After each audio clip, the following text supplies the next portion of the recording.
ينسج للعلا قصصا هنا ينسج للعلا قصصا هنا أحلام ترويها لينسج للعلا قصصا هنا أحلام ترويها الأمجاد قد عظمت فللأمجاد بانيها. Assalamualaikum warahmatullahi wabarakatuh guys. Jangan lupa like, komen, subscribe YouTube channel Makassar Mualaf Center Indonesia. Terima kasih. Assalamualaikum warahmatullahi wabarakatuh.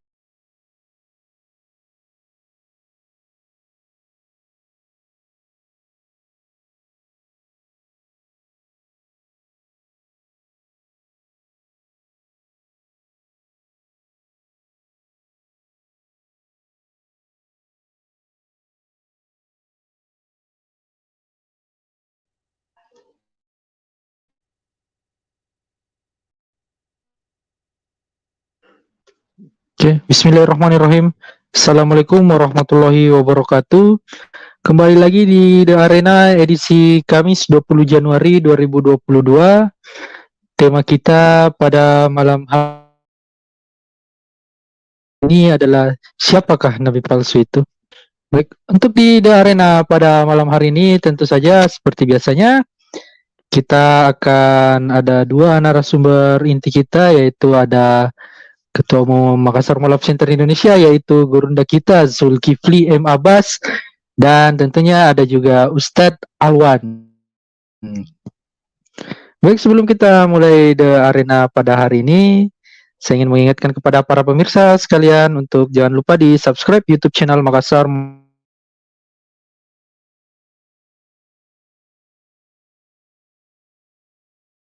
Indonesia. Dengan mengklik tombol subscribe, Anda sudah ikut mendukung pergerakan yang ada di luar. Tanpa berlama-lama lagi, kita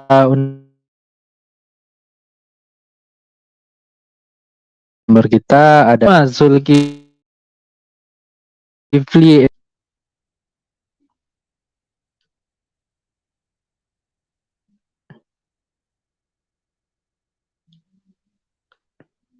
Dan oke, juga dengan ada Ustadz Alwan ya. Assalamualaikum Gurunda. Ustadz Alwan, assalamualaikum.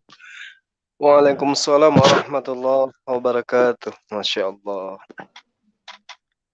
Silakan. Masya Allah. Bagaimana kabarnya nih Gurunda? Sudah dinanti? Alhamdulillah sehat. Sama pemirsa ini. Cuman rada ngantuk ini biasanya. Masya Allah. Ya, Nanda suaranya kok putus kenapa ya? Alhamdulillah. Oke, Ustadz Alwan, assalamualaikum. Ini jaringannya agak ini di studio. Ya? Oh, iya. Baik, iya. baik. Ustaz Alwan, Assalamualaikum. Oke, mungkin Ustaz Alwan masih belum bergabung ya di obrolan kita pada malam hari ini. Mungkin bisa dijelaskan sedikit Gurunda mengenai tema kita pada malam hari ini, yaitu siapakah Nabi palsu ini. Nah, apa ini maksud dari tema kita pada malam hari ini untuk bisa disimak oleh para pemirsa kita dimanapun mereka berada. Tafadhal Gurunda. Baik, terima kasih Ananda ya. Alhamdulillah alladzi an'amana bi ni'matil iman wal islam wa nusalli wa nusallimu ala khairil anam sayyidina Muhammadin wa ala alihi wa sahbihi ajma'in, amma ba'd. Alhamdulillah, puji syukur kita panjatkan kehadirat Allah Subhanahu wa taala, berkat limpahan rahmat dan hidayahnya sehingga kita kembali berjumpa di acara yang kita cintai, di arena acara di mana mengupas terkait dengan hal yang hangat diperbincangkan antara dua agama. Puji dan syukur ini harus kita senantiasa lantunkan ya di setiap saat agar kita menjadi hamba yang memahami tujuan daripada penciptaan kita selaku khalifah di atas muka bumi. Salam serta taslim senantiasa kita ucapkan untuk junjungan kita Rasulullah Muhammad sallallahu alaihi wasallam, Nabi yang telah memberikan pedoman hidup dalam kehidupan kita sehingga kita bisa dibedahkan dengan hewan ya. Baik.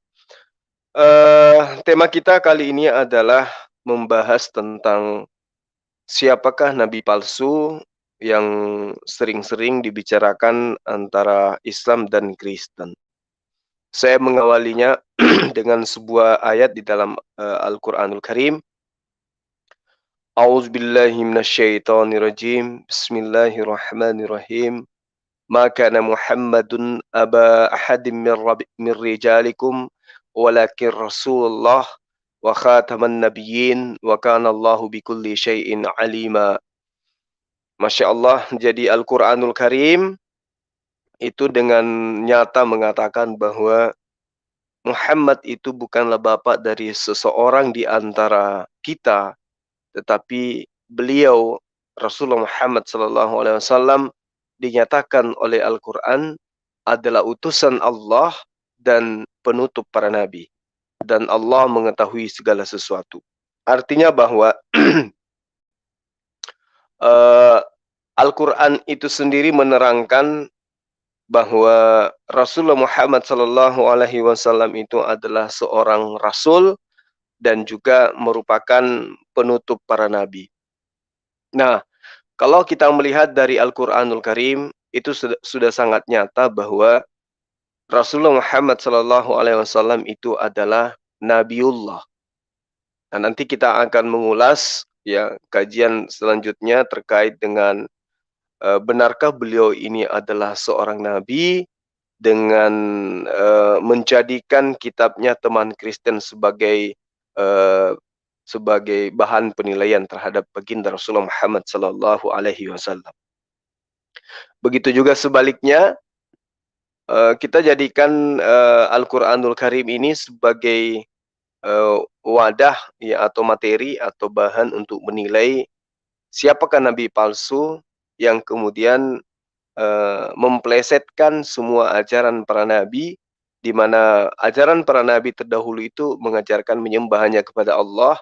Tidak ada di antara mereka satupun yang mengajarkan menyembah kepada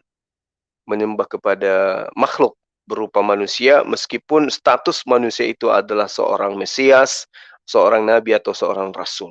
Nah, kalau di dalam Al-Quranul Karim itu sudah final bahwa Rasulullah Muhammad SAW itu adalah sosok rasul, sosok nabi.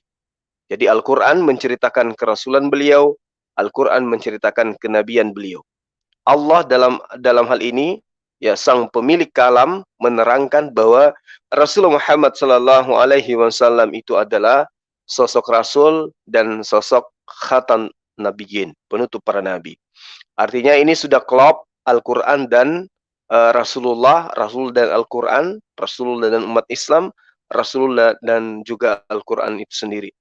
Ini sudah klop, tidak bisa diragukan selain daripada benar orang yang tidak mengimani kitab suci Al-Quran dan juga tidak mengimani Rasulullah Muhammad sallallahu alaihi wasallam. Jadi Al-Quran tidak akan pernah mengulas tentang sosok Rasulullah Muhammad sallallahu alaihi wasallam ditengarai sebagai nabi palsu, nggak akan mungkin. Terkecuali penolakan dari luar yang kemudian menggambarkan Rasulullah Muhammad sallallahu alaihi wasallam tidak sesuai dengan yang mereka harapkan. Jadi sudah final Al-Quran. Nah, yang sekarang kita bahas ini adalah ada sebuah kitab yang kemudian mengulas salah satu orang yang ada di dalamnya sebagai penulis atau pengarang, di mana indikasi kuatnya itu justru tertuju kepada oknum yang ada dalam kitab itu sendiri. Yaitu kitabnya teman Kristen yang kemudian nyata di dalamnya mengulas tentang sosok nabi palsu yang tidak diragukan keberadaannya. Mana contohnya ketika Yesus menerangkan di dalam catatan yang ada di dalam Yohanes 2 pasal 18 pasal 19. Apa yang diterangkan kemudian di data ini? Di situ diterangkan bahwa anak-anakku, waktu ini adalah waktu yang terakhir, dan seperti yang telah kamu dengar, seorang antikristus akan datang. Sekarang telah bangkit. Artinya pada masa Yesus, antikristus itu telah bangkit, telah ada.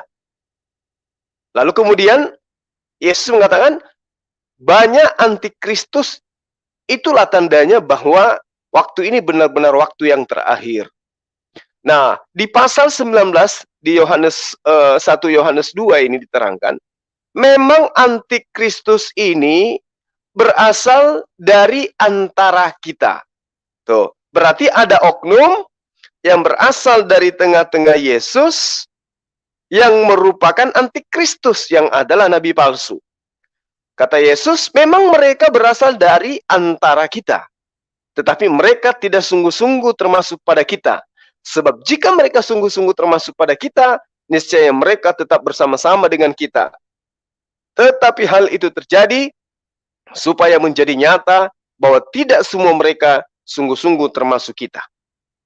Artinya bahwa dari poin ini kita bisa mengetahui dengan jelas bahwa ada sosok atau banyak sosok yang berasal dari tengah-tengah Yesus, antara Yesus dan muridnya, yang merupakan memiliki label yang sudah distempel jelas oleh Yesus sebagai antikristus atau nabi palsu. Nah, lebih lanjut diterangkan begini. Di dalam 1 Yohanes 2 pasal 22 dan juga pasal 23. Siapakah pendusta itu? Nah, itu Yesus lagi-lagi bertanya kepada murid-muridnya. Siapakah pendusta itu? Ya, bukankah pendusta itu adalah dia yang menyangkal bahwa Yesus adalah Kristus? Artinya mereka yang menyangkal bahwa Yesus itu adalah manusia yang diurapi.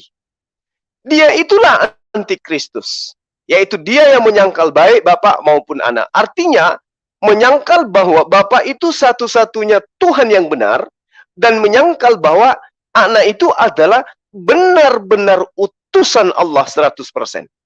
Itu dia sangkal. Dia sangkal kalau Allah itu satu-satunya Allah yang benar. Masih ada ilah-ilah lain, berupa anak, berupa roh. Kemudian, menyangkal juga kedatangan anak sebagai utusan Tuhan. Mengatakan bahwa anak ini adalah jelmaan Tuhan dalam rupa manusia. Disangkal dua-duanya. Nah, terus di data di pasal 23-nya diterangkan di dalam 1 Yohanes 2, sebab barang siapa yang menyangkal anak, ia juga tidak memiliki bapa. Barang siapa mengaku anak, ia juga memiliki bapa. Ini sangat jelas ya, ini sangat jelas diterangkan kemudian oleh kitabnya teman Kristen bahwa antikristus itu berasal dari antara Yesus dan murid-muridnya. Kedua, antikristus itu menyangkal bahwa Yesus itu nabi, menyangkal bahwa Yesus itu Mesias, menyangkal bahwa Yesus itu adalah rasul. Dan juga antikristus itu menyangkal Tuhannya Yesus sebagai Tuhan satu-satunya. Malah dia membentuk 3 Tuhan baru. Ya, yaitu berupa Bapa, berupa Anak, dan juga berupa Roh. Dan juga menyangkal keberadaan Yesus sebagai utusan.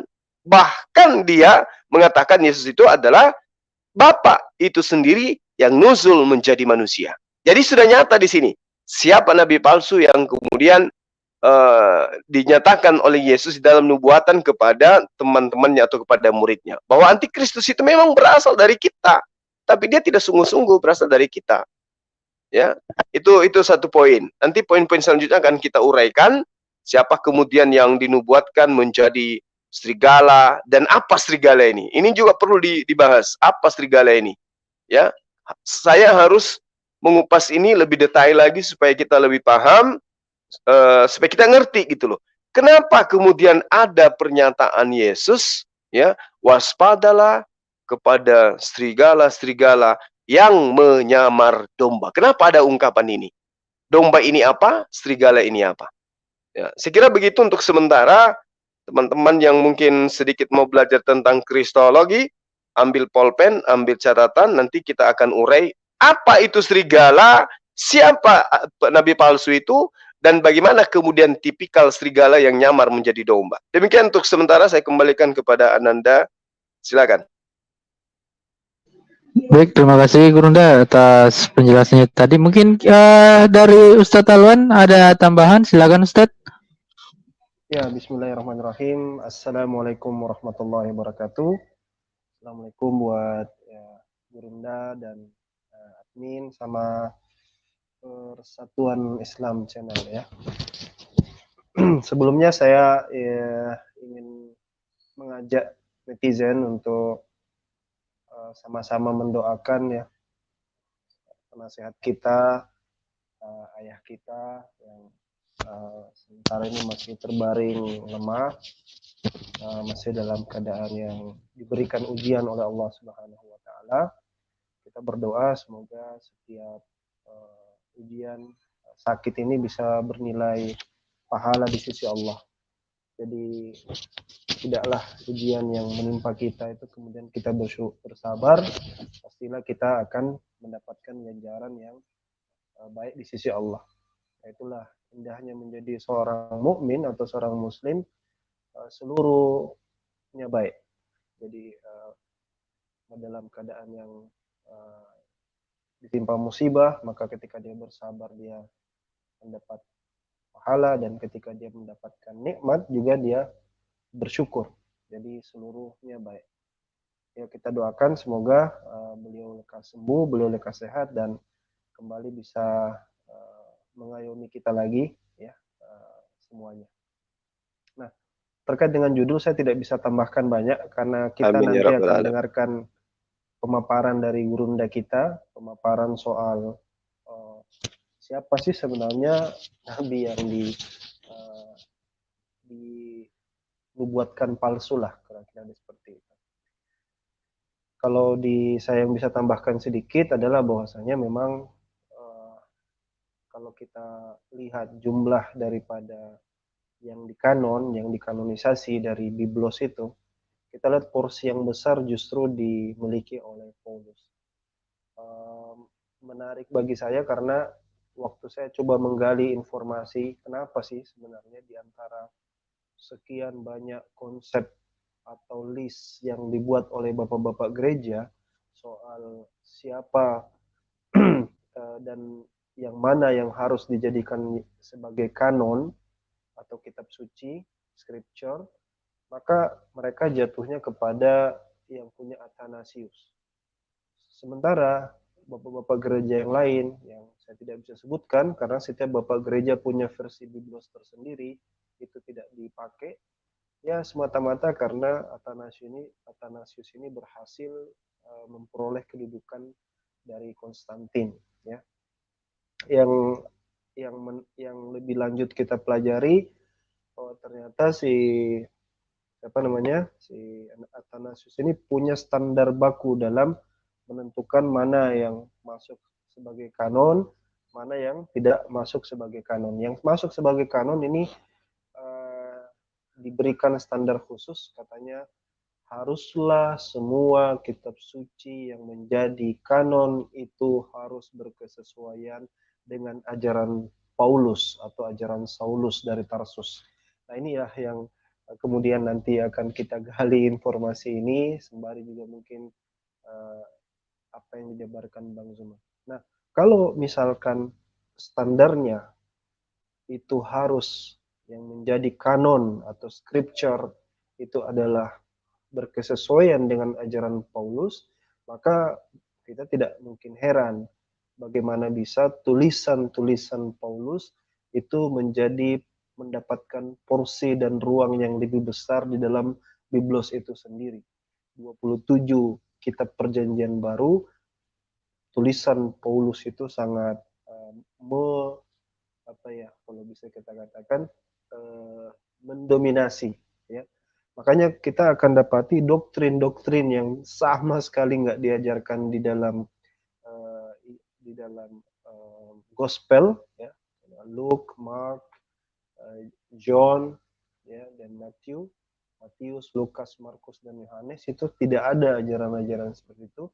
Misalnya seperti pengampunan dosa, ya, mati untuk menebus dosa, kemudian dosa waris dan segala macam yang tidak ada di dalam tulisan gospel, tiba-tiba itu semua ada di dalam tulisan daripada Saulus. Nah, padahal kalau kita tinjau siapa sih sebenarnya Saulus yang mendapatkan penglihatan ini di antara yang lain yang tidak ada yang bisa melihat penampakan katanya daripada Yesus, yang sebelumnya kalau di Kisah Para Rasul dijelaskan bagaimana dia menjadi bagian daripada orang yang suka membantai, ya, mempersekusi daripada orang-orang yang percaya kepada Yesus itu. Nah, intinya akan sangat panjang. Saya tidak kita kembalikan ke floor, nanti kita undang saudara-saudara kita yang Kristiani yang ingin diskusi tentang itu. Ayo kita diskusi dengan topik ini, saya pikir akan sangat menarik sekali. Itu saja mungkin dari saya, Bu Runda, adikku. Silahkan dilanjut. Baik, terima kasih Ustaz. Mungkin dari sahabat kita Persatuan Islam Channel ingin menambahkan, silakan.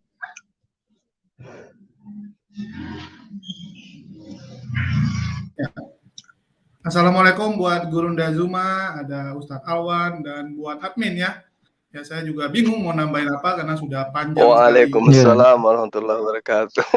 Ternyata rupanya kamu rupanya. Gagah sekali channelnya. Masya ya, Allah. Ganti jenis, ini bisa open cam. Nanti serigala modern ini. Iya. Lanjut. Oke, ya silakan dari Gurunda lanjutin dulu, kita sambil belajar ya. Saya juga di sini untuk belajar kok. Silakan. Oke, baik. Nah, gini. Kenapa kemudian Yesus itu mengatakan harus waspada kepada serigala?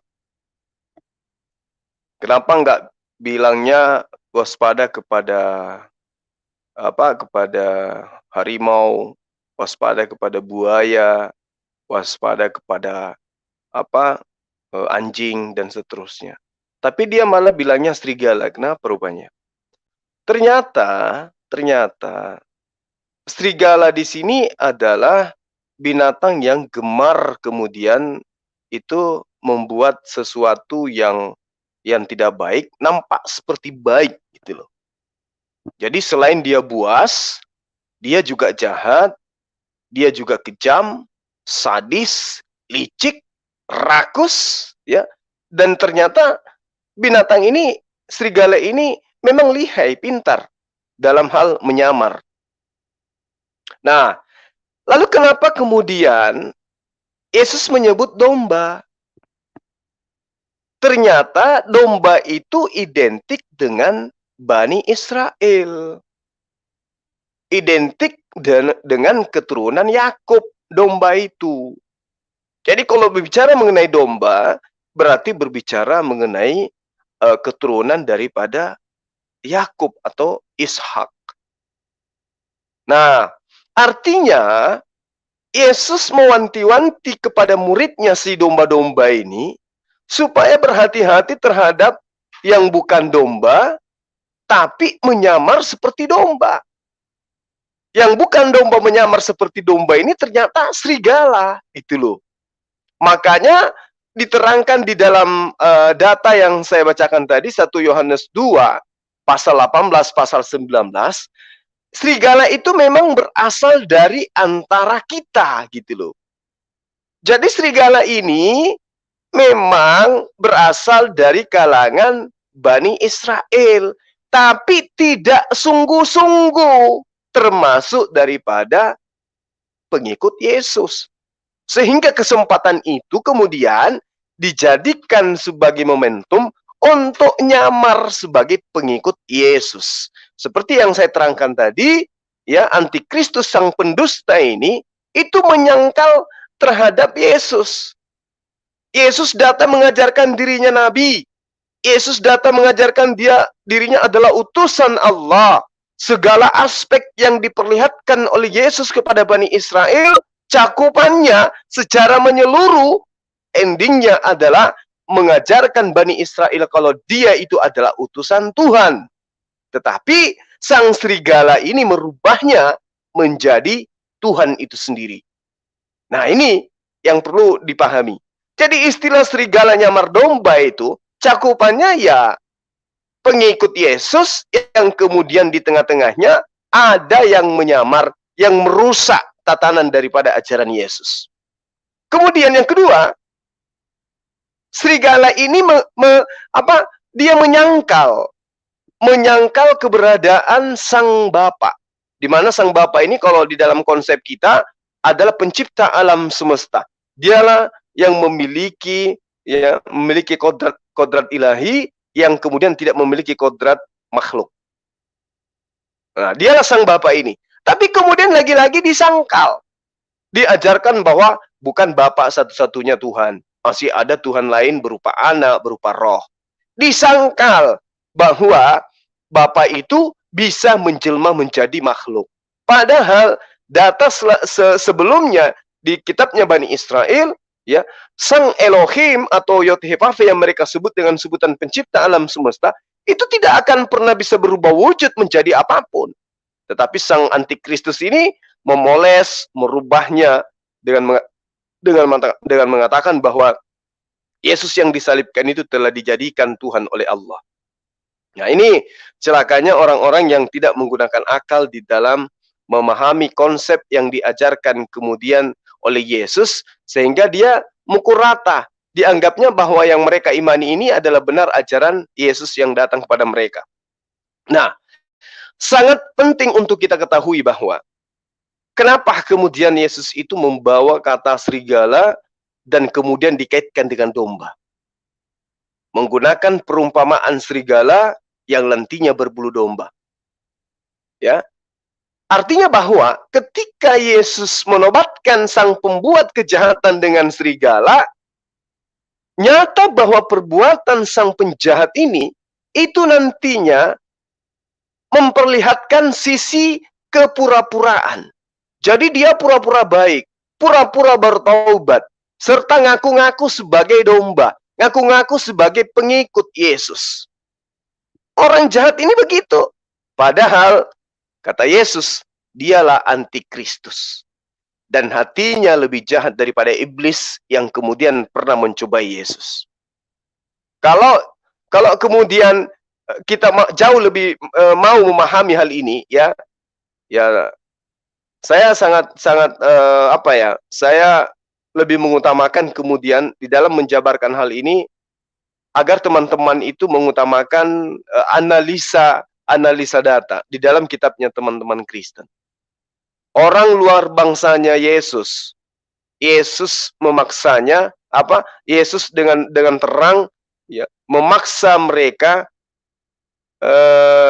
untuk menerima kenyataan bahwa Yesus itu menobatkan mereka sebagai anjing. Nah, jadi ketika ada orang di luar daripada Bani Israel, di luar daripada domba, memaksa untuk kemudian mengikuti ajaran Yesus, itu Yesus sebut mereka dengan sebutan anjing.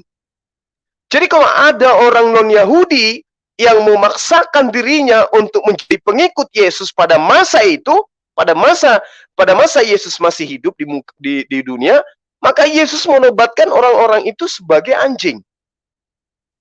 Itu satu.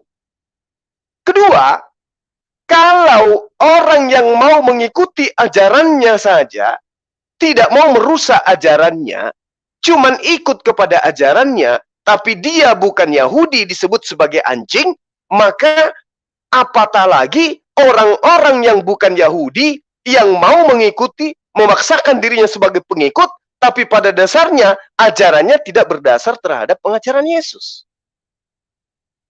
Kalau yang mengikuti Yesus saja, segala konsep ajarannya diikuti oleh Yesus, oleh mereka, disebut oleh Yesus dengan sebutan anjing, bagaimana dengan mereka yang ada di Indonesia ini? Yang melakukan segala manipulasi terhadap ajaran Yesus, kemudian ngaku-ngaku sebagai pengikut. Kalau seorang wanita yang percaya kepada Yesus, memaksakan dirinya untuk mengikut kepada Yesus, disebut anjing oleh Yesus, saya tidak bisa bayangkan. Mereka disebut apa oleh Yesus? Ya, orang-orang yang ada di negara kita ini, yang mengaku pengikut, tetapi mereka bukan Bani Israel, dan juga mereka itu merusak ajaran Yesus. Maka tentulah sebutannya tidak lain dan tidak bukan adalah serigala. Jadi sudah nyata di sini siapa serigalanya dan dapat dari mana pemahaman dan ilmu yang mereka imani hari ini. Jadi teman-teman sekalian ya, sepintas saya sudah mengulas tentang hal itu. Lalu kemudian secara data lebih jelas bisa dilihat di dalam Kejadian 49 pasal 27. Bagaimana kemudian seorang Yakub memanggil semua anaknya, lalu kemudian Yakub meramalkan, menubuatkan seperti apa kondisi keturunannya kelak. Jadi dari pasal pertama, kedua, ketiga, keempat, semua anak-anaknya sudah dipanggil dan dijelaskan, kelak lakumu seperti ini, kamu kelak lakumu seperti ini, kelak keturunanmu berlaku seperti ini, kelak keturunanmu akan memperlihatkan kepada khalayak banyak sikap perbuatan seperti ini. Tiba masa ketika giliran Benyamin diramalkan atau dinubuatkan oleh Yakub. Di pasal 27 itu para sahabat diterangkan, wahai Benyamin, laku daripada keturunanmu kelak itu seperti serigala. Ya, tolong dicatat. Kejadian 49 nomor 27, ya. Yakub meramalkan anaknya yang bernama Benyamin dengan berkata bahwa kelak keturunanmu Benyamin itu berlaku seperti serigala. Nah, siapa keturunan Benyamin yang kemudian ngaku sebagai keturunan Benyamin? Kita lihat di dalam Roma 11 nomor 1. Siapa di sana yang mengaku? Yang mengaku bahwa akulah dari keturunan Bani Israel, dari suku Benyamin. Siapa dia? Tidak lain dan tidak bukan adalah Paulus. Dialah Paulus yang mengaku sebagai keturunan Benyamin. Sementara Yesus mengatakan bahwa Yakub mengatakan di dalam Kejadian 49 pasal 27, Benyamin adalah seperti serigala yang menerkam pada waktu pagi, yang memakan makanan bangsanya, pada waktu petang ia membagikan rampasannya. Kejadian 49 27. Kemudian di dalam Roma 11 nomor 1, aku Paulus sendiri pun adalah orang Israel dari keturunan Abraham, dari suku Benyamin. Dengan kata lain, aku Paulus sendiri pun orang Israel dari keturunan Abraham, dari suku serigala. Maksudnya suku keturunan Yakub yang dinubuatkan, yang diramalkan kelak akan berlaku seperti serigala. Nah, artinya bahwa ketika Yesus mengatakan di dalam Matius 24 nomor 4, Matius 24 nomor 11 diterangkan, waspadalah supaya jangan ada orang yang menyesatkan kamu. Siapa yang menyesatkan kamu ini? Serigala. Siapa yang mengaku serigala? Yang mengaku keturunan Benyamin. Siapa yang mengaku keturunan Benyamin? Paulus. Ini yang perlu kita pahami dan kita cermati dengan baik. Bahwa nyata nubuatan itu sudah kena terhadap pelaku, terhadap objek yang telah dinubuatkan. Karena kita lihat tindak tanduk Paulus bagaimana kemudian merusak tatanan yang ada di dalam pengajaran Yesus. Siapa yang mengajarkan bahwa hukum Taurat yang adalah ketetapan-ketetapan Tuhannya Bani Israel itu sebagai kutuk bagi manusia? Siapa yang mengajarkan? Paulus. Siapa yang mengajarkan yang tadinya nabi kemudian menjadi Tuhan? Paulus. Siapa yang mengajarkan bahwa Yesus itu mati terkutuk di atas tiang salib untuk menebus dosa-dosa manusia? Paulus. Paulus yang mengajarkan itu. Maka wajar kemudian Yakub meramalkan keturunan daripada Benyamin akan berlaku kepada seperti serigala. Maka wajar kemudian Yesus mengatakan kepada murid-muridnya, mewanti-wanti kepada murid-muridnya, Matius 7 nomor 15, waspadalah terhadap nabi-nabi palsu yang datang kepadamu dengan menyamar seperti domba, tetapi sesungguhnya mereka adalah serigala yang buas. Kenapa tidak dikatakan sesungguhnya mereka adalah buaya yang buas? Atau tidak dikatakan singa yang buas, tapi dikatakan serigala yang buas. Tidak dikatakan singa, tidak dikatakan harimau, tidak dikatakan buaya, tidak dikatakan ayam, tidak. Atau dikatakan COVID yang ganas itu, tidak dikatakan seperti itu, tapi dikatakan serigala. Kenapa? Ternyata memang sudah ada yang mendapat tempat untuk menjadi serigala di dalam pengikut para nabi. Siapa dia? Ia mengaku keturunan Benyamin. Siapa dia? Jawab aja sendiri. Saya kira begitu sementara teman-teman. Silakan yang lain.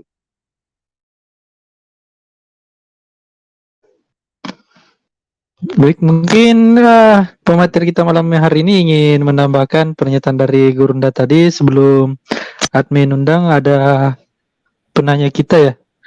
Ini dia sudah ada, Bang Jun. Silakan Ya, Bang Jun. Bang Jun semuanya. mungkin ingin bertanya, silakan. Oke. Ini mohon maaf ya, satu pertanyaan ada yang dari pertanyaan minggu lalu, satu lagi juga ada pertanyaan dari sekarang. Ini kan topiknya nabi palsu ya. Ya, Iya, halo. betul sekali. Iya, Bang. Iya, betul sekali. Silakan Bang. Oke. Betul Yang Bang. pertanyaan pertama, ini saya mau ketanya pendapat kalian ya terhadap satu pasal Ibrani 1 ayat 8 yang Yesus mengaku sebagai anak berkata ya tahta itu. Lalu kedua, membaca hadis yang Nabi Muhammad terkena racun 4 tahunnya itu. Apakah Nabi Muhammad mati kena racun karena hadisnya itu yang racun mengalir yang setelah 4 tahun itu tolong diklarifikasi dong, saya bingung yang 4 tahun setelah diracun itu yang katanya kena nadinya tuh atau apa. Silakan kalau bingung boleh ini lagi saya ulang. Terima kasih semuanya.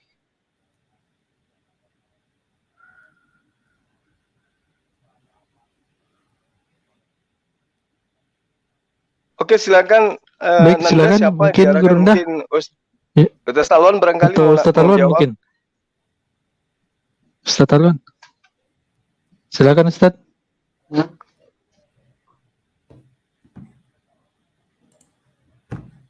Tidur kali dia ya. Kalau nggak Bro Zoom aja yang menjawab gitu sambil menunggu. Ya, boleh. Tapi tadi udah jelas kan pertanyaan saya. Pertanyaan yang pertama apa tadi, Bang? Yang Ibrani yang setiap minggu lalu kan saya mau tanya ya, berapa minggu lalu yang ada Erben itu, cuman saya lupa. Ibrani 1 ayat 8 tanggapan Ustadz Zuma bagaimana, karena di situ tertulis anak berkata ya tahta Allah, berarti ada juga yang menafsirkan itu mengaku sebagai theos gitu, atau mengaku sebagai gelar Allah gitu kalau kata mereka. Lalu nomor 2, saya bingung sama hadis yang katanya Nabi Muhammad yang setelah 4 tahun diracun, yang katanya ada racunnya mengalir, yang itu bagaimana tuh klarifikasinya? Silakan ditanggapi. Oke. Baik, yang pertama terkait dengan Ibrani 1 ya, pasal 8 kalau nggak salah ya. Oke. Yang aku Allah gitu, anak berkata. Tetapi tentang anak, ia berkata, tahtamu ya Theos, tetap untuk seterusnya dan selamanya. dan tongkat kerajaanmu adalah tongkat kebenaran. Apa poin yang ingin Anda uraikan di sini atau ingin saya uraikan kepada Anda? Yang berdasarkan yang saya tahu itu artinya itu Yesus mengaku Theos kalau nggak salah, karena ada anaknya itu. Yang berarti memang dia son of God gitu kalau ada yang bilang. Ini wahyu Tuhan atau surat-surat siapa ini? Ini kitab Ibrani, Bang. Masa nggak tahu? Ibrani itu tulisan siapa? Nah, makanya itu saya juga mau minta tanggapannya juga gitu. Ya. Jadi ini adalah surat Paulus kepada jemaat Ibrani. Ya, jadi ini bukan kemudian perkataan Yesus yang diucapkan Yesus kepada orang-orang yang sesama dengan Yesus dalam arti kata kepada murid-muridnya, tetapi justru ungkapan-ungkapan inilah yang nantinya kena terhadap tema kita pada malam hari ini. Ya, jadi kalau sahabat saya itu kemudian mengakui bahwa Yesus itu adalah Theos, ya, karena ada ungkapan dari seorang penulis yang menuliskan, tetapi tentang anak ia berkata, tahtamu ya Theos tetap untuk seterusnya dan selamanya, dan tongkat kerajaanmu adalah tongkat kebenaran. Ini kita bisa melihat dari fakta yang ada kemudian adalah ketika dikatakan Yesus itu punya tahta, tahtanya di mana? Terus dikatakan tetap untuk seterusnya dan selamanya, mana itu? Tongkat kerajaan yang mana? Tongkat kebenaran yang mana? Nah, ini yang perlu kita urai lebih jauh. Nah, kalau kita melihat di dalam pasal 1, setelah pada zaman dahulu Theos berulang kali dan dalam berbagai cara berbicara kepada nenek moyang kita dengan perantaraan nabi-nabi. Betul. Betul. Nah, ini artinya diakui bahwa Theos itu senantiasa selalu berbicara atau berfirman kepada para nabi-nabi. Nah, sekarang pertanyaannya kemudian adalah yang menuliskan Ibrani ini itu firman Tuhan atau memang murni karangan? Kalau dia firman Tuhan berarti penulisnya adalah nabi. Berarti Paulus ini adalah nabi. Karena dia menuliskan sesuatu yang sekarang dianggap sebagai firman Tuhan.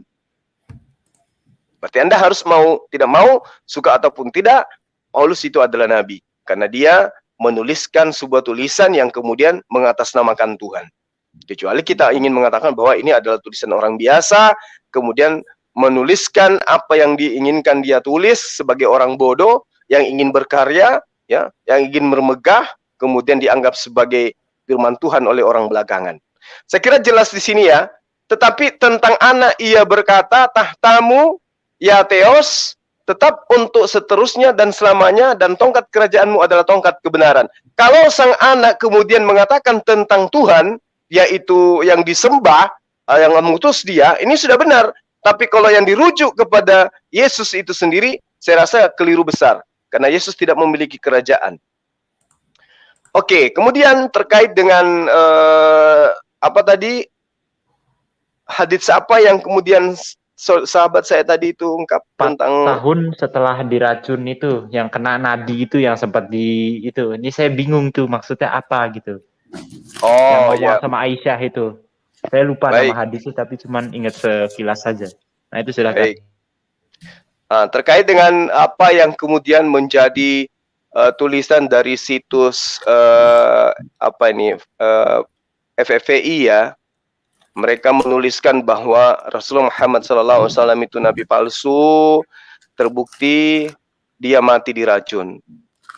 Padahal yang dikatakan mati diracun itu adalah orang yang minum racun hari ini juga mati. Itu yang disebut sebagai orang yang mati diracun. Kalau misalnya ada orang ditembak hari ini, kemudian matinya 4 tahun kemudian, itu bukan mati ditembak itu. Mati karena memang sudah ajalnya. Sama yang terjadi kepada Rasulullah Muhammad SAW. Sekarang pertanyaannya gini. Yang dikatakan rasa, pingin mati, atau perasaan mati, dia mau mati karena dibom, mati karena sakit, mati karena dipelet, mati karena tenggelam, mati karena kebakaran, yang namanya mati pasti rasanya itu sama. Gak ada berbeda itu yang namanya mati, pasti rasanya sama. rasa kematian. Nah, kenapa dalam hadis Rasulullah Muhammad SAW mengatakan bahwa saya merasakan seperti ketika saya diracun pada saat perang Khaybar. Itu detik-detik beliau mau meninggal. Artinya bahwa memang benar pada saat Rasulullah Muhammad SAW makan daging yang ada racunnya, saat itu Rasulullah dalam kondisi sudah dalam keadaan koma, sudah hampir mati. Jadi perasaan mau mati itu dirasakan. Tapi alhamdulillah berkat mujizat beliau tidak meninggal. Apa bukti bahwa racun itu sangat dahsyat, sangat mujarab, sangat-sangat apa istilahnya tuh? Ya, begitu dicicipin sedikit, sahabatnya meninggal. Beliau tidak, tetapi beliau merasakan rasa ingin mati, rasa detik-detik menjemput detik-detik masuknya kepada titik kematian. Dia rasakan itu. Maka ketika dia menghadapi maut yang sesungguhnya, kematian yang sesungguhnya, perasaan itu datang lagi. Perasaan mau mati itu datang lagi dan ternyata betul mati. Nah, sama ketika misalnya hari ini orang tenggelam pingin mati dan tapi belum mati, itu dia rasakan. Saya sudah hampir mati loh. Artinya dia merasakan perasaan ingin mati itu dia sudah rasakan. Ketika dia mati betulan, ya, itu juga dia rasakan. Tapi pada saat dia tenggelam itu, alhamdulillah dia masih panjang umur. Buktinya Rasulullah Muhammad SAW ketika setelah kejadian beliau masih memimpin perang, beliau masih memimpin haji, beliau masih berkhutbah, beliau masih berdakwah ke sana kemari. Jadi tidak mungkin kemudian orang yang ditembak hari ini yang membuat dia meninggal adalah bekas peluru yang sudah kering, yang sudah dijahit, yang tidak lagi berdarah, nggak mungkin. Sehingga pernyataan beliau yang mengatakan serasa saya ingin mati, serasa perasaan seperti ketika dia makan racun, minum racun pada saat perang Khaybar. Ya memang benar, yang namanya detik-detik kematian itu sama halnya. Contoh misalnya, Anda sekarang minum racun, tapi tertolong segera. Pada saat Anda tertolong itulah kemudian Anda berbicara, saya hampir mati. Artinya Anda sudah merasakan detik-detik kematian itu. Alhamdulillah mampu tertolong. Nah, ketika kematian itu betul-betul datang, Anda berbicara, perasaan saya kok sama ya ketika saya makan racun waktu itu. Kok kayak mau mati gitu. Nah, ternyata Anda mati betulan. Apakah kemudian ketika diplesetkan hadits ini oleh orientalis barat, lalu kita harus mengatakan bahwa oh itu benar, Rasulullah memang mati diracun? Itu tidak. Ya. Pembuktian bahwa Rasulullah Muhammad SAW itu tidak mati terkena racun. Pertama, perang Khaybar terjadi pada tahun 620 Masehi atau tahun ke-7 Hijriah. Dan pada bulan Februari tahun 629 atau Zulkaidah 7 Hijriah, Nabi dan kaum muslimin melaksanakan Umratul Qada. Itu yang saya terangkan tadi. Beliau masih melakukan umrah. Kedua, setelah perang Khaybar dapat ditaklukkan, Rasulullah Muhammad SAW menikah dengan Salifah bin Huwai bin Akhtab pada tahun yang sama. Bagaimana mungkin kemudian orang yang sekarat menikah? Ketiga, pada bulan Januari tahun kisaran tahun 630 Masehi ya atau bulan Ramadan 8 Hijriah, Rasulullah Muhammad SAW itu sehat walafiat. Beliau membuka kota Makkah dan menghancurkan semua berhala-berhala yang ada di sekitar Ka'bah. Peristiwa ini kemudian umat Islam kenal dengan sebutan Fathul Makkah. Itu yang ketiga. Keempat, ya, beberapa tahun ya atau 4 tahun dari peristiwa Khaybar, Rasulullah Muhammad SAW masih hidup. Dan pada bulan Maret tahun 632 Masehi atau tepatnya Zulhijjah 10 Hijriah, Rasulullah Muhammad SAW itu melaksanakan bersama dengan kira-kira 100.000 lebih orang, ya, itu berhaji bersama-sama. Mereka berhaji bersama-sama. Dan pada bulan Mei tahun 632 Masehi atau bulan Safar 11 Hijriah, Rasulullah Muhammad SAW itu melakukan persiapan tentara Usama untuk pergi ke negeri Syam. Ini tidak mungkin tidak mungkin kemudian orang diracun mau bisa melakukan hal-hal besar, hal-hal dahsyat seperti ini, nggak mungkin. Tapi namanya pembenci Rasulullah tetap aja menggaungkan bahwa Rasulullah Muhammad Sallallahu Alaihi Wasallam itu mati kena racun. Kita belum pernah melihat ada orang mati diracun lebih dari sebulan, apalagi setahun, apalagi 4 tahun.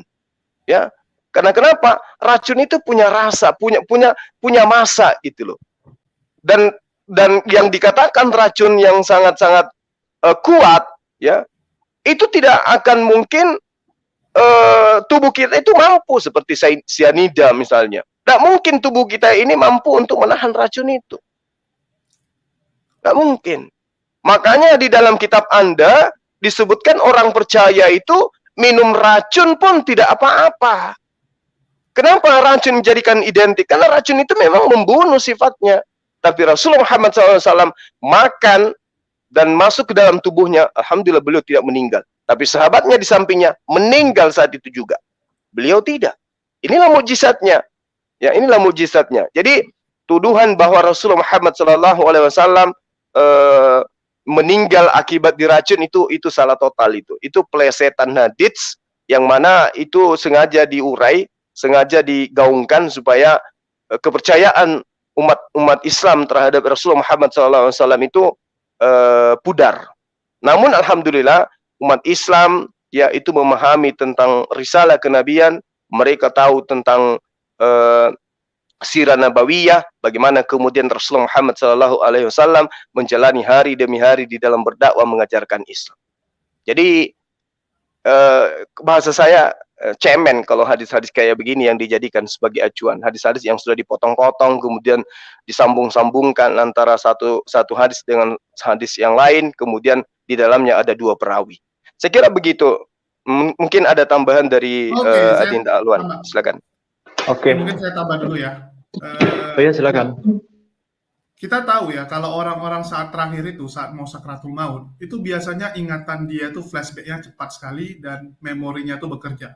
Ya, saya pernah melihat beberapa orang yang di ujung hidupnya, dia bisa ngomong, wah saya teringat waktu saya kecil gitu kan, saya waktu tinggal di desa, terus dia ngomong sama istrinya, ya teringat dulu pertama kali bulan madu, mereka tuh bisa flashback dengan sangat bagus gitu ya. Memang itu kelebihan orang yang saat-saat terakhir, dia bisa kenang-kenangan yang pernah terjadi dulu. Ya, sama seperti Bang Zuma bilang tadi ya, saat kamu tenggelam, dulu kamu pernah selamat dari tenggelam. Terus kamu sekarang tenggelam lagi, bahkan sampai mau meninggal, udah meninggal mungkin ya, jadi meninggal, maka kamu akan mengingat dulu kamu pernah selamat saat tenggelam dulu. Dan kamu akan berharap semoga sekarang kamu selamat juga gitu. Dan kamu akan merasakan perasaan yang sama, ketakutan yang sama. Ingatan itu akan timbul ya. Ingatan itu akan timbul karena memang orang saat terakhir ingatannya akan bekerja dengan sangat cepat. Terus masalah racun ya, mungkin ini informasi buat teman-teman Kristen ya. Ini kan ada tuduhan dari para orientis Barat terhadap Islam ya, kalau Nabi mati diracun. Bagaimana kalau kita membandingkan dengan ayat ini? Ya, di Yohanes 19, saya share screen aja. Sudah tampak ya, jadi ini ya. Saat Yesus mati. Sesudah itu, karena Yesus tahu bahwa segala sesuatu telah selesai, berkatalah ia supaya genaplah yang ada tertulis. Ya, dalam kitab suci. Aku haus, ya ini tinta merah, perkataan Yesus langsung. Di situ ada suatu bekas penuh anggur asam. Ya. Anggur asam ini artinya kan bisa disimpulkan ini sejenis racun juga gitu. Mematikan karena ini asam gitu. Anggur yang difermentasi dalam waktu yang cukup lama. Maka mereka mencucukkan bunga karang yang telah dicelupkan dalam anggur asam pada sebatang hisop lalu mengunjukkannya ke mulut Yesus. Sesudah Yesus meminum anggur asam itu, berkatalah ia, sudah selesai. Lalu ia menundukkan kepalanya dan menyerahkan nyawanya. Artinya setelah dia minum ini, dia mati. Ya, sudah selesai. Ini perkataan Yesus langsung, sudah selesai. Apakah mungkin Yesus ini sebenarnya mati gara-gara minum racun ini? Menurut Bang Jun, ada kemungkinan nggak sebenarnya Yesus itu mati karena minum racun ini? Kalau dari penjelasan Bro HMC memang ada ya Bro Julius. Karena memang itu langsung ya kan, berapa detik pastinya. Iya, setelah minum tuh dia mati. Oh, berarti memang ada sedikit ini ya. Iya, ini kenyataan dan banyak orang Kristen nggak tahu. Yesus dikasih racun. Ini tertulis di Alkitab kalian, bukan kita ngarang-ngarang, bukan kita sembarangan ngomong ya. Kalian baca sendiri, Yesus dikasih anggur asam. Ya, anggur yang sangat asam gitu. Saya nggak tahu seberapa beratnya anggur asam itu, sehingga setelah diminum langsung selesai. Yesus yang bilang tinta merah loh. Jadi inilah hebatnya ya, agama yang dijagai oleh Allah, oleh Tuhan yang sebenarnya. Saat orang-orang mencoba memfitnah, selalu fitnahan itu kembali kepada mereka yang mencoba. Ini terbukti ya, berkali-kali fitnahan dikeluarkan, ujung-ujungnya fitnahan itu selalu kembali kepada orang yang memfitnah. Ya, baik itu membahas pedofil, membahas menyembah batu, membahas tentang minum racun. Cuma tanda kurung. Ya, ya mungkin itu aja sih dari saya. Mungkin dari yang lain ada yang mau nambahin dari Ustadz Alwan. Ya, sebelum Ustadz Alwan saya boleh ini nggak nengahin, karena memang sepertinya dia tidur ya kalian. Oke. Tadi Bro Julius juga yang pertanyaan pertama nyimak Kak, yang soal Ibrani 1 ayat 8. Tunggu, saya tadi sambil makan, sorry. Boleh diulang nggak? Tadi kan pertanyaan saya kan Ibrani 1 ayat 8 ya kan Bang Zuma. Kenapa itu dengan Ibrani 1 ayat 8? Iya, betul. Oke. Yang minta pendapat kalian karena di situ di ayatnya tertulis anak berkata ya Allah, yang berarti Yesus memang son of God gitu katanya. Di kitab Kamu Ibrani. yakin? Ya, saya sebenarnya jawabannya sama ya. Alkitab ini sebenarnya apakah benar firman Tuhan atau enggak? Kita baru menemukan 900 ayat di perjanjian baru ternyata itu hasil copy paste. Jadi sebenarnya ayat perjanjian baru itu tidak ada hubungannya dengan Roh Kudus, tidak ada hubungannya dengan firman dari Tuhan. Itu hasil kreasi manusia dan kita bisa membuktikannya. Ya, dari ayat-ayat itu hanya hasil dari surat-surat Paulus. Selain surat-surat Paulus, rupanya dia copy paste dari perjanjian lama. Kalau cuma 150, itu kita masih maklumi. Tetapi ini 900-an lebih ayat yang rupanya copy paste. Dan itu kita nggak sadar, Bang. Baru ditemukan sekarang. Bahkan saat kita bahas ini, dari Bu Rita Wayu cuma bilang, oh, begitu ya, gitu. Jadi Bu Rita Wayunya terkejut. Ternyata ada 900-an ayat, itu hasil copy paste gitu. Jadi ini membuktikan bahwa itu bukan dari Roh Kudus. Itu memang penulis ayatnya dikasih target, satu orang harus buat berapa ayat, dan dia ilhaminya tuh sambil nyari-nyari ya, kira-kira di mana saya bisa dapat ilham, terus ditulis. Dan terbukti 900-an ayat itu hasil copy paste. Dan kalau masalah Ibrani 1 ayat 8 ya, tetapi tentang anak ia berkata, tatahmu ya Allah tetap untuk seterusnya dan selamanya, dan tongkat kerajaanmu adalah tongkat kebenaran. Di sini dia mengatakan kepada Allah, bukan kepada dia kan, tatahmu ya Allah tetap untuk seterusnya. Ya, misalnya saya bilang rumahmu ya Zuma, tetapi untuk seterusnya dan selamanya, dan tongkat kerajaanmu adalah tongkat kebenaran. Artinya itu rumahnya Bang Zuma, nggak ada hubungannya dengan yang menulis dan juga Yesusnya gitu. Halo.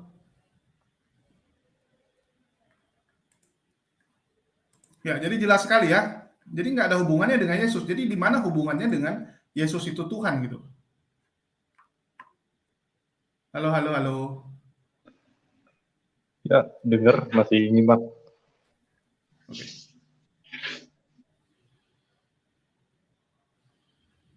Bisa di-remove aja karena kegedean. Ya, masih ada lagi Bang Jun? Atau ya segitu aja sih, tapi bolehlah kalian atau Ustadz Zuma untuk berdebat dengan pendeta soal Ibrani 1 ayat 8. Ya, masalah racun menurut Bang Jun setuju nggak kalau Yesus mati karena Oh iya, racun? sudah jelas sih yang dipaparkan Bro Zuma ini 100% sudah logik, karena memang kematian itu memang pasti ada flashback-nya. Anak Ya, kayak merasa seperti itu, dan memang secara itu juga agak logis ya, orang 4 tahun mati diracun dan udah ya lagi kalau Bang Jun, ngelakuin sesuatu yang berat. ya Ya kalau sudah Bang kan? Jun pernah lihat orang sakratul maut biasa gitu ya. Dia akan gampang mengingat saat-saat sebelumnya gitu. Kenang-kenangan lama tuh entah kenapa selalu gitu. Itulah orang kalau bilang seseorang itu udah nggak lama umurnya, dari cara dia ngomong, dia tiba-tiba bisa ngomong tentang masa lalu, ceritakan tentang masa lalu. Nah, kita udah ada tanda, oh ini bentar lagi nampaknya gitu.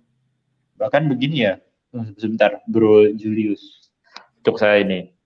Bahkan beberapa ada yang bisa ngungkapin masalah besar ya, kalau orang mau meninggal, entah itu Iya, pembunuh betul. berantai gitu atau gimana. Ya, karena ingatannya tiba-tiba bekerja dengan lebih itu ya, lebih lebih hebat gitu. Kita nggak tahu ya itu karena reaksi kimia atau apa gitu ya yang ada di dalam badannya. Tetapi memang kenyataannya seperti itu. Ya, saya dulu waktu masih Kristen, saya tim pendoa untuk orang yang udah mau pergi ya. Jadi yang susah-susah pergi kita yang doain, biasa malamnya dia langsung cabut itu, langsung meninggal. Jadi saya sering ngobrol-ngobrol dengan orang yang udah detik-detik terakhir ya. Dan dia selalu ngomong kayak contoh, tiba-tiba dia bilang sama istrinya, teringat dulu di kampung gitu kan, waktu dia masih tinggalnya di daerah pantai gitu, teringat dulu main di pantai. Nah, kita udah tahu nih pasti bentar lagi nih. Oh, tapi mohon maaf nih, saya bertanya sedikit untuk ini biar sedikit meyakinkan ya. Ini Bro Julius sendiri menghadapi orang itu udah tua belum? Kalau udah tua mungkin masih logis ya. Udah tua Seharusnya rata-rata, sih. rata-rata memang udah tua yang dari sakit-sakitan. Wow, logis. Sangat logis itu. Kalau masih muda kan, karena kalau tua kan, kalau secara logika kan di atas berapa ya? Di atas 40 kan udah sedikit ini ya. Iya, itulah saya bilang, entah kenapa ya, sakratul maut itu tetap ada tanda. Kayak Bang Jun kalau sering melihat orang yang udah mau meninggal, entah kenapa kan tetap dibilang, ya nampaknya dia udah mau, maksudnya sebelum dia meninggal pun sudah nampak tanda-tandanya gitu kan. Oh iya, kayak 100 hari gitu ya kan? Nggak hanya, ya nggak tahu lah kalau sampai 100 ya, biasa Iya, berapa kalau hari itu sebelumnya. beberapa ada yang ngalaminnya 100 hari, tapi ya walam itu kan memang masing-masing orang beda-beda. Iya, oke. Ya silakan moderator, saya Ya, lanjut. silakan. Terima kasih MMCI udah naikin. Ya, semoga jadi Baik, terima pengetahuan kasih. buat kita semua. Ya, Amin, wassalamualaikum. amin. Waalaikumsalam warahmatullahi wabarakatuh. Jadi tadi pembahasan tentang Bang Jun ya, dua pertanyaan tadi. Oke, baik, di backstage kita sudah ada satu orang sahabat kita lagi ingin bertanya. Silakan. Assalamualaikum warahmatullahi wabarakatuh. Ada ini orang awam. Silakan. Assalamualaikum. Waalaikumsalam warahmatullahi wabarakatuh. Gimana Ya, semuanya? Bang Zuma, Setalwan, sama siapa? Julius. Assalamualaikum. Waalaikumsalam warahmatullahi wabarakatuh. Ya, silakan Bang, silakan. Iya. Oh iya, saya punya pertanyaan Bang Zuma. Cuma saya mau nanggapi ini Bang Jun sebentar aja. Menurut pengalaman ya, saya pernah punya teman seorang Libanon yang hidupnya ke barat-baratan. Dan saya berusaha mati-matian supaya kembali ke Islam kan. Sebab dia Muslim. Sampai saya ajak sholat bersama. Satu kali saya pindah ke tempat jauh ya, 50 km. Nggak taunya kira-kira berapa 2 tahun kemudian dia pindah hanya sekitar berapa puluh meter dari rumah. Kelihatannya walaupun ke barat-baratan dia merasa lebih nyaman bersama dengan orang yang apa? Yang serumpun begitulah. Dan satu kali saya ke masjid, saya lihat ada di masjid di situ. So, saya tanya ada apa ini sampai ke masjid. Dia bilang, brother, I see death. Katanya saya melihat kematian. Katanya lagi keluar dari satu jalan. Waktu mau belok pakai mobil, dia dengar suara klaksonnya truk. Dan suara rem yang katanya sampai, ya kan kalau direm. Karena panik, dia ngerem di situ, berhenti di tengah jalan. Dan dia melihat itu apa truknya itu berhenti hanya sekitar setengah meter dari mobil itu. Akhirnya dia pingsan. Dia bilang, Di situ saya melihat kematian. Seandainya truk itu ngantem ya, dia sudah tidak ada lagi. Dan dia memutuskan untuk beribadah sebelum kematian itu datang. Itu saja yang saya akan tanggapi tentang Bang Jun tadi. Dan soal yang lain nih Bang Zuma, itu apakah ada jawaban buat mereka yang bilang bahwa Quran itu karangannya Muhammad Shallallahu Alaihi Wasallam. Sebab tadi malam saya lihat itu Don Diten mengangkat katanya ada orang menuduh Quran itu jiplak Bible. Saya mengharap dia itu memberikan jawaban. Tapi kelihatannya bukan jawaban, malah menyerang Bible-nya. Jadi di sini apakah Bang Zuma dan yang lain-lainnya itu punya program untuk itu? Itu saya ingin tahu dulu. Silakan. Ya, baik. Sambil kita nunggu teman-teman Kristen ya. Jadi gini, sahabat saya, ketika kita ditanya atau ada pernyataan atau ada tuduhan yang mengatakan bahwa Al-Quran itu adalah karangan baginda Rasulullah Muhammad Sallallahu Alaihi Wasallam, maka ada 3 poin yang perlu kita jelaskan kepada mereka. Yang pertama, Rasulullah Muhammad Sallallahu Alaihi Wasallam di dalam menjabarkan apa yang kemudian kita imani sebagai ajaran yang bersumber dari beliau, dia membawa data. Apa data itu? Ayat-ayat suci Al-Quran. Lalu kemudian, ayat-ayat suci Al-Quran ini, di antara poinnya kemudian adalah menantang umat manusia. Bahkan ya, makhluk di luar manusia. Kalau ada yang kemudian mampu ya, menjadikan Al-Quran itu serupa dengan yang mereka bisa buat. Kulla inikhtama apa dikatakan dalam ayat saya lupa, Al-Isra ya, ayat 88 diterangkan kulla ini jama'atil ins wal jin ala ayyatu bimithli hadzal Quran. Jadi dia minta ya, Al-Quran itu diperintahkan kepada Rasulullah Muhammad SAW, qul, katakan ya Muhammad, sesungguhnya jika manusia dan jin berkumpul untuk membuat yang serupa dengan Al-Quran ini, mereka tidak akan dapat membuat yang serupa dengannya, sekalipun mereka saling membantu satu sama lain. Nah sekarang sudah 2000 tahun, 1400 tahun yang silam, ini tantangan sudah keluar dari Allah. Kalau ini karangan, sudah pasti banyak yang bisa menyaingi Al-Quran. Apatah lagi, poin pertama, Rasulullah Muhammad SAW hidup di zaman jahiliyah. Sekelilingnya dikelilingi oleh orang yang ummi, orang yang bodoh, orang yang jahil. Tidak ada kampus untuk belajar. Tidak ada perkumpulan untuk seminar. Tidak ada perpustakaan untuk kemudian melakukan penelitian daftar pustaka. Tidak ada orang-orang Arab yang terpelajar. Mereka tidak ada yang merantau kepada wilayah-wilayah yang sudah berbudaya.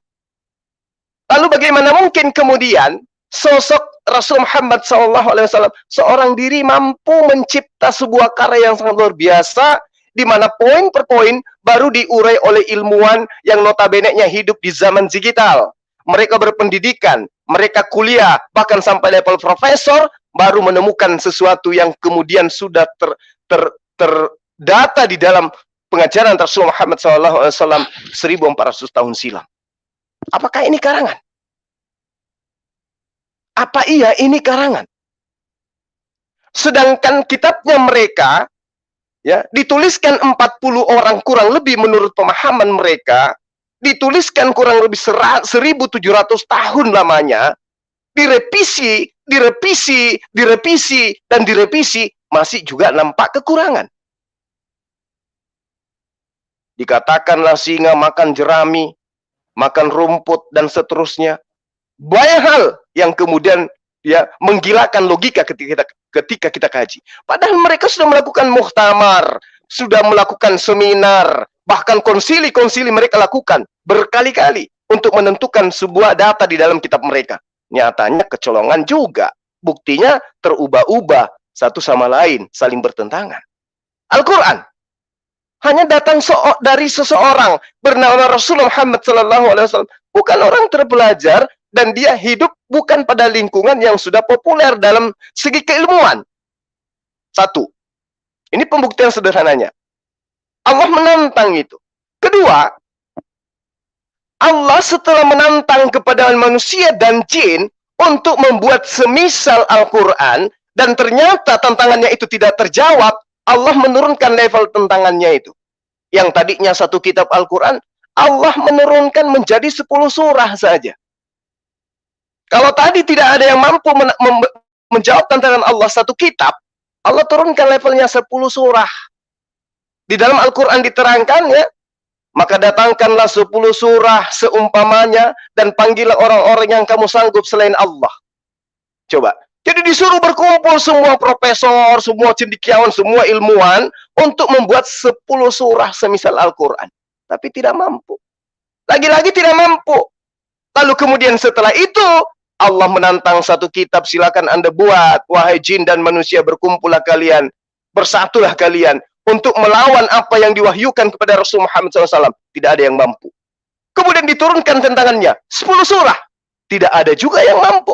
Kemudian Allah kemudian mengatakan apa dalam Al-Quran? Wahai Muhammad, ya, Allah itu sangat jelas mengajarkan ketika dia berfirman, atau katakanlah wahai Muhammad kepada mereka, kalau Al-Quran itu dibuat-buat oleh Rasulullah Muhammad SAW, kata Allah, maka persilahkan kepada mereka untuk membuat satu surah yang semisal dengan Al-Quran. Apa kata Allah?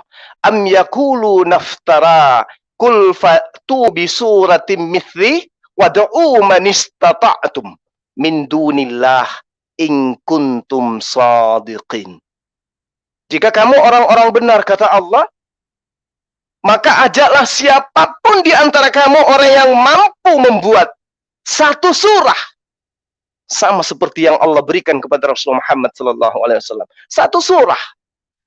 Tadi Allah menantang satu kitab, berkumpullah wahai jin, berkumpullah wahai manusia, saling membantulah kalian, buat semisal Al-Quran yang saya wahyukan kepada Rasulullah Muhammad SAW. Jika benar itu adalah karangan beliau.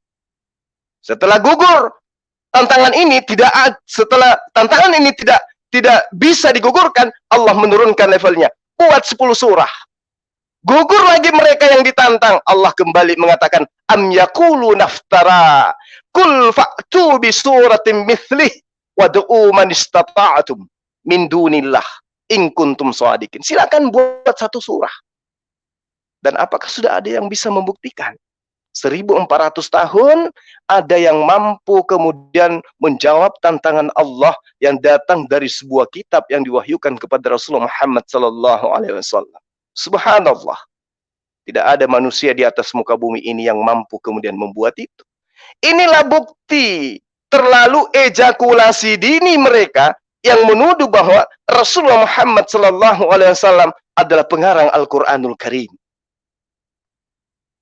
Ini bukti. Jadi kalau ada kemudian orang kufar yang mengatakan, itu hanya karangan. Karangan bukti apa yang bisa mereka luangkan untuk dia berikan kepada kita? Coba kita lihat. Bagaimana upaya-upaya yang mereka lakukan. Mereka menuduh Al-Quranul Karim, khususnya surah Al-Fatihah, itu adalah diadopsi, disadur dari manuskrip kitab Tanakh milik mereka. Pertanyaan saya sederhana. Sederhana pertanyaan saya pada mereka orang-orang yang menuduh ini. Setiap ada yang mengadopsi, ada dua objek yang harus kita teliti di sana. Pertama, pelaku. Siapa yang mengadopsi? Kedua, apa yang diadopsi? Pertanyaan, siapa yang mengadopsi tentu adalah orang terpelajar. Kenapa? Yang diadopsi adalah manuskrip tertua. Manuskrip yang sudah tua, yang usianya sudah ribuan tahun. Kedua, menggunakan bahasa asing, bukan bahasa Arab, tapi bahasa Ibrani, bahasa Aramaik. Apakah Rasulullah mampu melakukan itu? Poin selanjutnya, kalau sang pelaku pengadopsian ini mengadopsinya seorang diri, pasti disaksikan oleh orang-orang yang ada pada zamannya. Kalau disaksikan oleh orang-orang ada pada zamannya, maka orang-orang yang ada pada zamannya pun akan mengatakan, baginda Rasulullah Muhammad SAW itu telah mengadopsi kitab orang terdahulu. Tapi apa buktinya? Apa faktanya? Justru beliau dianggap sebagai penyair. Beliau dianggap sebagai pesihir. Kenapa? Karena yang terlontar dari lisannya spontan, tanpa melakukan penelitian, tanpa melakukan investigasi, tanpa dia pergi ke Yerusalem, tanpa dia masuk ke museum-museum, belajar tentang manuskrip-manuskrip kitab terdahulu. Satu poin. Yang kedua, bahan yang diadopsi. Jangan Rasulullah yang hidup di zaman jahiliyah, jangan beliau. Orang-orang Kristen hari ini yang terpelajar, yang merasa busung dada, kepala besar, mengaku mereka orang cerdas semuanya. Minta kepada mereka, tunjukkan manuskrip yang Anda tuduhkan, diadopsi oleh Rasul Muhammad SAW. Ada? Mana? Tertulis di mana? Tidak akan mampu mereka tunjukkan itu, kecuali hanya tuduhan-tuduhan mereka saja. Itu poinnya. Apakah kemudian pra-Islam itu pernah terjadi seminar? Oh, seminar membahas tentang kitabnya orang Yahudi. Ada pernah? Tercatat di buku sejarah mana itu? Rasulullah bersama Umar bin Khattab, bersama Utsman, bersama Ali melakukan penelitian terhadap manuskrip orang-orang agama terdahulu. Di mana tertulis itu? Hadits mana yang menerangkan? Orang Arab dari suku mana yang kemudian menuduhkan tuduhan seperti itu? Tidak akan pernah kita temukan. Artinya bahwa tuduhan-tuduhan seperti ini adalah tuduhan yang muncul dari benak orang yang putus asa, yang kecewa, yang iri, dengki, hasad, husud terhadap kebenaran Al-Quran. Dengan kata lain, orang ini ibarat orang sumbing yang mencoba untuk bersiul, atau mereka adalah orang-orang buta yang mencoba untuk memaksakan mengintip.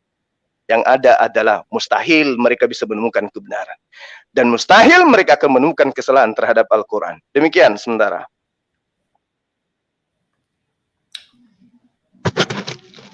Baik, mungkin yang lain ingin menambahkan, silakan. Mungkin dari Bang Handi, silakan. Halo Bang Handi. Halo. Assalamualaikum Bang Handi. Waalaikumsalam warahmatullahi wabarakatuh. Ya kalau saya sebagai muslim ya hanya ingin mengatakan bahwa di luar Islam tapi sok tahu tentang Islam itu artinya sombong. Itu sih sebenarnya intinya di sana. Di sana itu ada kesombongan. Kesombongan apa sih itu? Artinya adalah mengatakan sesuatu tapi faktanya nggak ada. Halo. Mereka, ya itu dia. Mereka selalu mencari kesalahan dalam Al-Quran. Mereka selalu mencari kesalahan-kesalahan seorang muslim dengan sumber ajarannya Al-Quran dan Sunnah. Cenderung menyalahkan. Tapi dia nggak bisa tahu apa isi Al-Quran, apa isi itu hadis dan seterusnya. Jadi ya itu saja. Ya gitu kira-kira kalau menurut saya yang penting adalah di luar sana jadilah orang yang merdeka dalam berpikir. Jangan terdoktrin dalam berpikir, itu ya. Jadi manusia itu harus merdeka. Merdeka artinya mencari kebenaran yang sudah kita peroleh dengan sah. Itu di situ intinya lah. Jadi kalau Anda ingin mengetahui Islam secara keseluruhan, belajarlah kepada orang Islam. Jangan belajar kepada pohon yang sedang bersemi di sana begitu. Kalau Anda ingin mengetahui tentang Islam, pelajari Al-Quran. Kalau Anda nggak bisa belajar dengan sendiri, masuk pesantren aja. Supaya Anda tahu bisa berkoar-koar nanti setelah keluar dari sana, Anda bisa menceritakan apa isinya di sana begitu. Nah, jangan kayak orang-orang yang sudah terproses dengan hukum. Ya, sok tahu tentang Al-Quran, akhirnya dia bercerita dengan sendirinya, membuat konten, akhirnya terciduk oleh pihak yang berwajib. Ini beresiko loh ini. Ini beresiko sebenarnya orang-orang yang kayak demikian nih. Berbeda dengan kami muslim. Kami kalau membahas satu ayat Bible itu kita enggak tambah, enggak kurangin, malah kita tinggikan itu. Kira-kira begitu kalau dari saya ya. Malah kita tinggikan, bukan merendahkan. Nah sebaliknya ini, gitu loh. Sumbernya dari tulisan-tulisan orang-orang Barat, guru-guru yang dianggap benar dari Syiah, dari CP, dari David Wood, dari James Smith dan seterusnya. Padahal mereka itu nggak ngerti Al-Quran, tapi dijadiin guru untuk berdiskusi di Indonesia. Ketemu Banjuma ya kelar urusan. Kira-kira begitu kalau dari saya. Semoga sadarlah wahai saudaraku di luar sana. Pakai akal sehat, baca sumbernya, kemudian ngerti isinya, baru Anda berbicara. Jangan seperti tong kosong nyaring bunyinya. Kira-kira begitu dari saya. Makasih. Makasih Bang Handi, sudah ngopi kah? Udah 2 botol ini campur Masako. Kok sama? Butuh cyanida nih. Butuh tambah cyanida nih. Jangan mati ya. Enggak ada lagi nanti jadi garda terdepan kalau dia mati. Allahu Akbar. Dia mau tahu tentang Al-Quran tapi dia belajar sama pohon. Gimana ngertinya? Ya, benar Bang Handi. Bukan, Jadi bukan bertanya Bang Sandi. Itu menyerang, bukan bertanya. Iya, menyerang betul-betul. Jadi tema kita malam ini membahas tentang siapakah nabi palsu itu. Kalau kita ya seperti yang saya jabarkan tadi sahabat-sahabat, kalau kita itu kan menjadi muslim karena sebuah buku pedoman, yaitu Al-Qur'anul Karim, di mana Al-Qur'an ini tidak pernah kemudian menentang kenabian dan kerasulan dari pembawa risalah kenabian dan juga risalah dari wahyu Allah itu sendiri. Tidak ada. Berbeda dengan kitabnya mereka. Contoh seperti yang kita sudah hafal dalilnya ya, di mana di dalam 1 Yohanes 2 diterangkan bahwa nabi palsu itu, antikristus itu berasal di antara kita, berasal dari tengah-tengah kita. Memang mereka sang antikristus itu dikatakan berasal dari kita. Berarti Yesus menerangkan kepada murid-muridnya bahwa antikristus itu berasal di antara kita. Berarti di antara pengikut-pengikut Yesus itunya nanti muncul serigalanya. Bukan 600 tahun kemudian. Dan memang nyata di situ diterangkan bahwa serigala, domba. Berarti ada yang menyamar menjadi pengikut Yesus. Kalau kita umat Islam tidak pernah kita itu nyamar menjadi pengikut Yesus. Ngapain? Kita ini adalah pengikut Rasulullah Muhammad SAW. Nah, siapa yang kemudian menjadi pengikut di situ? Yang mengaku pengikut. Hari ini mereka mengakui mereka adalah pengikut Yesus. Mari kita telaah, benarkah mereka ini pengikut atau jangan-jangan mereka adalah pentuhan atau penyembah Yesus? Kan beda. Antara pengikut Suma dengan penyembah Suma itu beda. Nah, sekarang kita lihat. Ada yang menyamar sebagai pengikut, bukan menyamar sebagai penyembah. Tetapi menyamar sebagai pengikut, tapi pola kehidupan keberagamaannya justru menyembah. Itu yang harus kita jabarkan dan kita sampaikan kepada sahabat-sahabat seberang supaya mereka itu sadar. Lalu poin kedua, ketika diterangkan bahwa orang-orang kafir di dalam Al-Quran adalah dia yang menyangkal kenabian Rasul Muhammad SAW dan juga menyangkal ketuhanan Allah Subhanahu wa taala.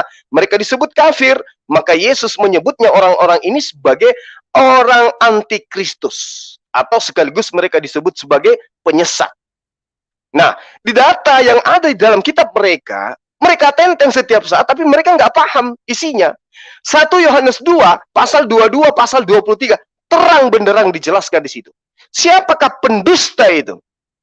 Apakah pendusta itu umat Islam? Apa buktinya bahwa umat Islam itu pendusta?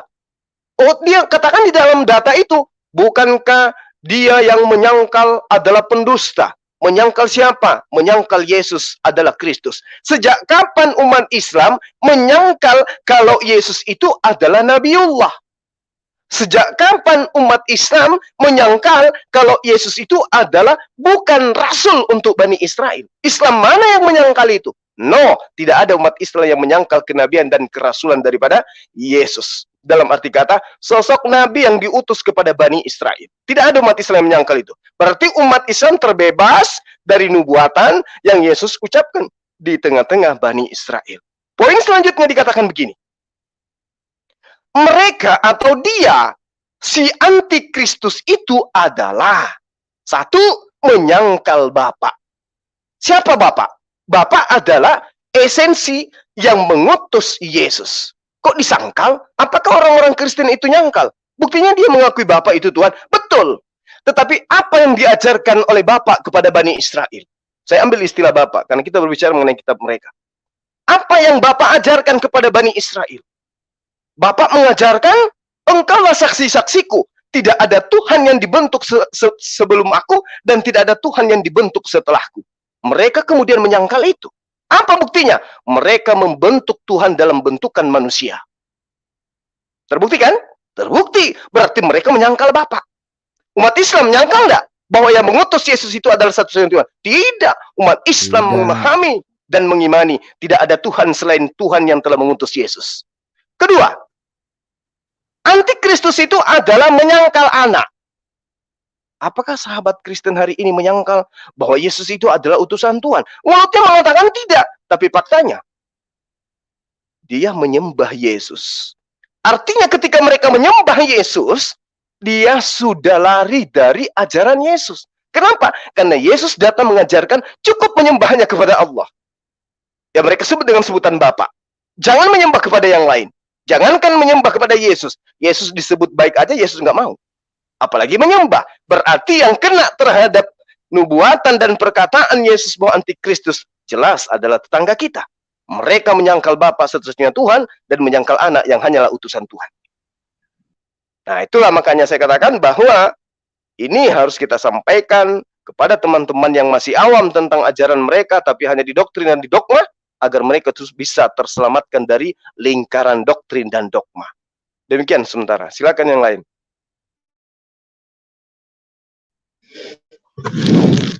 Baik, silakan yang lain ingin menambahkan. Ada dua sahabat lagi yang baru bergabung, ada Joko Hadi dan Andi Palu. Mungkin ada yang ingin disampaikan atau ingin bertanya mengenai tema kita pada malam hari ini. Silakan, Bang. Oke, baik. Assalamualaikum warahmatullahi wabarakatuh. Waalaikumsalam warahmatullahi wabarakatuh. Ya, salam nih buat Bang Zuma nih. Saya penggemar berat juga nih. Waalaikumsalam warahmatullahi wabarakatuh. Iya. Ada Bung Julius juga tadi udah ini ya, lagi live ya. Kenapa Bang Juma aja yang jadi idola? Saya enggak.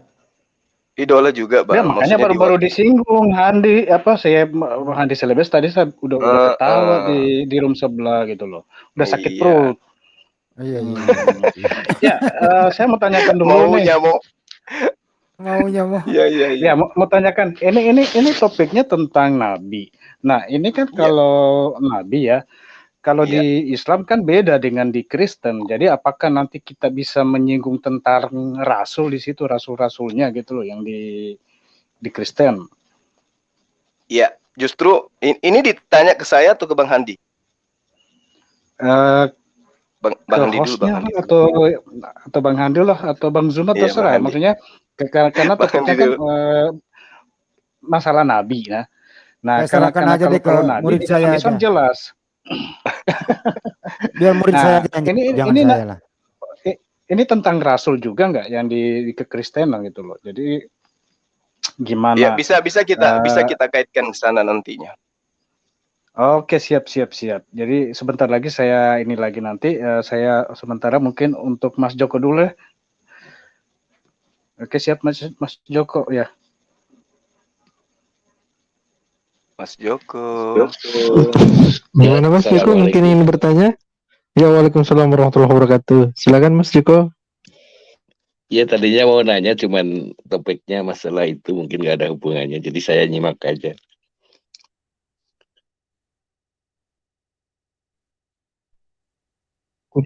Oke, baik. Mungkin dari pertanyaan Bang Andi Palu dulu tadi, Bang. Semua nanya itu. Cuman topiknya beda. Oke, beda topik ya Bang. Oke, kita utamakan di tema kita dulu Bang pada malam hari ini ya. Mungkin Gurunda bisa menjawab tadi pertanyaan dari Bang Andi Palu ini. Silakan Gurunda. Karena Ya, mengenai Nabi juga maaf Gurunda sedikit. Jadi di Instagram sendiri itu ada yang menanyakan juga ini Gurunda perihal Nabi ya. Dia ya, karena sama ya pertanyaannya, jadi saya bacakan saja dari Assalamualaikum warahmatullahi wabarakatuh. Nah, beliau ini katanya namanya Umroh dari Lombok. Nah, dia mau bertanya, Bang, kalau nabinya di Kristen ada berapa sih? Nah, ini menyangkut juga nih mengenai nabi ini. Silakan Gurunda, mungkin bisa dijawab sekaligus, silakan. iya. Jadi kita jawab. Ya, silakan Gurunda. Bang Handi mungkin bisa jawab. Oke. Jadi gini, berbicara mengenai nabi di dalam iman Kristen itu sebenarnya mereka itu tidak punya nabi ya. Kalau kita melihat daripada definisi atau makna daripada nabi itu sendiri. Tapi karena mereka adalah umat terjemah, ya mungkin saya boleh nyanyikan di dalam Kisah Para Rasul 13 nomor 1 atau pasal 1. Di situ diterangkan begini. Pada waktu itu dalam jemaat Antioquia. Nah, Antioquia ini adalah pusat tempat penyembahan ajaran politeisme. Sembahan-sembahan politeisme. Pada waktu itu dalam jemaat di Antioquia ada beberapa nabi dan ada beberapa pengajar. Yaitu Barnabas, Simeon, Lukies, kemudian Manahem, kemudian yang terakhir adalah Saulus. Berarti Saulus ini masuk dalam deretan nabi atau pengajar. Mana datanya? Kisah Para Rasul 13 pasal 1. Nah, berarti di situ diakui bahwa Paulus ini juga adalah nabi meski waktu itu masih disebut dengan nama Saulus. Nah, di dalam Bilangan 12 nomor 6 di situ diterangkan, lalu berfirmanlah Tuhan, dengarlah firmanku ini, jika di antara kamu ada seorang nabi, maka aku Tuhan menyatakan diriku kepadanya dalam penglihatan. Aku berbicara dengan dia dalam mimpi. Poin ini jelas ada dua. Yang pertama, Tuhan menyatakan diri kepada nabi tersebut melalui penglihatan nabi. Berarti yang bisa melihat adalah nabi itu sendiri.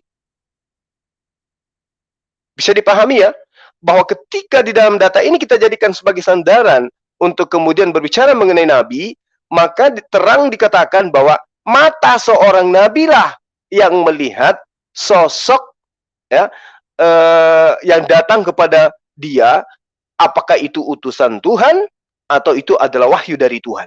Kemudian yang kedua adalah Allah atau Tuhan berbicara kepada nabi itu melalui mimpi. Jadi tidak dari hasil penyelidikan, tidak dari hasil investigasi apa yang mereka tuliskan. Berbeda dengan yang dituliskan kemudian penulis kitab yang sudah dikanon di dalam ajaran agama Kristen, seperti Lukas misalnya. Mereka melakukan penyelidikan untuk memberikan sebuah sajian berupa data-data di dalam kitab mereka. Coba kita lihat dalam Lukas 1, pasal 1 sampai pasal 4. Nah, artinya bahwa ketika sahabat kita ini bertanya tentang nabi, ya, dan juga bertanya tentang rasul, sebenarnya berbicara mengenai nabi itu Al-Quran sudah sangat jelas menerangkan itu.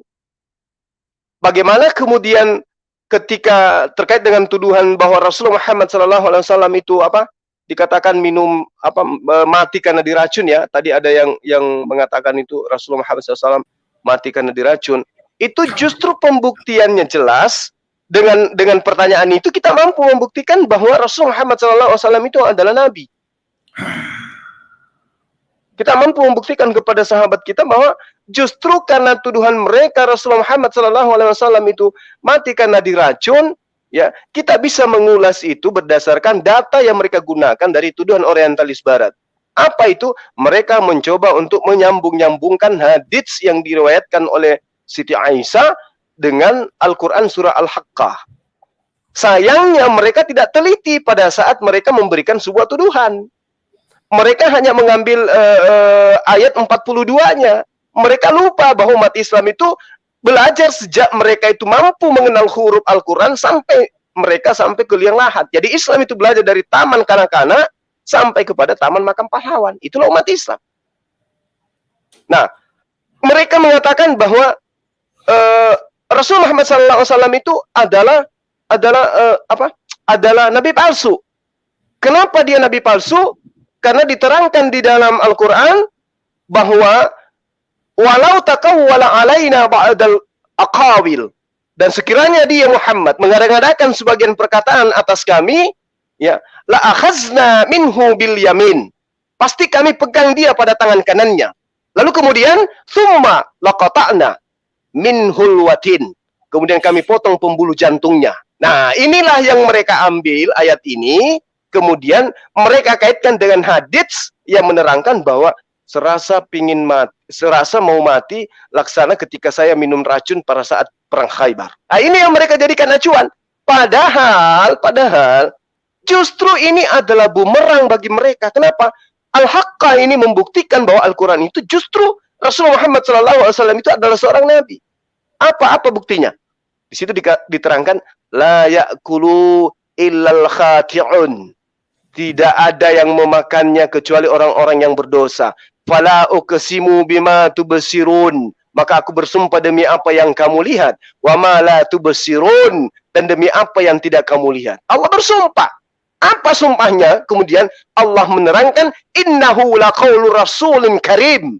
Sesungguhnya Al-Quran itu benar-benar wahyu yang diturunkan kepada Rasul yang mulia, yaitu Rasulullah Muhammad sallallahu alaihi wasallam. Jelas pembuktiannya. Wa ma huwa biqaulis syairin qalila ma tu'minun. Dan Al-Quran itu bukanlah perkataan seorang penyair. Bukan, dan sedikit kamu dari kalian itu akan beriman kepada Al-Quran itu. Bukti bahwa Rasulullah Muhammad SAW sebagai penyampai firman, dia adalah Nabiullah, dia adalah Rasulullah. Sangat jelas itu. Sehingga ketika berbicara mengenai Nabi, di awal saya terangkan tadi bahwa Allah, Al-Quran, kemudian Rasulullah Muhammad SAW itu legalitasnya sangat luar biasa terhadap satu dengan yang lain. Allah menerangkan tentang Al-Quran, Al-Quran menerangkan tentang Allah, Allah menerangkan tentang Rasulullah Muhammad SAW, Rasulullah Muhammad SAW menerangkan tentang Allah. Al-Quran menerangkan Allah, Al-Quran menerangkan Rasulullah, Rasul menerangkan Al-Quran, Rasul menerangkan Allah. Satu poin ini mereka klop. Bagaimana dengan Yesus dan dengan Paulus? Ayo. Bagaimana dengan Yesus dengan Paulus? Bagaimana Yesus dengan kitab Lukas? Bagaimana Yesus dengan keberadaan kitab Markus? Bagaimana Yesus dengan keberadaan surah-surah Paulus? Tidak ada kesinambungan, tidak ada sinkronisasi, tidak ada sah-mensahkan satu sama lain. Saling tidak mengenal, saling tidak ada kesinambungannya, kecuali klaim, dan cocokologi saja. Contoh, saya kasih pembuktian satu. Ketika Rasulullah Muhammad SAW menerangkan bahwa amalan itu tergantung daripada niat. Apakah kemudian ucapan ini bisa dibuktikan kebenarannya? Bisa. Siapa yang mengatakan bahwa ucapan itu bersumber dari Rasulullah? Bisa. Siapa yang membuktikannya? Rasulullah dengan sahabatnya yang mendengarkan. Kemudian sahabatnya menyampaikan kepada muridnya. Muridnya lagi sampai kepada muridnya yang lain. Sampai kepada perawi. Nah, bagaimana dengan ucapan bahwa misalnya dikatakan bahwa Yesus terangkat ke surga. Siapa yang mengatakan itu? Lukas. Dari mana Lukas mendapatkan berita itu? Dari kemarin. Gak ada yang bisa nggak ada yang bisa dijadikan sebagai acuan. Dari sini sampai ke sini, sampai ke sini, sampai ke sini, sampai kepada Yesus. Nggak ada. Lukas hanya pengarang. Lukas hanya wartawan. Dia menuliskan segala sesuatu yang ada dalam kitabnya hanya berdasar terhadap penelitian. Nah, duduk sebagai hadits saja, ya, hadis sahih saja, tulisannya nggak bisa. Kenapa? Kan yang menjadi sumber itu adalah Yesus. Dia nggak pernah bertemu Yesus. Orang-orang yang ditemui ya tidak pernah bertemu dengan muridnya Yesus. Orang-orang yang ditemui pun ketika dikatakan bertemu dengan si ini, bertemu dengan si itu, tidak ada pengakuan. Dan kalaupun bertemu dan diakui, sampai tidak kepada Yesus? Ternyata tidak. Berarti duduk sebagai hadis saja tidak bisa karangan mereka ini. Apalagi duduk sebagai kalamullah. Nah, itu yang perlu dipahami. Karena dia tidak duduk sebagai kalamullah, tidak sampai kepada pengajaran Yesus, maka nyatalah nabi-nabi palsu itu bagi kita. Mereka yang mengarang-ngarang cerita tentang apa yang mereka inginkan untuk didudukkan, dinobatkan kepada Yesus. Maka Al-Baqarah menerangkan dalam ayat 4 ayat berapa tuh? Ayat 79 ya. Ayat 79 bagaimana kemudian Allah menerangkan bahwa mereka membuat sebuah kitab dan menganggap kitab itu adalah firman dari Allah. Wailul lilladzina yaktubuna al-kitaba biaidihim thumma yaquluna hadza min indillah liyashtaru bihi thamanan qalila wailul lahum mimma katabat aidihim wa wailul lahum mimma yaksibun. Ya, itu kecaman Allah terhadap mereka yang menulis kitab yang kemudian dianggap sebagai kitab suci oleh teman-teman kita. Saya kira begitu dari saya, sudah panjang sekali saya berbicara. Saya mohon kepada yang lain untuk menambahkan. Ustaz Alwan barangkali, silakan. Baik, silakan sahabat yang lain yang ingin menambahkan sebelum kita ada penanya kita satu lagi nih yang tampil. Apabila ingin ditambahkan, silakan ditambahkan dulu sebelum kita ke pertanyaan selanjutnya, silakan. Oke, baik. Terima kasih admin ya, MMCI. Ya, kalau kita bicara tentang Rasul ya, berarti kita persepsinya di sini jangan nanti dari umat Kristen pada saat kita bilang Paulus itu, mereka akan menyangkal bahwa Paulus bukan nabi. Mereka akan mengatakan dia adalah Rasul. Ya, jadi di sini makanya tadi saya tanyakan apakah nanti tidak mereka bantah tuh kalau kita katakan nabi, karena saya pernah debat dengan mereka, saya katakan bahwa si Paulus itu adalah nabi, ya mereka menyangkal itu, mereka mengatakan bahwa Paulus adalah rasul. Baik, kalau kita melihat dari Bible ya, saya enggak bilang Injil ya, Bible, karena apa ya, kalau saya katakan Injil itu kan cuma Nabi Isa yang ada tuh. Sedangkan Bible sekarang itu kan yang tulis kan 4 orang ini kan, dari Markus, Matius, Lukas, dan Yohanes.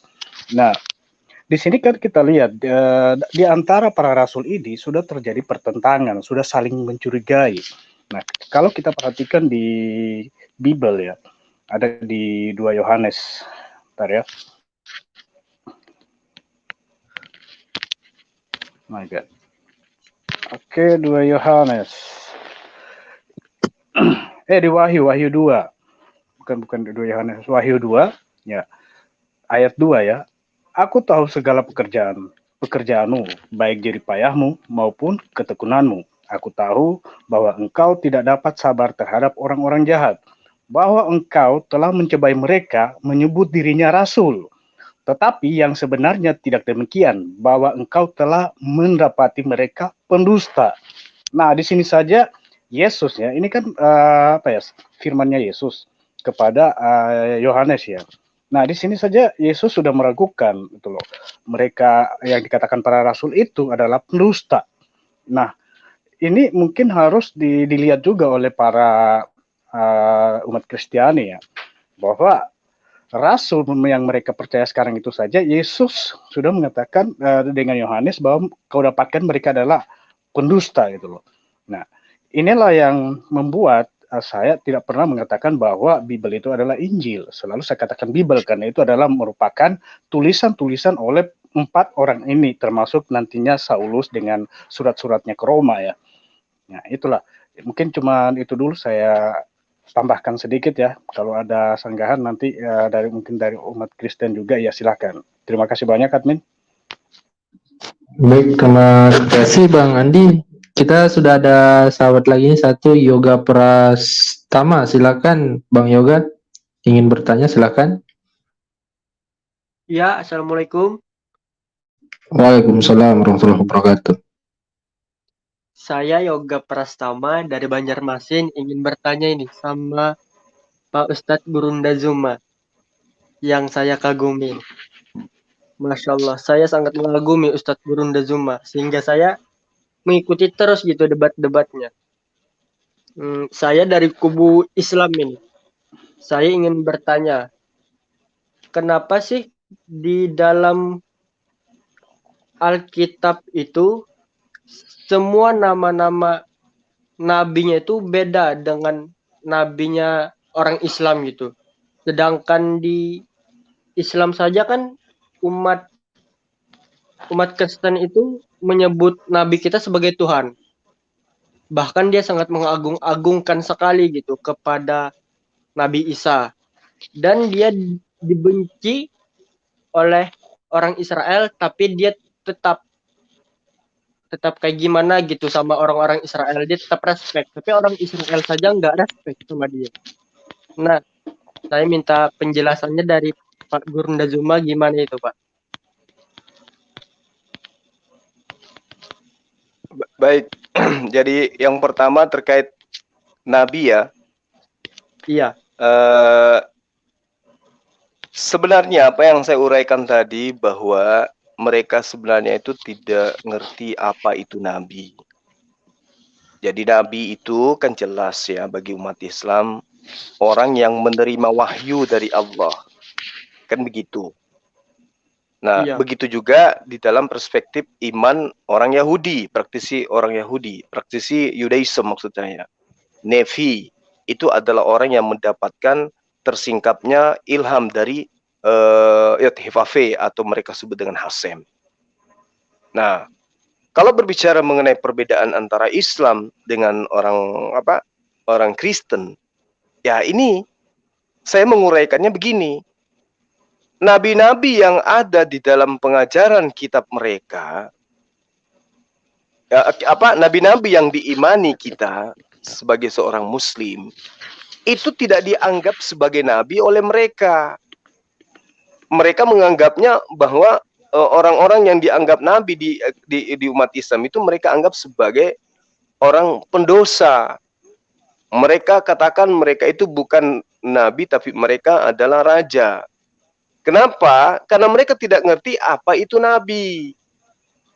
Bagaimana kemudian mereka disuguhkan ajaran-ajaran yang kemudian ajarannya itu justru menghujat para nabi.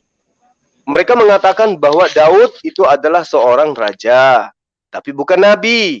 Tetapi tulisannya mereka imani sebagai tulisan suci, yaitu Mazmur, Kidung Agung, Amsal, diakui seperti itu. Tapi di sisi lain mereka menghujat daripada apa yang kemudian diimani oleh umat Islam sebagai nabi, seperti Daud misalnya, Salomo dan seterusnya. Nah, artinya bahwa mereka tidak peduli mau nabi mau tidak, mereka tidak peduli itu. Yang mereka peduli adalah mereka punya Tuhan bernama Yesus dari ajaran Paulus. Nah, kemudian ketika sahabat tadi mengatakan bahwa mereka akan menyangkal Paulus itu bukan nabi, tapi dia adalah rasul. Siapa bilang? Di kitab mereka di dalam Kisah Para Rasul 13 jelas Saulus di situ disebut sebagai nabi. Kalau dia bukan nabi, lalu dari mana dia mengambil tulisan-tulisan itu? Karena yang dikatakan di dalam Bilangan 12 nomor 6 bahwa ketika Allah mengutus seorang nabi, maka Allah menyatakan diri kepada nabi itu melalui penglihatan dan berkata melalui mimpi kepada sang nabi. Nah, kalau Paulus itu tidak mimpi berbicara dengan Tuhan, tidak melihat lewat penglihatannya tentang Tuhan, berarti tulisan-tulisannya itu karangan murni dari dia sendiri. Maka tidak pantas dijadikan sebagai kitab suci. Tapi, kalau ternyata itu diilhami oleh Tuhan, maka dia adalah nabi. Nah, sekarang permasalahannya, apakah dia palsu atau nabi beneran? Karena itulah kemudian Yesus menerangkan, waspadalah terhadap nabi-nabi palsu. Karena ada yang mengaku mendapat wahyu dari Tuhan, tapi ternyata yang disampaikan itu adalah ajaran yang bertentangan dengan ajaran para nabi. Ajaran yang diajarkan Tuhan kepada para nabi.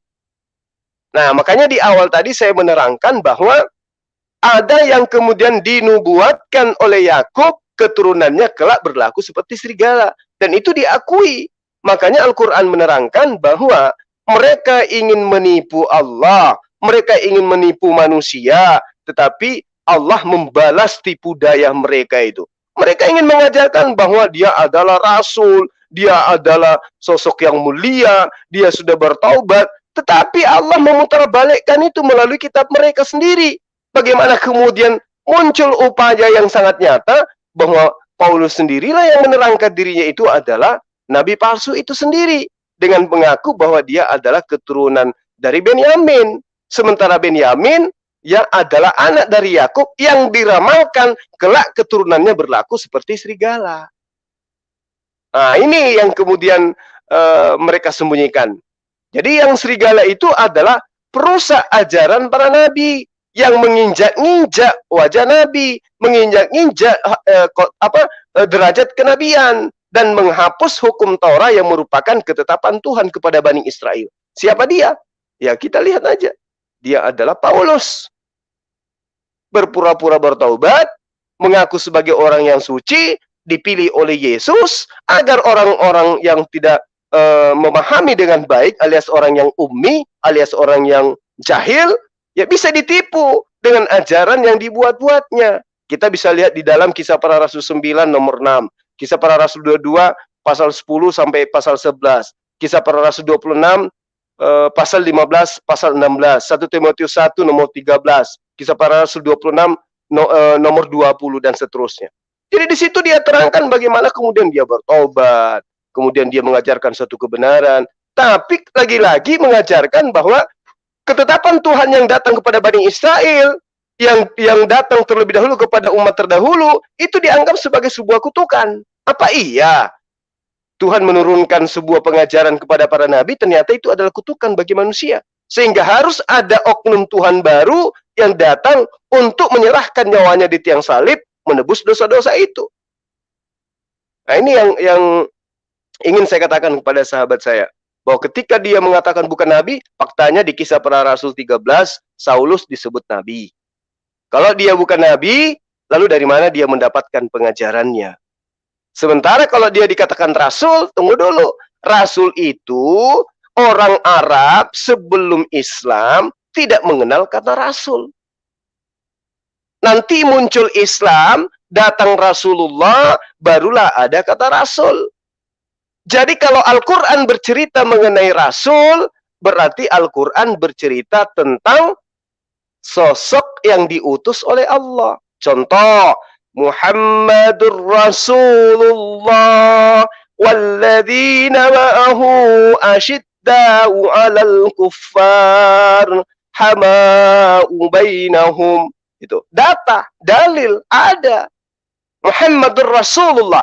Ini tidak diberikan kemudian kata ini kepada selain daripada para nabi yang diutus oleh Allah kepada manusia sebelum Al-Quran itu datang. Al-Quranlah yang mengatakan bahwa kata Rasul itu ditujukan kepada Musa, kepada Abraham, kepada Isa, dan juga kepada Rasulullah Muhammad SAW. Jadi kalau ada orang yang menyebut dirinya bukan nabi, tapi ada rasul, berarti dia adalah utusan Allah. Yang disebut utusan Allah sudah pasti nabi. Jadi antara nabi dan rasul, nabi itu ibarat SMA, rasul itu ibarat sarjana. Bagaimana mungkin seorang bisa sarjana tanpa melalui tangga SMA? Jadi kalau ada orang mengaku, aku bukan nabi, tetapi aku adalah rasul, itu namanya orang bahlul bin dongo. Saya adalah sarjana, tapi saya tidak pernah melalui tangga SMA, itu namanya orang toklol, orang baga-baga. Ngaku rasul, tapi nggak ngaku nabi, itu namanya tuyul. Nggak bisa. Makanya kudu wajib ngerti apa itu nabi, apa itu rasul. Yang disebut nabi adalah orang yang menerima wahyu untuk dirinya dan tidak ada kewajiban untuk menyampaikan kepada orang lain. Yang disebut rasul sudah pasti nabi karena menerima wahyu untuk dirinya dan untuk disampaikan kepada kaumnya. Itu disebut rasul. Berarti dia menerima firman. Kalau dia disebut rasul, otomatis nabi. Disebut nabi, belum tentu rasul. Ini yang tidak dipahami oleh tetangga. Cuma ngambil kata rasul, nggak ngerti apa itu rasul. Padahal Rasul itu sudah pasti utusan Allah, sudah pasti dia menerima firman, dan sudah pasti melalui tangga kenabian. Makanya Rasulullah Muhammad Sallallahu Alaihi Wasallam itu disebut sebagai penutup para nabi. Maka Muhammadun aba ahadim min rijalikum walakin Rasulullah wa khataman nabiyyin. Itu adalah predikat, itu titel yang nggak bisa ditawar-tawar. Ya, jadi kalau ada orang yang mengaku rasul tapi tidak mau disebut nabi, ya itu suruh aja ke laut, mancing di sana. Mungkin di sana bisa mancing gajah. Demikian sementara. Ya, terima kasih. Bagaimana Bang Yoga? Mungkin ada yang mau diperjelas lagi dari pernyataan Gurunda, silakan. Apa sudah cukup? Insya Allah sudah cukup. Alhamdulillah. Masya Allah. Baik. Ya, alhamdulillah. Semoga ya mereka yang di sana sudah paham gitu. Jadi tidak menyangka lagi pada saat kita katakan bahwa si Saulus dan yang lainnya itu adalah nabi, tidak lagi menyangkal bahwa mereka bukan nabi, mereka adalah rasul. Dengan pencerahan daripada Ustadz Zuma, alhamdulillah semua akan tercerahkan dan mereka sudah tahu diri gitu loh. Jadi tidak ada lagi berapologi bahwa oh ya, si Saulus atau si Paulus itu bukan nabi, dia hanya rasul. Gitu loh.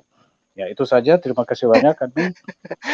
Kalau itu Bang Andi, si Ferguson kenal dengan Ferguson? Belum. Nah, Ferguson itu apa istilahnya nih, penjahat akal sehat. Ya, dia itu penghujat. Dia akui, kami pernah debat. Ya, panjang kami debat. Dia akui bahwa Paulus itu adalah nabi. Karena kapan dia tidak mengakui, maka gugur tulisannya sebagai firman Tuhan. Kalau dia tidak mengaku bahwa Paulus itu adalah nabi, terus tulisannya itu apa? Karangan. Berarti kalau dia karangan sama dengan tulisan Khairil Anwar, sama dengan tulisan Tatang Sutarma. Maka mau tidak mau, dia harus mengaku Paulus adalah nabi, sehingga catatannya adalah wahyu. Nah, gitu. Saya kira begitu Bang Andi. Terima kasih Ya, atas sharingnya. Iya, jadi memang harus dipertegas gitu loh, supaya mereka tidak lagi berapologi apapun itu loh. Bahwa kita katakan sesuai dengan apa yang didapatkan oleh si Paulus atau si Saulus, itu jelas-jelas dia menandakan nabi. Tapi mereka akan membalikkan, oh jangan samakan dengan di Islam. Loh bukan, tapi kita buka dia punya logika, ya tetap tertutup ya. Sudahlah, oke lah, saya mengikuti kata kalian lah, bahwa saya katakan juga rasul lah, apapun itu. Oke, gitu aja, Ustaz Zuma. Iya, baik. Makasih Bang. Oke, baik. Mungkin ini ada satu pertanyaan lagi Gurunda sebelum kita mengakhiri dari pada malam hari ini, dari DM Instagram ya, atas nama Ismail dari Surabaya ingin bertanya. Assalamualaikum Gurunda. Tadi Gurunda kan sempat membahas tentang antikristus di beberapa sumber, kemudian dalam film-film juga ada beberapa yang menyebutkan dalam Islam itu kan Dajjal. Mereka menyamakan di Kristen itu adalah antikristus. Nah, apakah benar kedua sosok ini adalah satu orang yang sama atau bagaimana? Nah, ini pertanyaannya. Silakan Gurunda, mungkin ingin dijawab, silakan. Ya, jadi sederhana aja ya, kita secara global aja memahami ini. Yang disebut Dajjal itu adalah banyak yang memanifestasikan sebagai makhluk yang bermata satu. Nah, apakah ini identik dengan orang-orang yang kemudian disebut kafir? Ya, identik. Manusia itu punya dua mata. Pertama, panca indera berupa apa yang ada di atas wajah ini. Namanya mata yang dilengkapi dengan pupil. Mata yang kedua adalah hati. Orang yang buta hatinya berarti dia bermata satu meski melek 2 biji. Berarti dia masuk dalam kategori Dajjal. Yes. Orang yang hatinya buta Al-Quran menerangkan wa mathalul ladzina kafaru kamathalil ladzina yan'iqu bima la yasma'u illa du'a wa nida summum bukmun umyum fahum la ya'qilun. Mereka termasuk dajjal, hatinya buta, diseru, dipanggil, mereka mendengarkan suara, tapi mereka pelangap-pelongok. Suara itu mereka dengarkan, tapi mereka tidak memahami apa inti, apa isi daripada suara tadi. Itulah dajjal. Tertutup mata hatinya. Matanya melek, hatinya tertutup. Sudah dikatakan, aku ini utusan Tuhan. Tidak setitik pun dihilangkan dari hukum Taurat sebelum langit, bumi lenyap. Tapi tetap aja diakui bahwa hukum Taurat itu sudah hilang karena itu adalah kutukan dengan matinya Yesus di atas tiang salib. Dajjal. Sudah diterangkan kepadanya. Hidup kekal itu menurut Yesus adalah engkau mengenal Allah satu-satunya Tuhan yang benar. Yohanes 17 nomor 3. Dan mengenal aku sebagai utusannya. Sudah diajarkan. Matanya kita perlihatkan. Kupingnya kita perdengarkan. Semuanya sudah kita serahkan. Tapi lagi-lagi apa? Matanya yang satu itu picek. Buta. Berarti dia kategori dajjal. Udah diajarkan kebenaran itu. Aku ini adalah jalan. Aku ini adalah keselamatan. Aku ini adalah hidup. Yang mau selamat, ikuti instruksi pengajaranku. Yang mau hidup, ikuti apa yang saya ajarkan. Yang mau jalan, ikuti koridor yang saya kasih. Tapi apa buktinya? Ketika Yesus mengatakan, tidak ada yang sampai kepada Bapa tanpa melalui aku. Tapi apa yang terjadi sekarang? Mereka hidup menjadi seorang yang dalam beragama, ya, berKTP-kan agama tertentu di negara ini, tapi apakah mereka berada di jalan Yesus? Coba kita lihat. Yesus taat hukum Taurat. Ketika Yesus datang kepada Bani Israel, Yesus bukan orang ateis. Dia bukan tidak beragama. Dia beragama, artinya dia punya jalan hidup. Dia punya tuntunan hidup. Di dalam proses penyembahannya kepada Tuhan dan juga proses hubungannya kepada manusia, dia punya ajaran. Dan ajarannya itu adalah Millah Abraham, jalan yang lurus.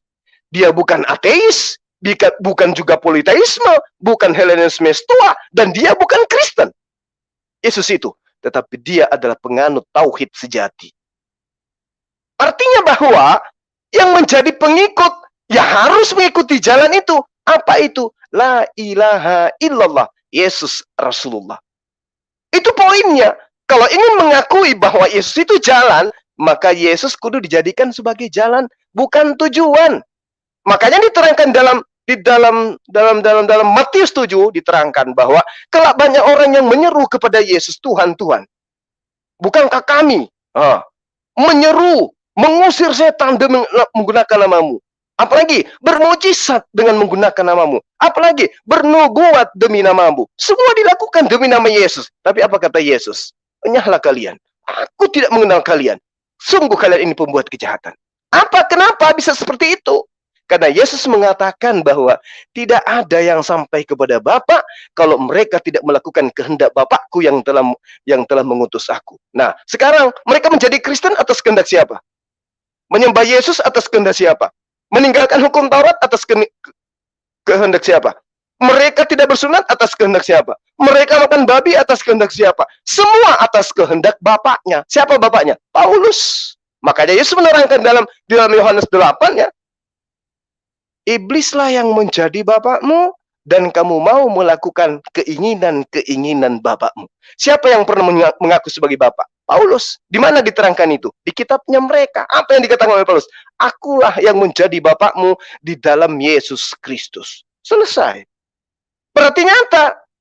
Mereka mengaku memuliakan Yesus, tapi ternyata mereka tidak memuliakan Yesus. Mereka mengaku mereka mengajarkan ajaran Yesus, tetapi mereka tidak melaksanakan apa yang dilakukan. Maka Yesus menerangkan di dalam Markus 7 pasal 6 pasal 8.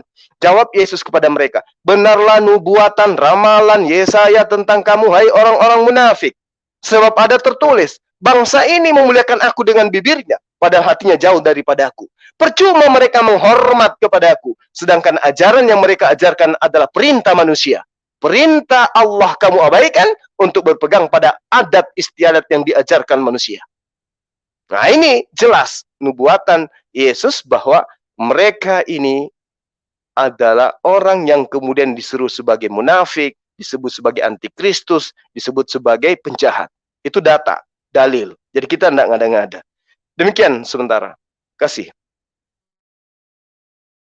Baik, terima kasih Gurunda.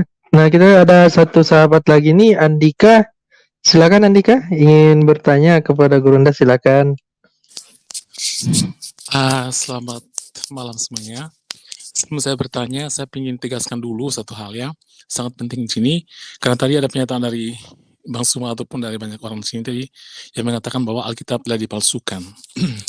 Saya ingin tegaskan di sini bahwa tidak ada satupun, sekali lagi, tidak ada satupun ayat Al-Quran yang mengatakan bahwa Al-Quran telah dipalsukan. Tapi klaim itu atau pernyataan itu adalah dibuat oleh para ulama Islam, termasuk ulama-ulama Indonesia ya. Kenapa mereka mengatakan itu?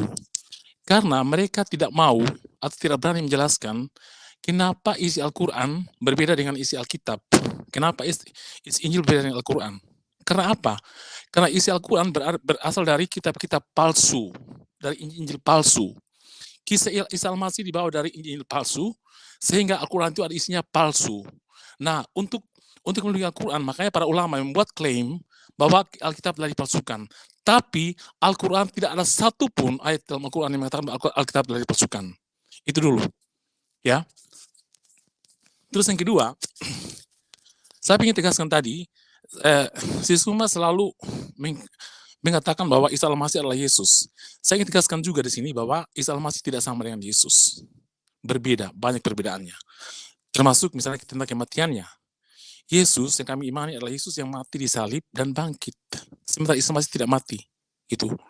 Jadi, Isa Al-Masih yang di alam Quran itu adalah dari kitab palsu, dari Injil palsu. Itu yang membuktikan bahwa Al-Quran adalah isinya palsu. Karena berasal dari kitab-kitab palsu. Banyak kisah-kisah dalam Al-Quran, misalnya dari Abraham dibakar. Itu semua tidak ada dalam kitab Taurat. Itu berbeda. Kisah misalnya anak-anak Nabi Nuh misalnya, itu juga berbeda juga. Nah, kenapa berbeda? Karena itu bisa dari hal yang palsu. Gitu. Ya.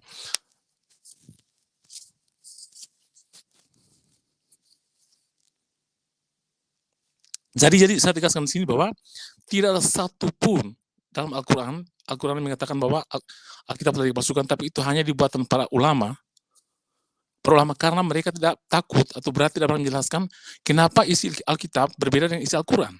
Gitu. Jadi sebenarnya yang palsunya adalah Al-Quran, karena berasal dari sumber-sumber yang palsu. 80% isi Al-Quran berasal dari isi Alkitab. Tapi dimuat dengan cerita yang berbeda, yang salah. Bukan hanya berbeda, tapi yang salah. Misalnya saja tentang ibu dari Isa Al-Masih, Yesus Kristus. Ya. Dalam Al-Quran mengatakan bahwa ibu dari Isa Al-Masih adalah Maryam, saudara perempuan Harun. Padahal mereka itu sangat salah total, karena mereka hidup di zaman yang berbeda. Perbedaannya 1400 tahun bedanya. Kemudian tiba-tiba Al-Quran mengklaim bahwa Yesus adalah saudara perempuan Harun. Atau Yesus adalah kemudian dari Harun dan Musa. Padahal mereka berhidupnya berbedanya 1400 tahun. Itu kesalahan Al-Quran yang sangat-sangat tidak bisa diterima, dan itu tidak bisa dibenarkan, karena memang itulah. Itu membutuhkan bahwa Al-Quran itu palsu gitu.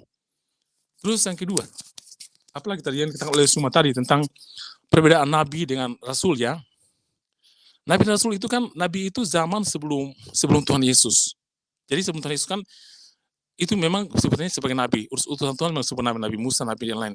Tapi setelah Tuhan Yesus itu sudah, Rasul itu adalah utusan Tuhan Yesus. Rasul Paulus, Rasul Yohanes, Rasul Matius, itu semua utusan Tuhan Yesus. Jadi Rasul itu muncul setelah Tuhan Yesus.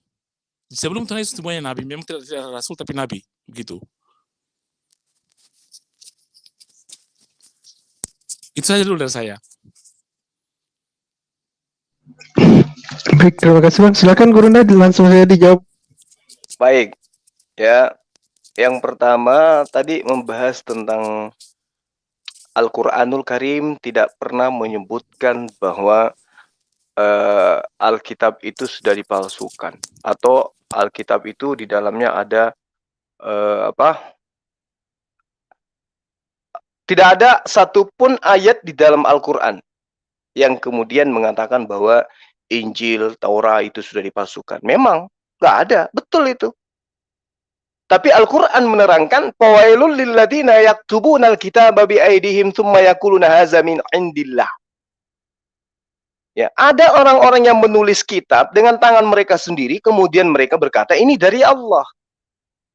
Coba, siapa itu? Ya jawab sendiri. Lukas nulis, dikatakan itu adalah dari Allah. Ya.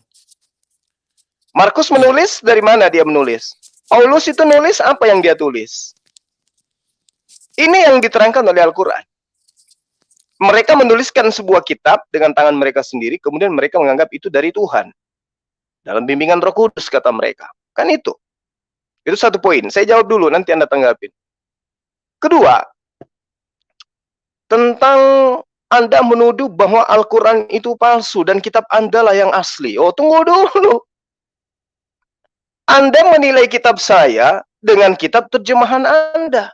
Ya salah, bukan begitu. Harusnya kitab saya yang menilai kitab Anda. Keberhasilan Orde Lama dinilai oleh Orde Baru.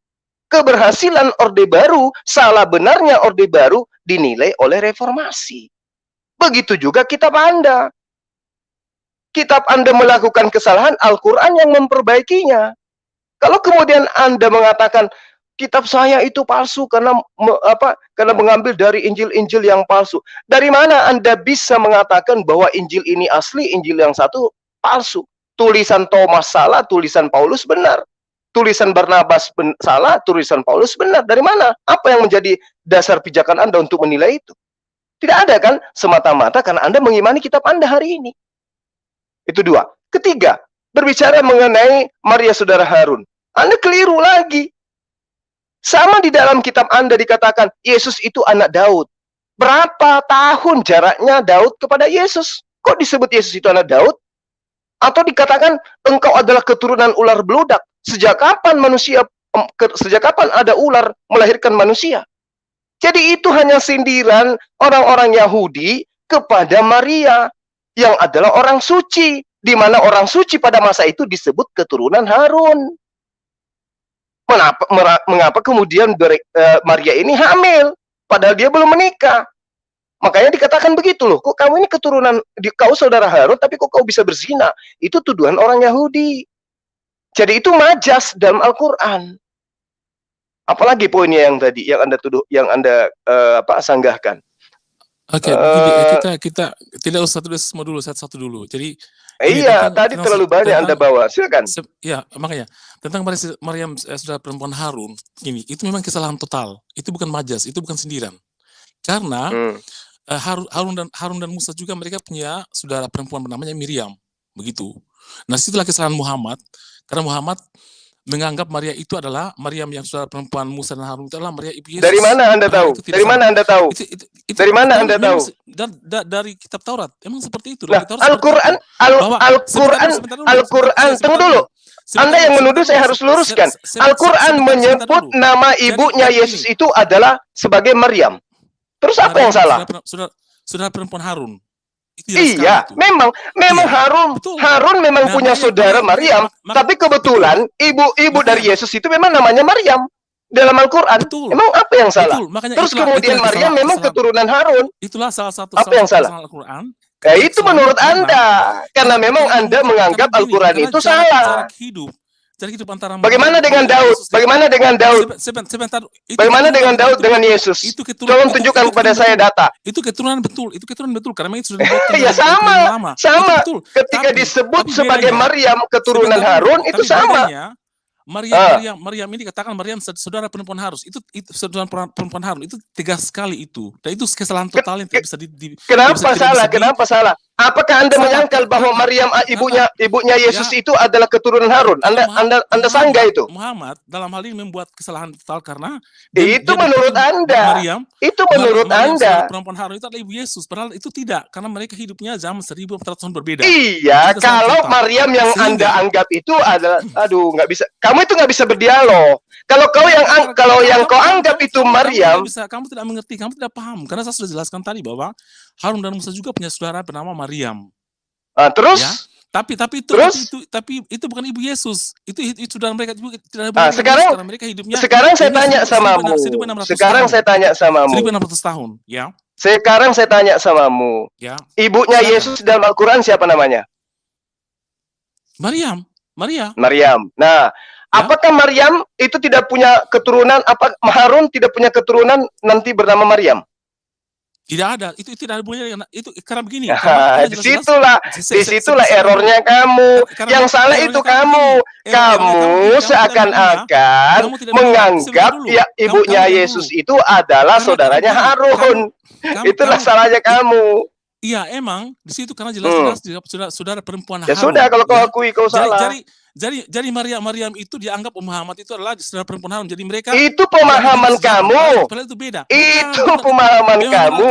Memang Alkitab itu membuktikan bahwa Itu urusanmu dengan kitabmu. Tapi kami yang megang Al-Quran, memahami bahwa yang dimaksud tuduhan orang Yahudi kepada Harun, kepada Maryam itu adalah satu, keturunan Harun itu adalah orang-orang yang saleh, orang-orang yang taat. Tapi kenapa kemudian salah satu keturunan Harun ada yang berzina? Makanya dikatakan, wahai saudara Harun. Kita tidak membahas itu. Kita sekarang sedang membahas. Lah itu pemahaman kitab saya. Karena itu pemahaman kitab saya. Perempuan Harun. Sebentar dulu.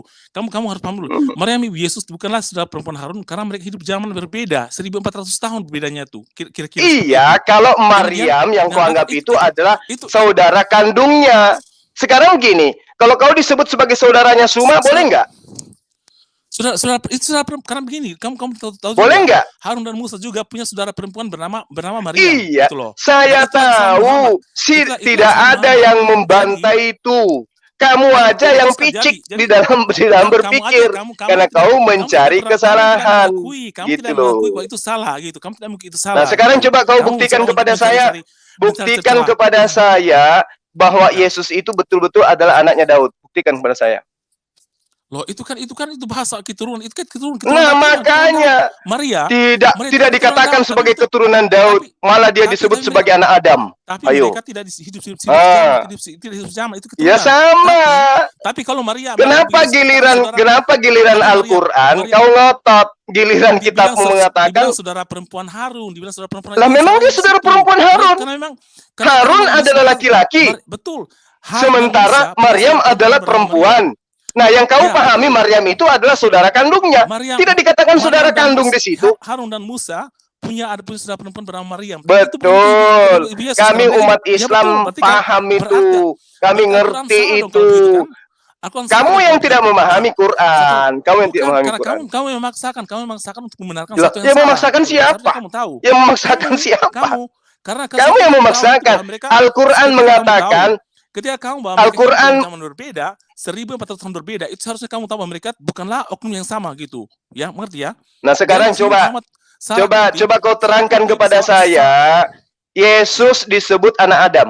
Gimana caranya tuh? Coba jelaskan kepada saya. Keturunan Adam. Kita enggak dikatakan keturunan, disebut sebagai anak. Halo? Anak.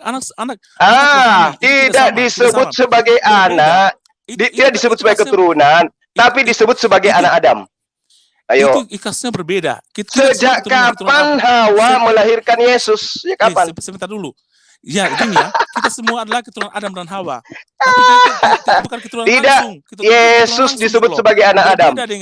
Berbeda dengan Maria saudara perempuan Harun. Itu langsung saudara perempuan. Jadi saudara perempuan. Jadi mereka adalah Harun, Musa, dan Miriam satu dari satu ayah dan satu ibu, gitu kan? Saudara perempuan mereka. Ya, terserah.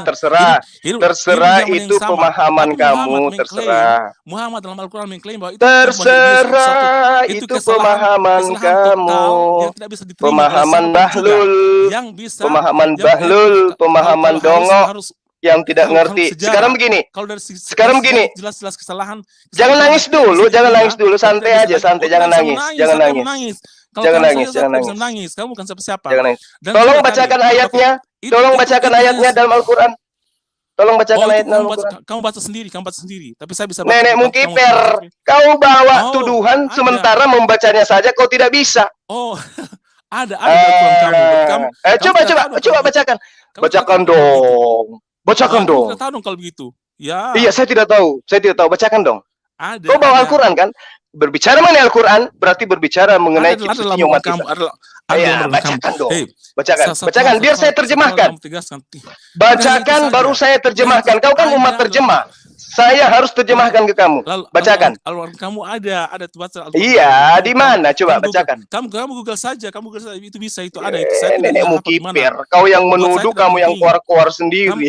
Buat saya tidak penting, karena memang itu ada dalam Al-Quran kamu. Silakan. Kalau bagi kamu saja tidak penting, apalagi saya yang paham Al-Quran. Kan gitu. Kamu membacanya saja tidak bisa. Membacanya Quranku saja nggak bisa. Sebentar dulu.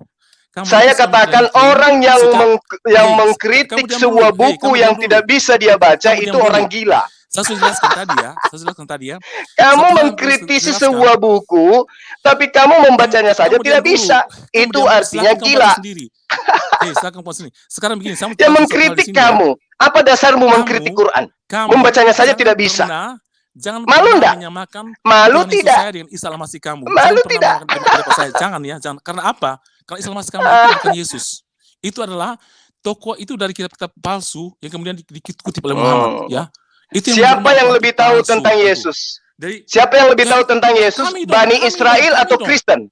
Oke, saya tanya, apa yang diterangkan Bani Israel tentang Yesus? Diam. Apa yang diterangkan Bani Israel tentang Yesus? Coba. Orang Israel yang tidak percaya Yesus, mereka juga sama seperti kalian ini akan masuk neraka. Sekarang kami mengenal Tuhan Yesus, sekarang kami mengimani Injil. Sekarang begini, Yesus itu orang Israel menggunakan bahasa Aramaik. Apa orang Aramaik katakan tentang Yesus? Ya, ayo, dialah Mesias jawab yang dong. dijanjikan. Dialah Mesias yang dijanjikan. Kemudian di mana Israel mengatakan bahwa Yesus adalah Mesias yang dijanjikan? Di mana? Dialah Mesias. Sekarang begini mereka. Praktisi Yudaisme mana yang mengatakan itu? Pertanyaan praktisi Yudaisme mana? Siapa kamu itu hanya pengikut penjajah Belanda. Oh, kamu bodoh. Kami sekarang begini. Kamilah pengikut Injil yang sebenarnya. Kamilah pengikut Injil yang sebenarnya. Kalau kalian itu Al-Quran kalian itu berasal dari kitab-kitab palsu, makanya isinya palsu. Itulah isi Al-Quran kalian itu 80% itu dari Alkitab, tapi di kitab yang mana? Coba tunjukkan satu persennya yang mana di Al-Quran dari kitab palsu. Coba tunjukkan. Iya dong. Coba tunjukkan. Semua kan kisah-kisah Abraham dibakar. 80%. Misalnya kisah Abraham dibakar itu kan nggak ada dalam kitab Taurat. Masalahnya adalah kalian tuh mengikuti kitab Taurat. Sekarang tunjukkan kepada saya kitab Taurat mana yang mengatakan bahwa kalau di dalam kitab Taurat ada nggak Tuhan dibunuh? Di dalam Taurat ada nggak Tuhan dibunuh? Wah, itu kan tidak sebenarnya tidak ada seperti itu. Masa bisa dibunuh? Ya kan? Lo Tuhanmu, kenapa kemudian dibunuh Tuhanmu? Siapa yang ngajarin?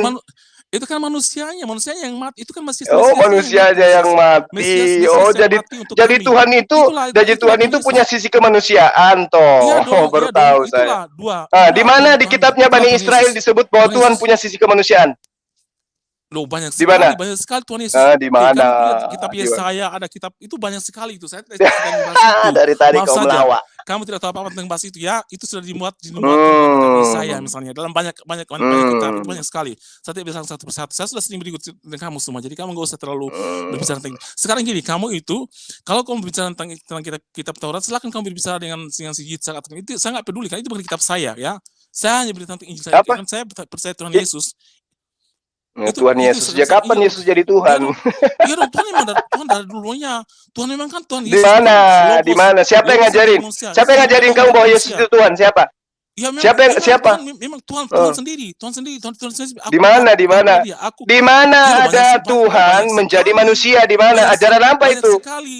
Tuhan Ajaran menjadi apa? saja. Tuhan menjadi Ajaran saja, apa karena yang Tuhan, mengajarkan dia punya Tuhan menjadi kuasa, manusia? dia bisa menjadi apa saja.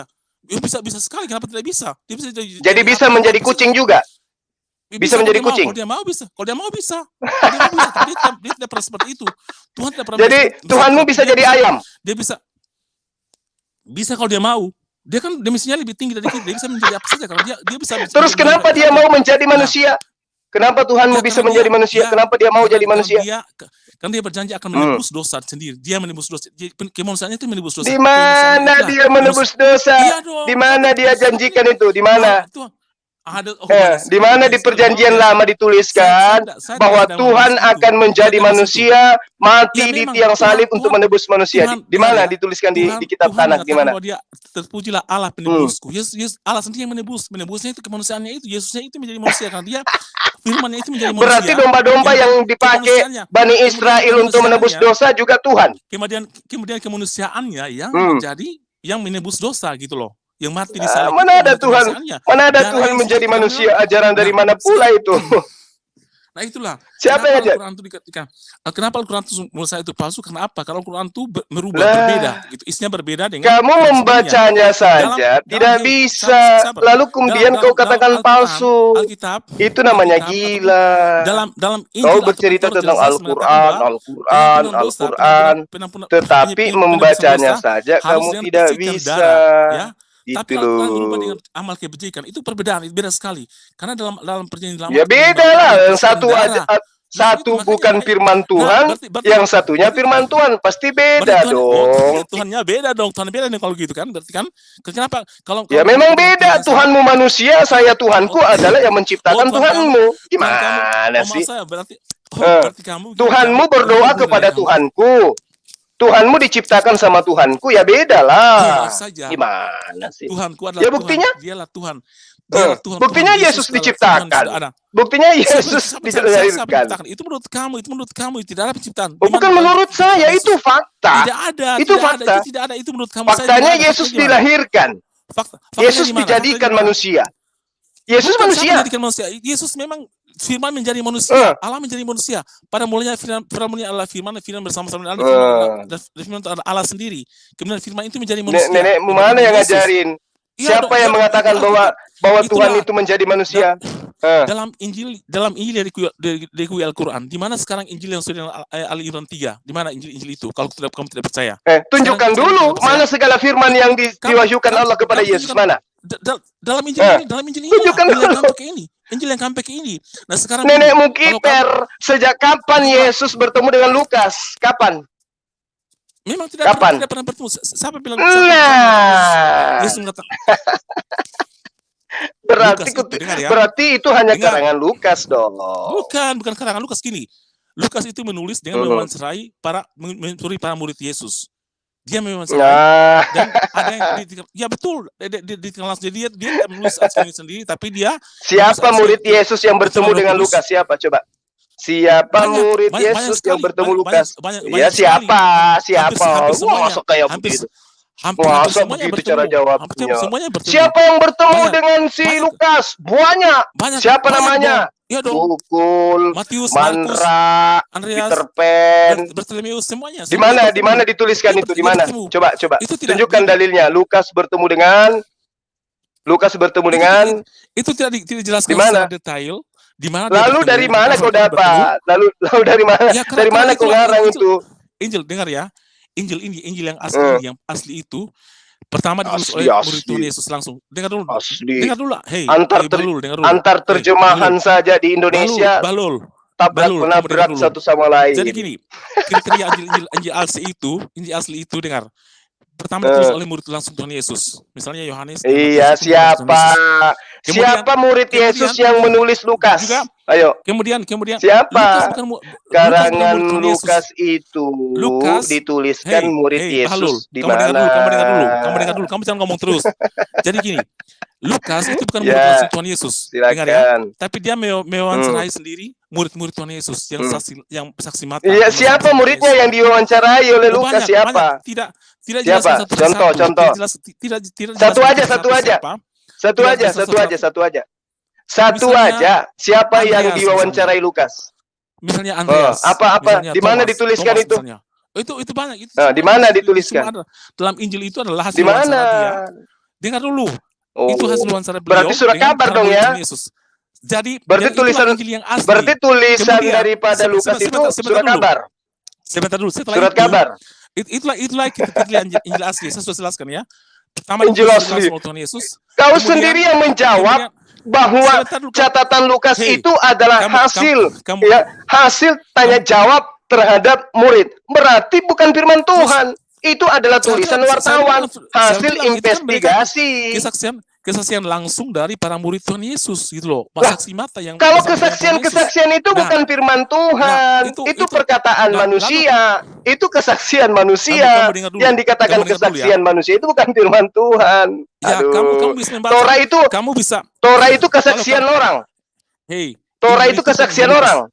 Injil itu bukan hanya Lukas. Kamu bisa membaca Injil yang lain, Injil Yohanes. Injil Iya, Matius, kalau misalnya. Itu kalau tidak Lukas masalah. sudah Karena semuanya gugur, berarti tidak yang masalah. lainnya juga gugur gitu. Saya bilang kalau kamu tidak percaya Paulus, kalau kamu tidak percaya Paulus, itu bukan satu keharusan harus percaya semuanya gitu ya. Tapi kalau kamu misalnya tidak percaya Paulus, silakan kamu percaya misalnya kitab Yohanes misalnya atau kitab Paulus. Masa saya misalnya, harus yang lain. percaya Karena begini, Yesus bertemu dengan penulis jadi gini, Yohanes saja kagak pernah gimana sih? saya bilang Yohanes itulah murid langsung Tuhan Yesus. Iya, memang anak Nikodemus itu memang muridnya. Tapi pengarang kitab Yohanes itu bukan murid Yesus. Itu murid itu langsung itu Yesus yang murid Tuhan Yesus langsung itulah Yesus. Kamu ini perlu banyak belajar lagi. Kamu itu yang perlu Belajar lagi, kamu belajar. belajar fakta. Kamu berbohong, kamu pembohong, pendusta. kamu menyesatkan banyak orang, mendusta. Jadi gini, satu hal yang saya jelaskan sini bahwa Injil itu yang asli itu ya. Saya jadi kasihan samamu. Kamu diam dulu, jangan ngomong terus. Pertama ditulis langsung oleh para murid Tuhan Yesus, misalnya Yohanes. Siapa muridnya yang menulis? Kamu diam dulu. Zaman Yesus mengajar itu yang nulis siapa? Kamu diam dulu. Itu Yohanes dan Matius murid langsung Yesus. Kemudian iya, betul ada juga, si Lewi itu muridnya Yesus, tapi kapan dia nulis? Sebentar dulu. Jadi gini. Jadi ada tiga kriteria. Pertama ditulis langsung oleh murid Tuhan Yesus. Kedua didiktikan langsung oleh murid Tuhan Yesus. Kemudian yang ketiga dia mewawancarai para pelaku firman, murid-murid Tuhan Yesus. Itu yang berarti asli. dia wartawan, Kemudian muncul lagi. Setelah itu muncul lagi Injil lain.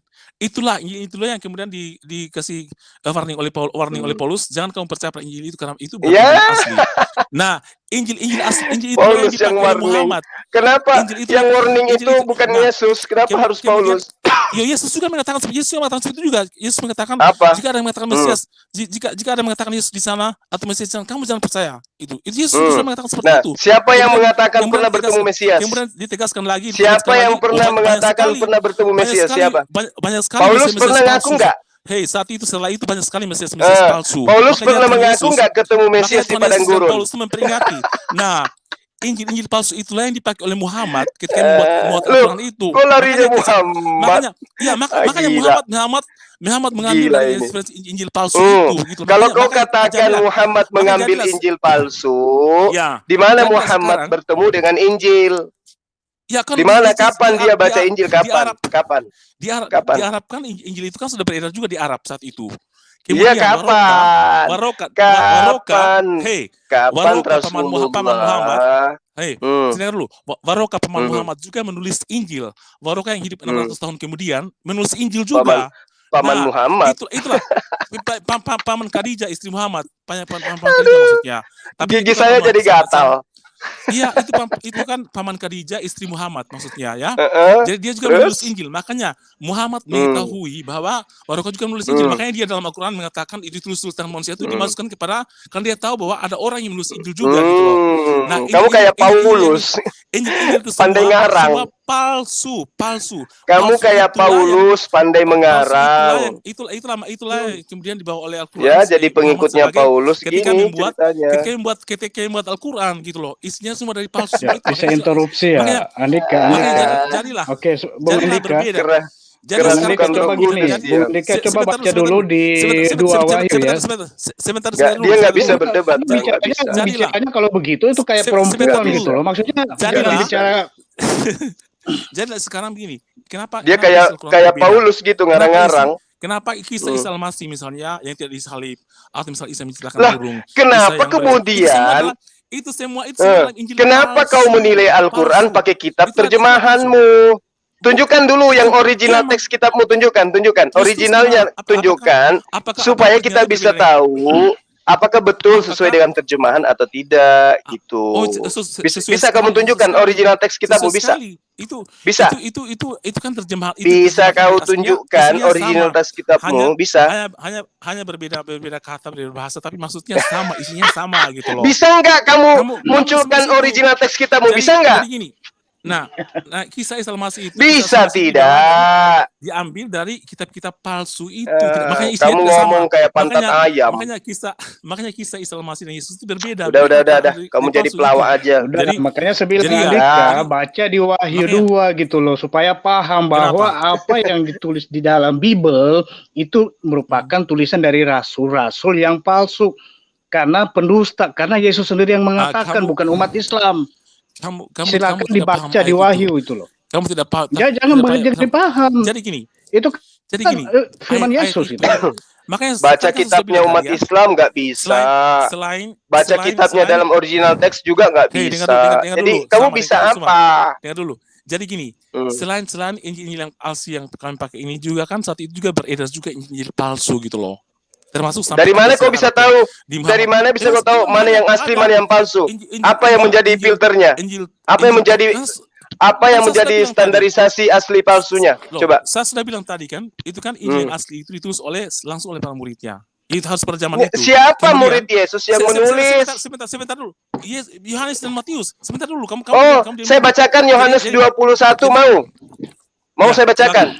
Silakan. Dalam karangan orang yang menulis kitab Yohanes di bab 21 pasal 24 sampai 25 dikatakan begini. Ini pengarang Yohanes loh yang menulis.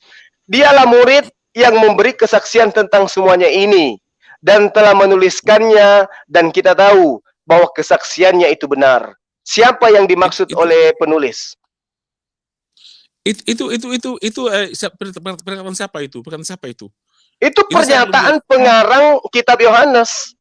Dalam Yohanes berapa? Itu ke Matius kalau tidak salah itu Ya, ya. kitabnya saja Yohanes tidak tahu gitu loh. 21. Yohanes berapa? Kitabmu Yohanes sendiri berapa? aja kok nggak tahu gimana. Iya, saya tahu, tapi itu pernyataan siapa? Itu dialog antara Matius dengan Yohanes. Itu tertulis di mana? Di Matius atau di Yohanes? Ya, betul, tapi itu dalam dialog bahasa Abbas itu perkataan Petrus dan Yohanes atau Petrus dan Yohanes kalau tidak salah ya. Itu pernyataan Petrus tentang penegasan itu. Kok jadi Ya, saya lebih tahu dari kamu? Gimana sih?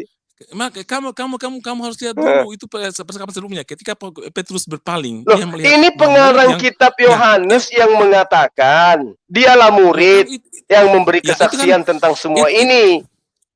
Berarti kan pengarangnya ini bukan murid, tapi yang murid itu adalah Yohanes.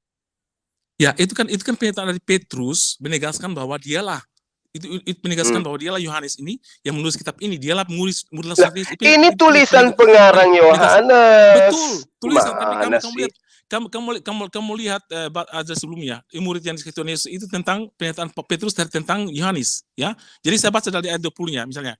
Ketika Petrus berpaling, ia melihat bahwa murid yang dikasihi Yesus sedang mengikuti mereka. Nah, sampai seterusnya itu pernyataan Petrus, kesaksian Petrus tentang Yohanes.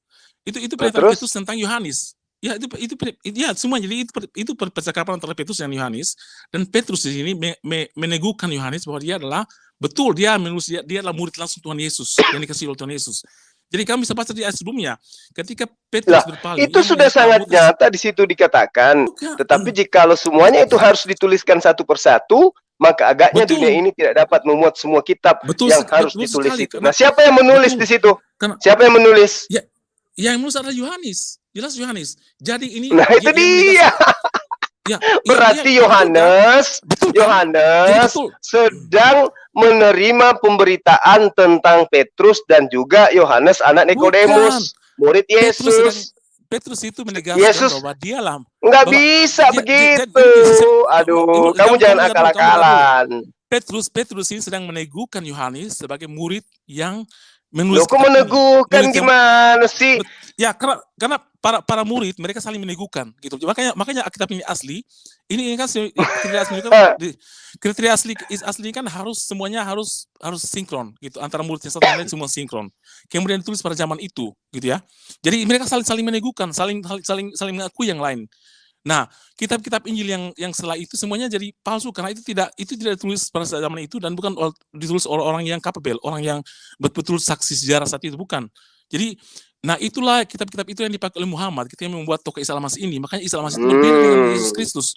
Misalnya Kamu selalu menyalah-nyalahkan Muhammad SAW. Tapi membaca, kau bisa baca kitabnya. Makanya ketika kamu tahu ya, Kamu bisa baca kitabnya. Jangan kamu ngomong gitu, itu bodoh, itu percayaan bodoh. Sekarang gini, Yesus menurut Bagaimana kau bisa menyalahkan sebuah buku, membacanya saja tidak bisa.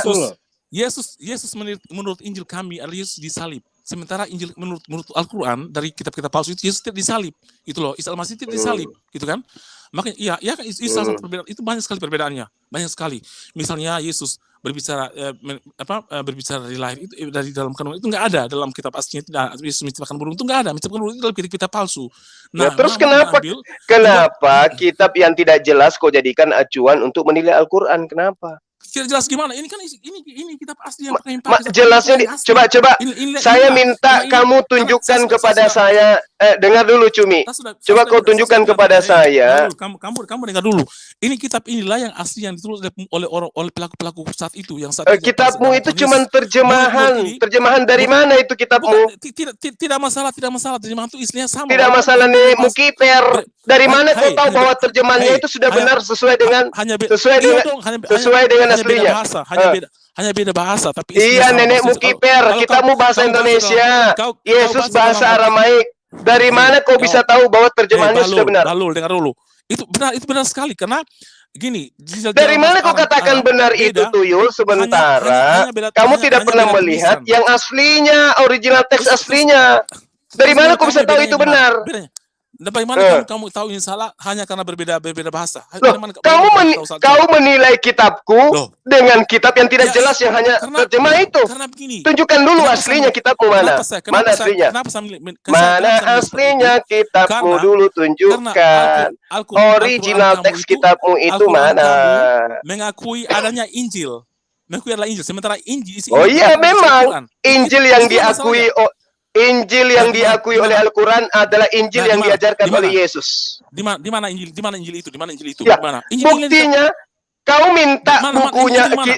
Dengar dulu, dengar. Kalau kau mau berdialog, dengar orang lawan bicaramu, dengar. Injil mana yang diakui oleh Yesus? Dengar dulu saya bicara. Kalau kau mengakui bahwa Al-Quran mengakui adanya Injil mana? Dengarkan dulu saya bicara, boleh enggak?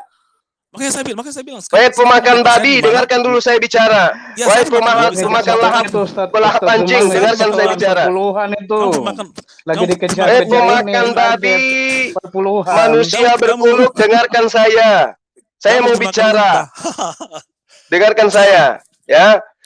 Ya, tapi Yesus, panjang, omongnya sedikit-sedikit. Oke, saya cuma mau bertanya samamu. Yesus diterima nggak sama Bani Israel? Tidak penting. Mereka terima tidak penting. Mau nyongmu. Saya tanya, Yesus itu diterima nggak Bani Israel? Ada yang diterima, ada yang tidak. Saya tanya, kau jangan bicara kayak meong. Saya tanya samamu. Saya tanya samamu. Yesus itu diterima nggak kepada oleh Bani Israel? Ada yang diterima, ada yang menolak. Ada yang menerimanya itu sekarang disebut apa? Kristen atau praktisi Yudaism? Orang Kristen. Orang Kristen itu datangnya seperti dari kami. Iya dong. dari Barat. Kristen itu yang mengajarkan Kristen di Indonesia orang Yahudi. Dengar ya, orang Yahudi itu saya terpisah tanya satu. sama Dengar mu, dulu. apakah Dengar Kristen dulu. itu dibawa oleh orang Yahudi di negara Indonesia ini atau Yang penjajah? dikatakan Kristen adalah pengikut Kristus. Jadi siapapun Nenek Mukiper, Nenek menerima Tuhan Yesus, yang membawa Jadi, Kristen kamu ajaran dulu. menyembah manusia ke Kamu- negara ini, penjajah Belanda atau dari Yahudi? Tidak penting. Siapapun juga tidak Nah, penting. itulah Karena iblisnya. Dia Kristen, tidak paham itu, karena sangat Kristen, tidak paham. karena Kristen, Tidak punya Kristen ilmu sudah gitu loh. menjadi Kristen sudah menjadi agama internasional. Semua siapapun juga bisa menggunakan Injil. Tidak Jadi penting. kalau Jadi Yesus gini, yang kalau datang kepada pernyataan Bani kamu itu, Israel saja ditolak, apalagi kitabnya. ada yang menerima, ada yang menerima, ada yang menerima. Apa yang Kalau menerima mereka- siapa? Nah, Siapa loh, yang menerima banyak Injil sekali. dari Yesus Setelah- siapa? Murid banyak mana sekali yang setelah- menerima Injil dari dengar Yesus? ya, Murid mana? Murid mana? dengar, menerima Tuhan Yesus. Pada saat Tuhan Yesus Yang disalib, diterima, dan Tuhan Yesus- yang dan menerima Tuhan Yesus- ajaran Yesus berupa Hei. Injil itu siapa muridnya yang menerima? banyak Jawab. sekali orang yang menerima saat Siapa itu, banyak ya. sekali itu? Banyak sekali. Banyak- Satu aja banyak sebut, sekali satu orang- aja. Nggak usah dengar ya. kau mimpi. Satu aja siapa? Kamu dengar dulu. Siapa Jadi yang gini, menerima Injil dari Yesus? Satu aja sebutkan. kamu diam dulu. Terlalu banyak sekali. Jadi pada saat Tuhan Yesus masih di ngigo. bumi ini, sebentar dulu. Kamu cocoknya berdialog sama ayam. Ilmumu nggak ada. diam dulu. Kamu tuh jangan ngomong terus gitu. Kamu kalau bertanya kamu diam. Kamu kebiasaan kamu begitu. Kalau kamu bertanya kamu ngomong Ya terus. kan saya tanya, siapa murid Yesus yang menerima Injil dari Yesus? Siapa? Jadi gini. dengar ya. Jadi gini, Semua- jadi gini. Semua Jadi begini, gini, jadi gini. semua murid Tuhan Yesus adalah orang Israel. Mereka menerima Tuhan Yesus. Terus pada saat zaman Tuhan Yesus, begitu banyak orang yang menerima Tuhan Yesus dan begitu banyak pengikutnya. Kemudian setelah Tuhan Yesus naik ke surga, setelah Injil Terus diberitakan, pengikutnya setelah di para Yahudi murid ada berkata, nggak? Ada banyak nggak lagi. pengikut dari Banyak dong. Yahudi itu disebut Kristen? Mana dalilnya? Yang disebut Paulus Kristen sendiri itu orang Yahudi. pengikut Barnabas, pengikut Paulus di Antioquia Dengar. disebut Dengar ya. Kristen. Jadi begini. Ya, saat itu kan Aduh, Nasrani, masih giga. Nasrani waktu itu. Jadi Nasrani itu itu nggak beda masalah. dengan Jadi gini. Kristen, coy. Ya, itu yang tidak dipaham Ustaz Zuma, dia tidak paham beda zamannya. antara Jadi gini. Nasrani dengan Kristen. Jadi gini. Beda zaman, Jadi beda gini. zaman. Sebenarnya kalau ya ini hampir zaman saya tapi posisinya sama. Jadi gini, sekarang kita kan berbeda. Kita tidak terlalu bahas itu, tidak penting ya. Tapi Iya, bagimu tidak penting karena kau itu imani saja. Yang kau imani saja yang kau anggap bukan penting. imannya saja. Kami percaya kalian itu yang harus merubah paradigma karena kalian merubah ke menyembah Tuhan yang tidak jelas. Tuhan Loh, kok Tuhan tidak jelas? Jadi Tuhanmu jelas. Jadi Tuhanmu jelas. Iya dong, jelas. Jadi Tuhan kami jelas Yesus dong. Oke. Yesus Bisa jelas. enggak tunjukkan yang mana yang Yesus itu? Di surga. Kalau di Cina matanya sipit, kalau di Afrika matanya bola. Yang mana yang asli? Wajahnya Yesus gimana kalau jelas ya? Coba tunjukkan kepada saya. Gambarnya. Itu Buat Ayo, umat Islam semua di sini. Itu masalah Ada gambarnya. itu masalah kecil. Itu masalah kecil. Itu Masalah masalah penggambaran kecil, saja. itu masalah Masalah kebodohan. Karena begini, Itu namanya itu bodoh. penggambaran Di Cina Yesusnya itu gambarnya rambutnya lurus. Itu tidak masalah. Itu Kalau tidak di masalah. Afrika Yesusnya Karena begini, rambutnya hey, kribo. dengar dulu. Emang pernah dia bonding? Balul, dengar dulu. Jadi gini, itu penggambaran dari masing-masing orang saja. Karena memang wajah Loh, Tuhan Yesus katanya tidak kau ada. kendal. Yang mana yang asli? Yang mana yang asli? Yang kribo kah? Yang sipit kah? Yang mancung kah hidungnya? Atau yang pesek? Yang mana yang asli? Ah, Dengar, gila. Balul, kamu dengar dulu. Kami percaya Yesus yang ada dalam Injil. Iya, itu namanya imani saja, Tuyul. Bukan, kami bukan bersekat iman saya. Kami baca Itu imani saja. Kau bilang kau kenal Yesus. Yang mana yang benar? Yang mana yang benar fotonya yang mana? Saya coba mengenal tunjukkan. Tuhan Yesus, mengenal dalam roh dan kebenaran, ya. Bagaimana kau kenal roh? Emang roh bisa dilihat? Iya dong. Saya menyembah dalam roh emang. Iya. Maksudnya menyembah dalam roh itu kau menyembah roh. Iya dong. Jadi gini. Gimana bentuknya roh? Boleh didefinisikan? Iya, coba bentuk roh dulu, bentuk roh. Bentuk rohnya Yesus kayak mana coba? Secara fisik ya, secara fisik. Enggak. Coba roh dulu. Rohnya Yesus gimana bentuknya? Rohnya Yesus gimana bentuknya coba? Roh. Kami menyembah dalam roh dan kebenaran dong. Kan memang seperti itu kan? Kami orang Kristen semua. Iya, yang saya tanya rohnya itu modelnya kayak mana? Ya roh tidak bisa dilihat dong. Oh, berarti kamu nggak kenal. Berarti kau tidak kenal, tapi karena begini. Ustaz Zuma tadi di room yang dengar satu ya. Tuhannya apa namanya kayak orang penyakit ayan gitu loh. Sekarang bingung lagi. Jadi benar-benar ketawa saya malam ini jujur. Jadi Tuhan Yesus itu really fun how you describe about the God. Tuhannya roh. Katanya dia kenal Tuhannya. Tapi Tuhannya adalah roh. Bagaimana wujudnya roh? Nggak terlihat tuh. Katanya kamu kenal. Iya dong, dalam roh itu kan dalam roh. Dalam roh kau kenal. Gimana bentuknya? Gimana bentuknya? Jadi gini. Gimana modelnya? Tidak pernah sebentar dulu, saya jelaskan dulu ya. Tidak pernah ada satupun yang menyangkal bahwa pernah ada sosok bernama Yesus yang pernah ada di dunia ini. Lahir di Bethlehem, kemudian dia pernah menyampaikan firman-Nya, kemudian di ada kok yang murtadin itu. Murtadin mengaku bertemu Yesus. Murtadin bertemu didatangi Yesus. Tapi itu begini. Itu kan kami tidak pernah. Kami tidak pernah tahu Yesus itu fotonya seperti apa, bukan seperti mana. Berarti kamu tidak kenal. Jadi gini. Tapi katanya tadi kenal. Sebenarnya diskusi ini tidak terlalu penting ya tentang wajah Tuhan Yesus. Karena begini, kan tidak ada foto saja. Kamu yang mengatakan Tuhanmu kamu kenal. Kami tidak. Hey, stupid idiot! You don't speak Indonesian. You speak most people. Saya harus bilang begitu karena pakai Indonesia don't pakai bahasa Inggris. So if you don't know that's why you don't speak, because I don't know about my Jesus Christ. Orang gila ngaku kenal Yesus tapi nggak pernah lihat. Hey, sebentar dulu. Dengar ya. Tentang Tuhan Yesus. Aku kenal Tuhanku. Gimana bentuknya? Bentuk roh. Kayak mana? Nggak pernah dilihat. Ya, bullshit, right? Gini, dengar ya. Bullshit. Dengar ya. Kami menyembah Tuhan Yesus, Tuhan dalam roh dan kebenaran. Itu per Alkitab ya. Berarti kamu nggak kenal. Jadi kamu nggak kenal? Saya kenal suara Tuhan Yesus. Apanya yang kamu kenal? Apanya yang kamu kenal? Apanya? Saya tahu apa suara kudus atau suara Stefan, saya tahu gitu. Terus yang kedua, apanya yang kamu kenal? Kamu berapa tingginya Yesus? Berapa tingginya? Berat badannya berapa? Ukuran bajunya dia pakai ukuran X.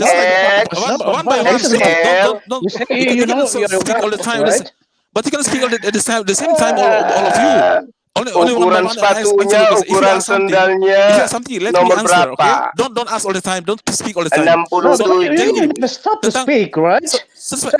Ukuran bajunya I cannot answer. I don't have time to answer. Celananya, aduh gila ini. If you ask, okay, what's your question? Ask me and never stop. So everybody would want to stop. That's a problem. That's why both of you speak all the time, so I cannot answer. So if you ask something, just ask something, one question, and answer. So don't ask all the time, because you just try to blame me. You just try to sabotage my what I say. So just like say, mulutmu kayak pantat ayam. When we ask about how about your God, can you see your God? And then I explain, okay?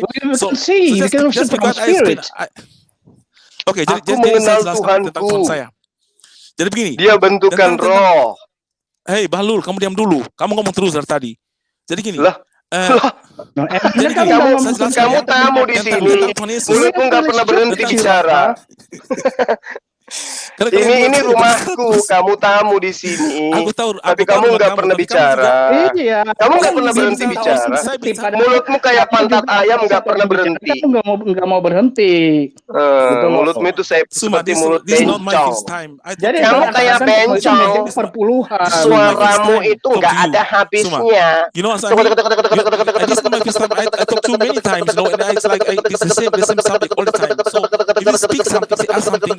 Nah itu, kayak gitu caramu berdialog. No, you always speak.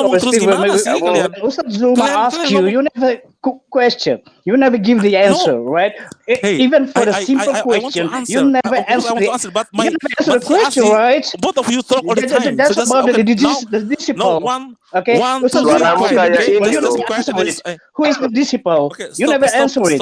You always suaramu kayak penganut Bible gay loh suaramu. Bener. Jangan ngomong terus begitu. Jadi gini, tentang Tuhan Yesus ya, tentang secara fisikal ya. Jadi memang tidak ada tidak ada foto Tuhan Yesus dalam itu kan nggak ada. Ada Jadi kok, ada patungnya orang-orang. aja ada. Saya bentar dulu, kamu diam dulu. Jadi Kenapa ada kau suruh orang. saya diam terus kau bicara? Enak aja. Ya, Kau yang saya jelaskan diam. dulu, saya Di jelaskan dulu supaya kamu setiap paham. Kamu negara mengerti. wajah Kamu tidak Tuhanmu paham. berbeda-beda. Jadi Paham? gini, Yang mana yang asli jadi gini. Tuyul? Itu Banyak tidak penting cerita. aja. Itu kan Bagimu penggambaran tidak keimanan orang penting. saja. Itu nggak masalah. Bagimu Nggak tidak masalah gitu loh. penting Karena karena kau itu dasarnya gini, imani saja, secara sama seperti gini, ayam. secara fisik Tuhan Yesus itu seperti orang Berapa? Israel gitu. Seperti ya, Berapa? muka rambutnya hitam mungkin ya saya nggak tahu ya. Mungkin rambutnya hitam seperti orang Tanya, Israel. Karena kalau dia kau mau terlahir tahu dari tentang fisiknya karena Tuhanmu Yesus, pertama tanya itu. Luga. Nabimu itu. Itu nggak penting. Itu nggak penting. Saya tidak Nggak saya penting tidak lagi, penting nggak buat saya. penting lagi. Jadi gini, Ada-ada jadi saat aja. itu karena belum ada picture, belum ada foto saat itu, sehingga ada Terus dari orang mana kau pelukis yang katakan kau menggambarkan. kenal Yesus? Dari mana? Loh, tapi Dari saya mana kau mengimbau katakan? dalam roh kebenaran. Iya, kalau dalam roh kebenaran itu maksudnya apa? Ya saya menyembah dong itu ya. Kamu memang tidak paham apa tentang itu. Jadi kita menyembah. Nah, terus kenapa kau katakan bahwa saya tidak mengenal Tuhanku? Sementara saya juga mengenal Tuhanku dalam roh dan kebenaran. Ya, itu, Kenapa kau katakan aku tidak mengenal Tuhanku? Tuhanmu kan zat batu hitam itu kan Tuhanmu. Nah, nenekmu kiper. Tuhanmu itu yang punya biji peler kan? 2 biji pelernya Yesus kan? Kan batu hitam kan mengampuni dosa seperti Tuhan. Kau juga. mengatakan bahwa Ya. Yesus itu cacat. Kamu yang menyembah batu karena Tuhan Yesus Yesus itu punya batu Kamu sakar. menyembah batu. Kamu time a day you pray to Berarti kau nyembah tembok. Setiap kau ke gereja kau menghadap ke tembok. Berarti kau nyembah tembok. Gimana tuh? Kamu diam dulu. Loh kok kau suruh saya diam? Ini rumah saya. Kau yang tamu. Kau yang harus diam. Ada-ada aja. Kenapa kamu bertanya terus saya jawab dulu. Kamu jangan berbicara. Kamu nggak menjawab. Kamu jualan obat. Saya tanya, kau mengenal Yesus katamu. Ditanya apanya yang kau kenal dalam roh dan kebenaran katamu. Loh, gimana ceritanya tuh? Kenal apaan itu namanya tuh? Karena begini. Yesus kan pernah datang sebagai manusia. Dia ikut sensus. Kau kenal enggak dia? Tapi Tuhan Yesus sebagai manusianya sudah tidak ada lagi. Dia sudah kembali kepada asalnya. Tidak ada lagi. Gini. Tuhan mengalami Jadi ketiadaan. Aduh, naik saya- kali Tuhan kau. Jadi Tuhan Yesus waktu sebagai manusia itu sebagai manusia dalam rangka penebusan dosa. Karena Nah, sekarang Yesus itu masih ada atau belum atau sudah tidak ada? Kamu yang diam, saya tanya. Yesus itu masih ada atau sudah tidak ada? Kamu yang diam. Yesus itu masih ada atau sudah tidak ada? Nggak mau, aku nggak mau dengar. Dia kan Ada. surga. Nah, terus mana tubuh kemanusiaannya mana? Tubuh kemanusiaannya mana? Itu misalnya udah terkubur, udah karena begini karena dia kan sudah Nenekmu meninggalkan dalam kiper. dosa. Bukannya Yesus Iya itu kan? terangkat dengan jasadnya? Itu tubuh kemuliaan. Jasa-jasa Tubuh kemuliaan apa? Tubuh kemuliaan. di surga- Buktinya dia makan ikan goreng. Itu Apaan hanya sih untuk lu? mempertegas. Balul. Mempertegas apa? Mempertegas apa? Mempertegas bahwa dia Tuhan. Maria gitu loh. Mempertegas bahwa dia Tuhan gitu sampai dia makan ikan goreng gitu. Bahwa dia adalah Yesus, bahwa dia adalah Yesus yang bersama-sama mereka semuanya. Karena Berarti Yesus yang bangkit itu adalah manusia kan? tapi tidak ada tubuh kemanusiaan, itu tubuh kemuliaan. Buktinya dia makan ikan goreng. Ya, makan itu lihat kontesnya Bahlul. Jadi makannya itu hanya untuk mempertegas bahwa yang Bahlul Yesus itu yang berdiri mereka gitu. Yesus itu dengar. Yesus itu makan ikan goreng untuk membuktikan bahwa dia bukan hantu. Betul sekali. Tuhan Yesus hanya menegaskan kepada mereka yang bertemu saat karena mereka kaget, mereka pikir hantu. Makanya Tuhan Yesus Iya. Nah, untuk membuktikan dia bukan hantu, dia makan ikan goreng. Jadi makan itu bukan untuk kenyang gitu. Makan Tuhan menegaskan bahwa Yesus yang sebelumnya. Yesus makan ikan goreng di dalam Lukas 24 pasal 36 itu, pasal 37 itu, dia makan ikan goreng supaya dia tidak dianggap hantu. Iya, betul. Karena begini, karena Yesus sebelumnya makan jadi murid-murid Yesus itu tidak pernah menganggap Yesus itu Tuhan. Hanya orang Kristen hasil penjajahan Belanda yang menganggap Yesus itu Tuhan. Kamu bodoh. Kamu tidak melihat pengakuan Petrus sama Yohanes. Saya mengatakan, ya Tuhanku, ya Allahku. Itu kan Tuhan Rasul Thomas itu. Petrus itu sedang kaget. Saya juga sering berkata begitu ketika ada orang terjatuh. Saya mengatakan, ya Allahku, ya Tuhanku. Saya sering begitu. Apakah kemudian orang yang jatuh di depanku itu Tuhanku dan Allahku? Tidak. Tidak Kalau dong. Yesus bukan Tuhan, bukan Allah, dia pasti akan menyangkal, oh saya bukan Tuhan Allah, saya bukan Allah. Tapi Yesus tidak Loh. mengatakan seperti Yesus malah mengatakan, Tidak berbahagialah dong. mereka. Yesus sama Petrus kamu tidak dulu, sedang kamu dulu. membicarakan tentang siapa Yesus. Kamu Thomas lihat di ya, situ para lagi murid kaget.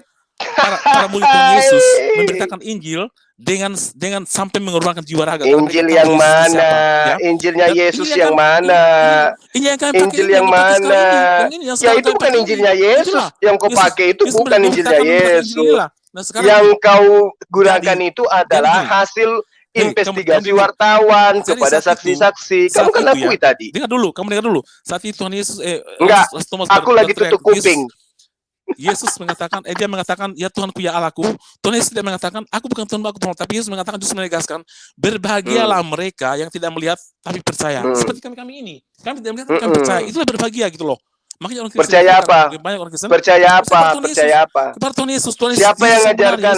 Yesus Nah. Yesus yang naik ke surga dulu Naik ke sebagai surga. Allah Bapa dan akan datang menghakimi dunia. Itulah Yesus yang penguasa langit dan bumi. Yesus yang berkuasa langit dan bumi. Itulah Yesus yang kami percaya. Bukan Isa Al-Masih, maaf ya. Isa Bohong Al-Masih Yesus lagi palsu. bahwa melihat Dari kitab-kitab Tuhan gitu palsu. loh. Itu bohong lagi Iya, emang. gitu loh. Emang Kebohongan seperti lagi itu. Saya melihat harus tegaskan Tuhan. ini. Saya harus Yesus dasar mengatakan penjelasan. bahwa Bapa itu tidak bisa dilihat. Saya harus Siapa yang tegaskan melihat ini. Bapa Karena itu loh. kalian Bagaimana kalian wajahnya itu Bapa? mengimani hal yang salah. Kalian itu belum diselamatkan dan kami masih di luar keselamatan, kami masih neraka. Kalau kamu tidak percaya kalian bakal masuk neraka. Ada nggak Yesus mengajarkan keselamatan itu adalah menyembah dirinya? Ada nggak? Iya dong. Mana? Tuhan Yesus mengatakan, Mana dalilnya? Akulah jalan dan kebenaran dan hidup. Akulah Enggak, kebenaran dan saya hidup. tanya ada nggak? Ada nggak kepada Yesus Bapa. mengajarkan? Oh, banyak sekali. Ada nggak Yesus mengajarkan bahwa keselamatan itu adalah menyembah dirinya? Ada nggak? Iya dong. Mana dalilnya?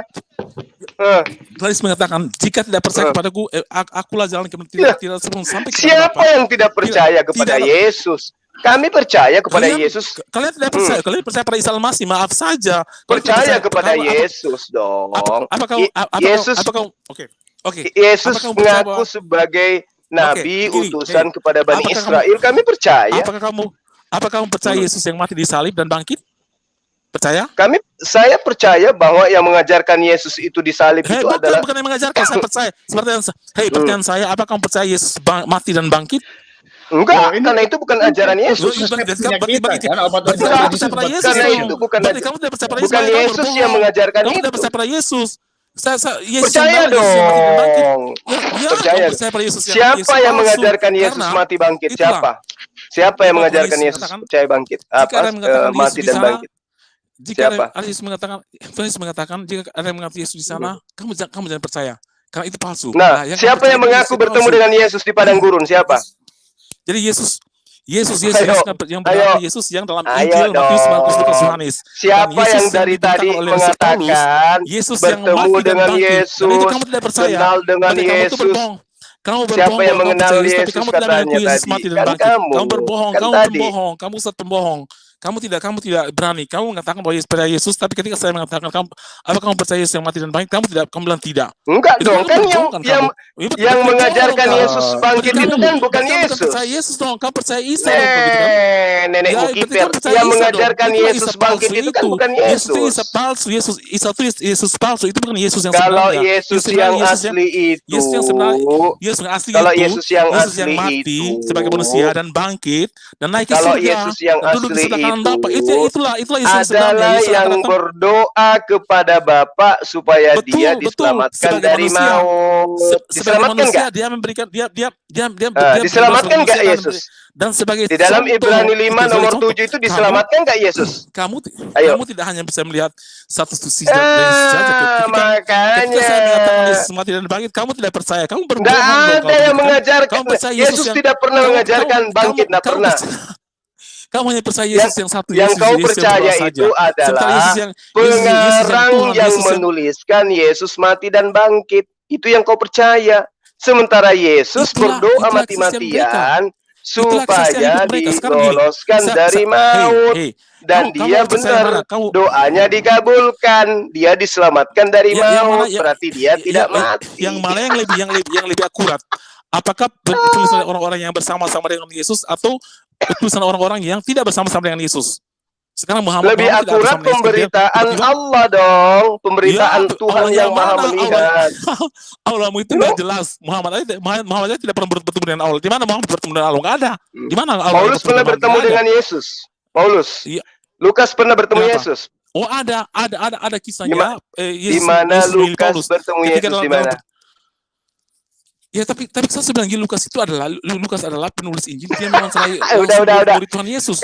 Kamu cebol dulu pakai air 1 sendok. Kenapa? Saya Gak sudah ada bilang ilmu. kalau kamu tidak percaya, kalau kamu tidak percaya Injil Lukas, kamu bisa baca Injil yang lain. Ini orang nggak ada ilmu, nggak ada ilmu. Jadi ini kalau kamu tidak ada percaya tawar Lukas, menawar di kamu pasar, bisa ingat baca Injil ibu-ibu yang lain, Injil Yohanes, jualan Injil di Matius, pasar ini. gitu loh. Banyak Injilnya, bukan cuma satu saja. Semuanya kamu bisa baca Injil Paulus, Injil Matius atau Injil Yohanes. Saya tanya samamu. Tuhan Yesus. Gini, caranya membungkam mulutmu itu gini. Yesus ketika dia datang ke atas muka bumi, dia bertuhan atau tidak?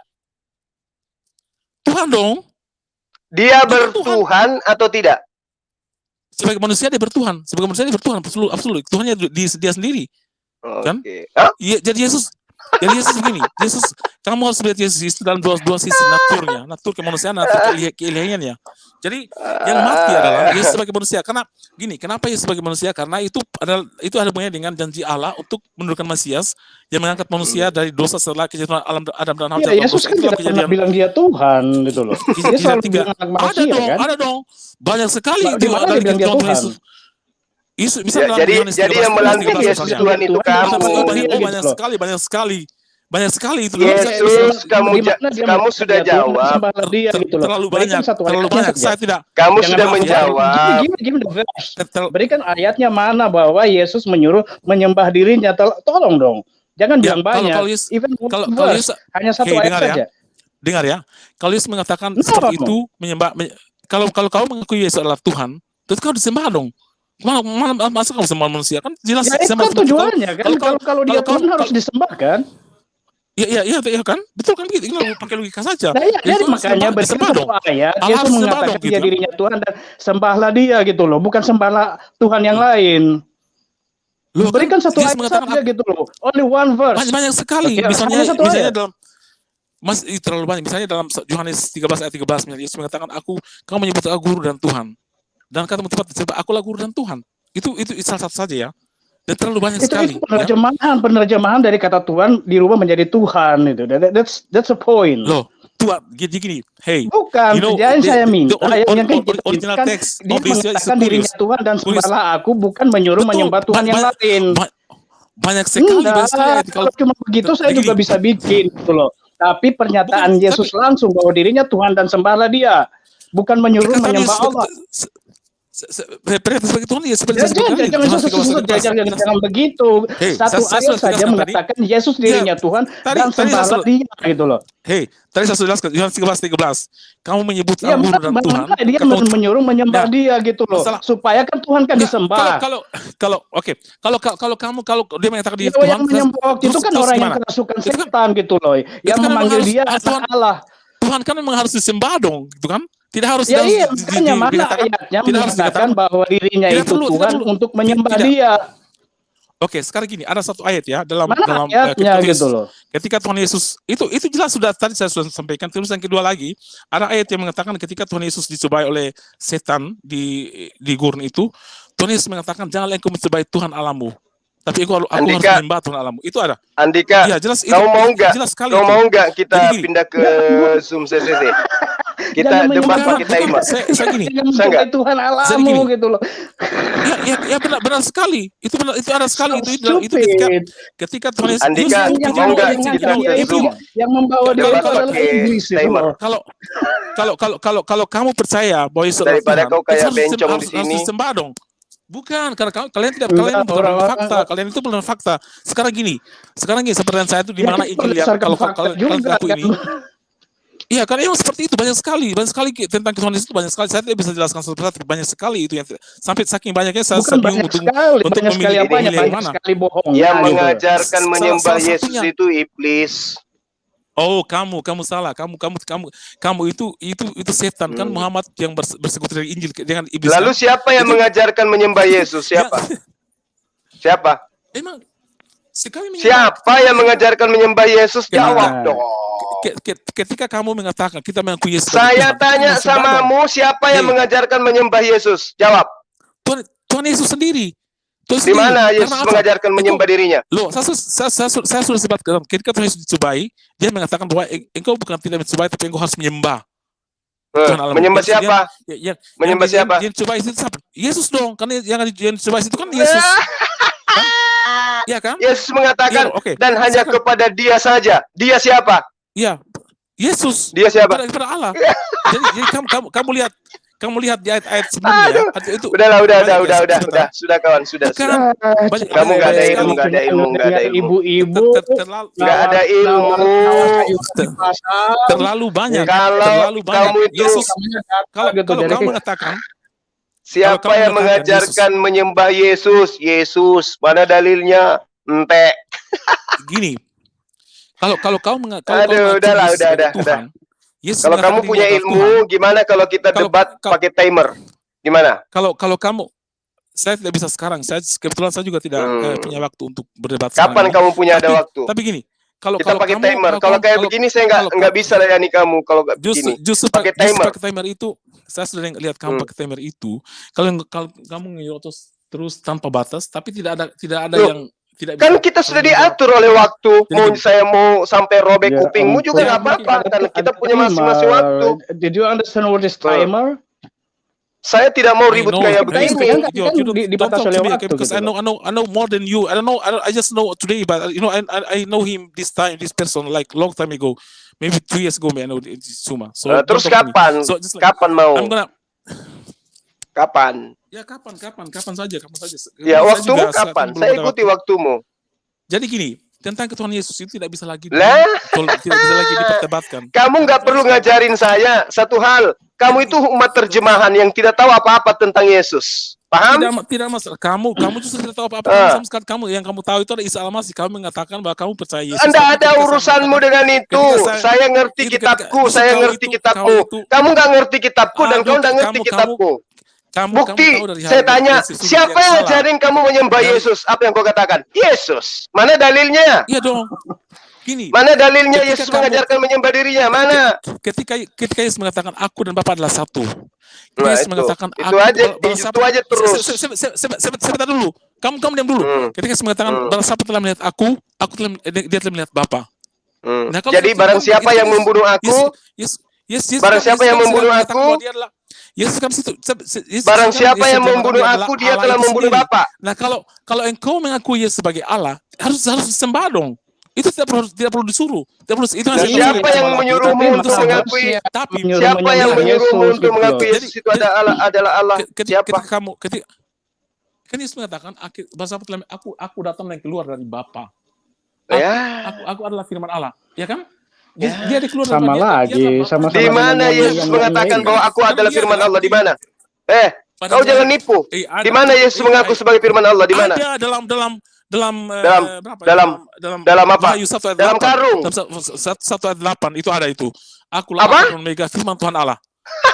1 ayat 8 itu jelas sekali ada. Maaf semua, saya tidak sedang punya referensi sekarang ini, tapi itu pertanyaan sangat bodoh, pertanyaan yang sudah sering saya jawab, dan itu menurut saya itu jawab dulu. Di mana Yesus mengaku sebagai firman Allah? Di mana? Loh, dalam Wahyu 1 ayat 8. Silakan dilihat sendiri. Wahyu 1 ayat 8. Bisa nggak kamu urai dari ayat pertama? Silakan dong. Ya, ayat pertama itu kan menegaskan, itu kan penegasan Bapa bahwa dia adalah firman Tuhan Allah. Jadi kan mereka saling meneguhkan. Gini. Jadi Yesus itu penerima firman atau dia firman sendiri? Firman dalam rupa manusia. Jadi gini. Jadi kan ayo dong, firman, yang jujur dong. Para mulia adalah firman. Dia menerima firman dari siapa? Sebagai nabi, sebagai manusia, itu pernyataan sebagai manusia, sebagai nabi itu. Jangan begitu, dia katanya Tuhan. Jadi kapan dia jadi Tuhan? Kapan dia jadi manusia? Kapan, Ben? Yesus gini, satu hal yang perlu kita tahu bahwa Yesus punya dua natur manusia dan natur keilahian ya. Nah, ketika dia menjadi natur manusia, kemana natur Tuhannya? Ada dalam dirinya. Ada dalam dirinya. Dia punya dua natur itu, dari Yesus. Bagaimana ceritanya kau katakan? Seekor kambing pada saat bersamaan dia juga adalah sapi. Gimana ceritanya tuh? itulah yang kalian gagal paham di situ, orang Islam. Lah kamu yang akal-akalan. Karena Yesus itu adalah dia bukan manusia biasa seperti kita. Dia manusia. Sudah. Kamu cocoknya di gereja. Dia sanggup saya. Firman. Orang yang bisa dibodohin nggak sanggup saya. Firman yang menjadi orang manusia. bodoh yang memahami itu gitu loh. Bukan, kamu bodoh, kamu tidak paham. Memang kamu bawa. Gimana ceritanya kau katakan seekor ayam dalam waktu bersamaan dia juga adalah kucing? Jadi Tuhan Yesus itu bukan manusia orang seperti kita bodoh misalnya. mempercayai doktrin itu gitu loh. Itu bukan doktrin, tapi itu fakta. Orang yang tidak punya intelligence. Itu orang yang tidak punya intelligence, nggak punya kecerdasan berpikir, pasti menerima yang begitu gitu loh. Hanya kalian aja yang bodoh yang mengatakan bahwa kalau minum air kencing unta untuk itu orang bodoh, nyewa batu itu orang bodoh aja. Percaya nyewa batu, nanti batu bisa menghapus dosa. Itu kan orang bodoh. Terus kalau minum racun itu orang pintar, minum racun tidak mati itu orang pintar. Di dalam Markus. Bisa terjadi. Kalau misalnya gini, ketika orang misalnya beracun kamu bisa. Can you prove it? Bisa dalam kondisi bisa terjadi. Itu terjadi. Jangan bilang dalam kondisi. Kalau bilang dalam kondisi ngapain? Kondisi udah mati. Itu bisa terjadi. Misalnya kamu meracuni saya ya, tanpa saya tahu misalnya. Bukan diracuni, itu kan orang meminum racun yang mematikan. Can you prove it? Itu zaman Rasul. Zaman Rasul itu ada terjadi. Zaman Rasul itu terjadi. Zaman Rasul itu kan untuk umat gitu loh. Jangan bicara masalah Rasul. Ini kan dikatakan orang yang dibaptis. Itu orang yang percaya Kristus. Jadi sudah. Orang yang betul punya iman bisa terjadi. Kalau sudah modal imani saja, apapun yang disampaikan kepadamu kau tidak akan pernah mau nerima. Iman yang besar itu terjadi. Saya terjadi. Apapun terjadi. Sudah. Sakit penyakit. Itu. Anda tidak mengimani Yesus. Anda tidak baptis. Anda tidak mengimani Yesus. Kalian terjadi. Percaya gitu. Udah. Ya, bukan memang itu kan sesuai dengan orang Islam. Orang Islam gitu memang itu terjadi. Kalau itu terjadi, kalau kamu misalnya meracuni orang. Can you prove it? Bisa buktikan nggak? Kamu bisa buktikan nggak? Orang nonton di YouTube. I don't even know you. How I can prove you? How I can succeed it? So everybody see you. But if maybe everybody see you on YouTube, I can see it. If you do something to me, for example, if you put something in my drinks. For example, boring to see you, Andika. I want to put something. I don't want to put poison, but you drink it in purpose. You can poison. I can do that if I meet you, but I don't meet you. I don't know who you are. I just meet you today. I don't want to meet you, right? Everybody want to see you. That's the problem. That's the problem. But I cannot prove. But the problem is you make a life. You make a life, and everybody see you, and everybody will believe what the Bible says. Yes, everybody can prove it. I can make. Yeah, that's why you make a life, okay? And everybody watch you all around the world. Everybody, and I believe everybody want to turn to Christian when you prove the Bible, the verse in the Bible when someone who dies and who believe with the Christ and then drink the poison, they never died, and then I believe everybody want to turn to Christian. Can you prove it? If you can prove it, you're very good. Your Bible is right. Your Bible is not the false one. I can open my cam also today for you, but I can do that absolutely. Some people do that. Some. No, me. I don't want everybody. Okay, everybody, and then they're a witness that this is real poison. That's. Who knows? You drink your vitamin. A mineral water? I can or something else. How I can see how nobody knows you drink the poison. So that's why there is a Muslim as a witness that you really drink the poison. And then I don't even know who you are. I don't even know who you are. How I can show to you? But I don't care. I don't want to meet you. I want you. Everybody wants you. Okay? Everybody see you on the truth to prove the verse. That's all. If you are really smart person, if you really believe in Christ, you really have been baptized. That's the point. You get what I mean? I understand, but somebody who really true have belief that really No, that can do that also. nobody, But I no, cannot. nobody I want to cannot. prove The it. problem is Every Christian nobody. No, scared people, some about people do that. that. Some absolutely. Everybody's scared. Every Christian scared. Don't want to do that. They say that that's suicide. That's all. Who's the I stupid cannot one? say to you, God but I think or some people do human? that. If you like, for example, if I drink something and you put poison in my drink, that can also like I can. It's like something is not only proof that I have to show something to you, but also if, for example, you put a poison in my drink suddenly like that without I know, No, I can no, also not pray in me. Jesus' If, name. if I put the poison inside your drink, that means I kill you. You do yourself, and there's a witness, a Muslim, okay, not your friend. So everybody believe that's a real poison. There's no vitamin That's or why. mineral water That's why because or I don't something meet you else. now. That's I really, cannot meet you. really I cannot prove to you deadly this poison. camera because I don't know. I don't meet. If you meet, maybe if I meet you, maybe I can prove you. No, you can open the show And it's yourself, like, and then you we can say, just- okay, you invite we can everybody, just like and then we share your if you video. want. I don't want to do like that because that can also maybe I lying. I cannot. I don't prove true poison. Maybe it's just like I just make something like that, not poison.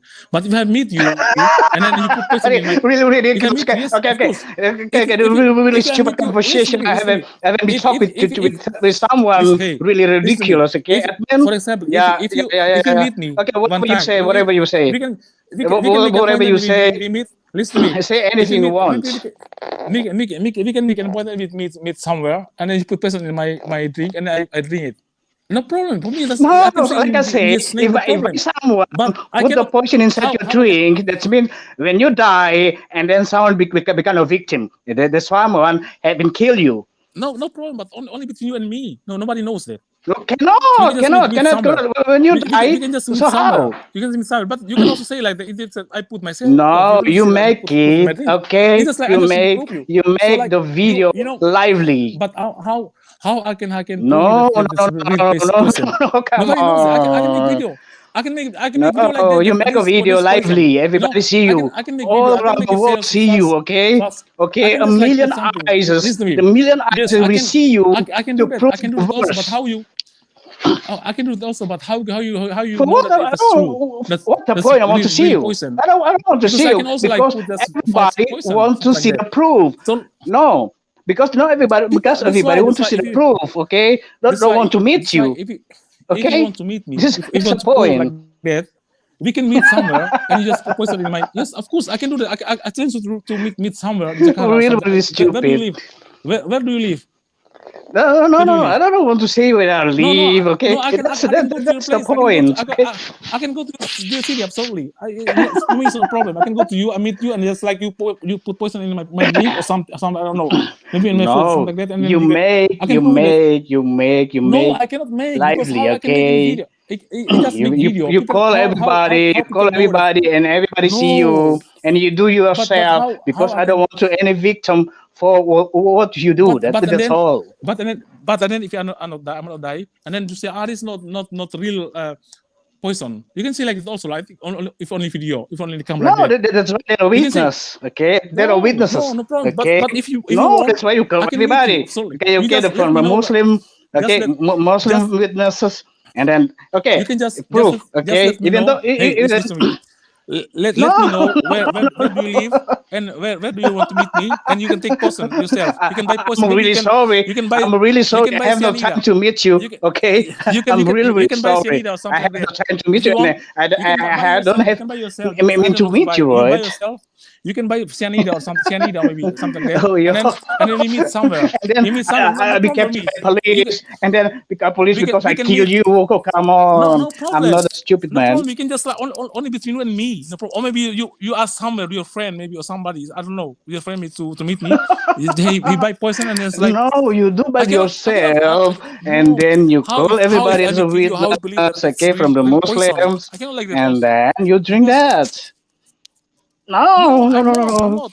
But I can say also, I challenge you to meet me if you want. Come to, on, if what you want you to. make so many. You So, don't want. that is excuses, right? I'm not. No, I say the truth. If you want, That, we can meet that's somewhere in Jakarta. excuses. I live in Jakarta. Where do you live? Okay. Where do you live? Why? For what? At no point I want to meet you, But right? like And I you have say, no what do you mean? time, and I don't, I can don't fly want to to meet your you, city, right? no problem. For what I want to meet you? Where do No, you live? you are not the important Where do you live? person for Where do you me, live? okay? Do you live in Jakarta or For somewhere in what? Java or something like that? Where? No problem. I can go to your place. No problem. I can get really. And you just No, prepare poison in your house, no. something like that. Like I say, Maybe do it we lively can meet on too. in Everybody the want to beach or see somewhere. it. No problem. I don't care. No, I can, you make a live by yourself, and then you call why the you scared? witness. I want to You see scared you. to prove? Why you scared? Just buy No, some no, you're poison, maybe scared of cyanide or proof. something like that. You see, Well, it's it's not difficult, right? You call no, it's not difficult. someone That's else why to I don't become a know. witness, and then I can this is a real I cannot poison. show in video because I can also like people can think that this is not true. This is untrue. This is people. He just lying. No, It that's can be right. like that, There is a right? witness, But if I right? meet There you, is a witness. if You I can meet you, call the witness from the news, and then we make sure. Yeah, but this is really poison. why you don't want to meet me? Something like that. Right? For what? No Let point, me know. right? Because not only me want to see the proof. Because not I only can come me, to you. everybody in the I can come to your world. place. You just Okay, decide what everybody in the you world want to see the proof. That's why I don't want to see you. Many people do like that, but people don't believe that. This is not true. As I mean, because they just saw video, they say like this. That's no problem. That's no problem, I saw right? video like that. They say like this, but people don't believe. If people want to see that true or not, that's why I said you bring the witness. Okay.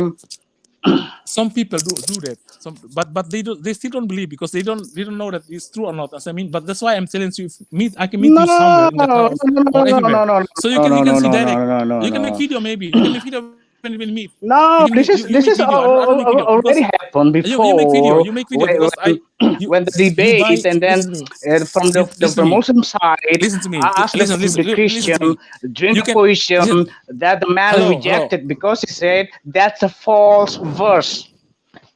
That he said. I understand what you mean.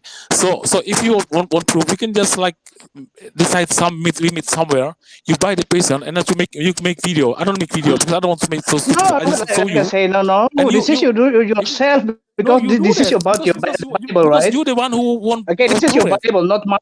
I don't. Okay? I don't want to prove because but only you're the one who want only to prove prove that verse on the Bible.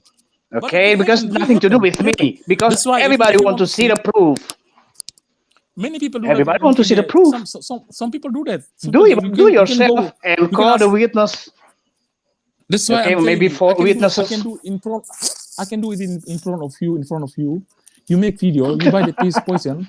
And you put poison in my drink or maybe my food or something like that. I mean, you put it in the food also. No problem. When police investigates me, and then who bought the poison? That's gonna be big news, you know. So everybody knows that. All because of this. Yeah, really big news. Of course, absolutely. That's why. And then the police investigate me. Okay, who buy the poison? And then I. Okay. Oh. You kill this man. Oh, come on. Do yourself. You buy by yourself and then call the witness. That's all. This is not the big deal. Nah, ini lari. Oke, halo, sore. Edmund udah tidur. Assalamualaikum semuanya. Ketiduran kayaknya, Bang. Suara saya kedengaran? Ya, assalamualaikum. Waalaikumsalam warahmatullahi wabarakatuh. Sorry ya. Jadi suara saya kedengaran nggak, Bang?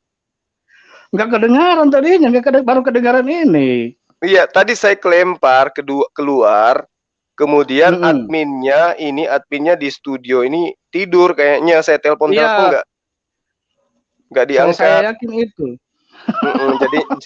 jadinya ini yang di rumah ini kusuruh bangunin pakai linknya lagi masuk dalam. Akhirnya saya bisa masuk. Tidur gitu, adminnya nih.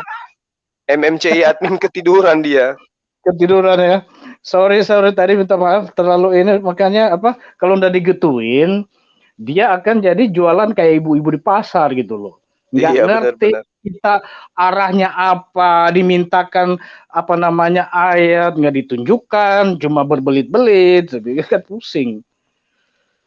Ya itu dia, makanya saya nawarin dia ke Zoom juga untuk timer, nggak mau. Jadi kan tadi dia bilang saya akan buktikan, tapi kita ketemu. Saya bilang, ya apa urusannya sama ketemu dengan lu? Supaya ini loh. Nanti kalau saya beli racun ketangkap polisi, gue yang dimasuk penjara. Enak aja lu.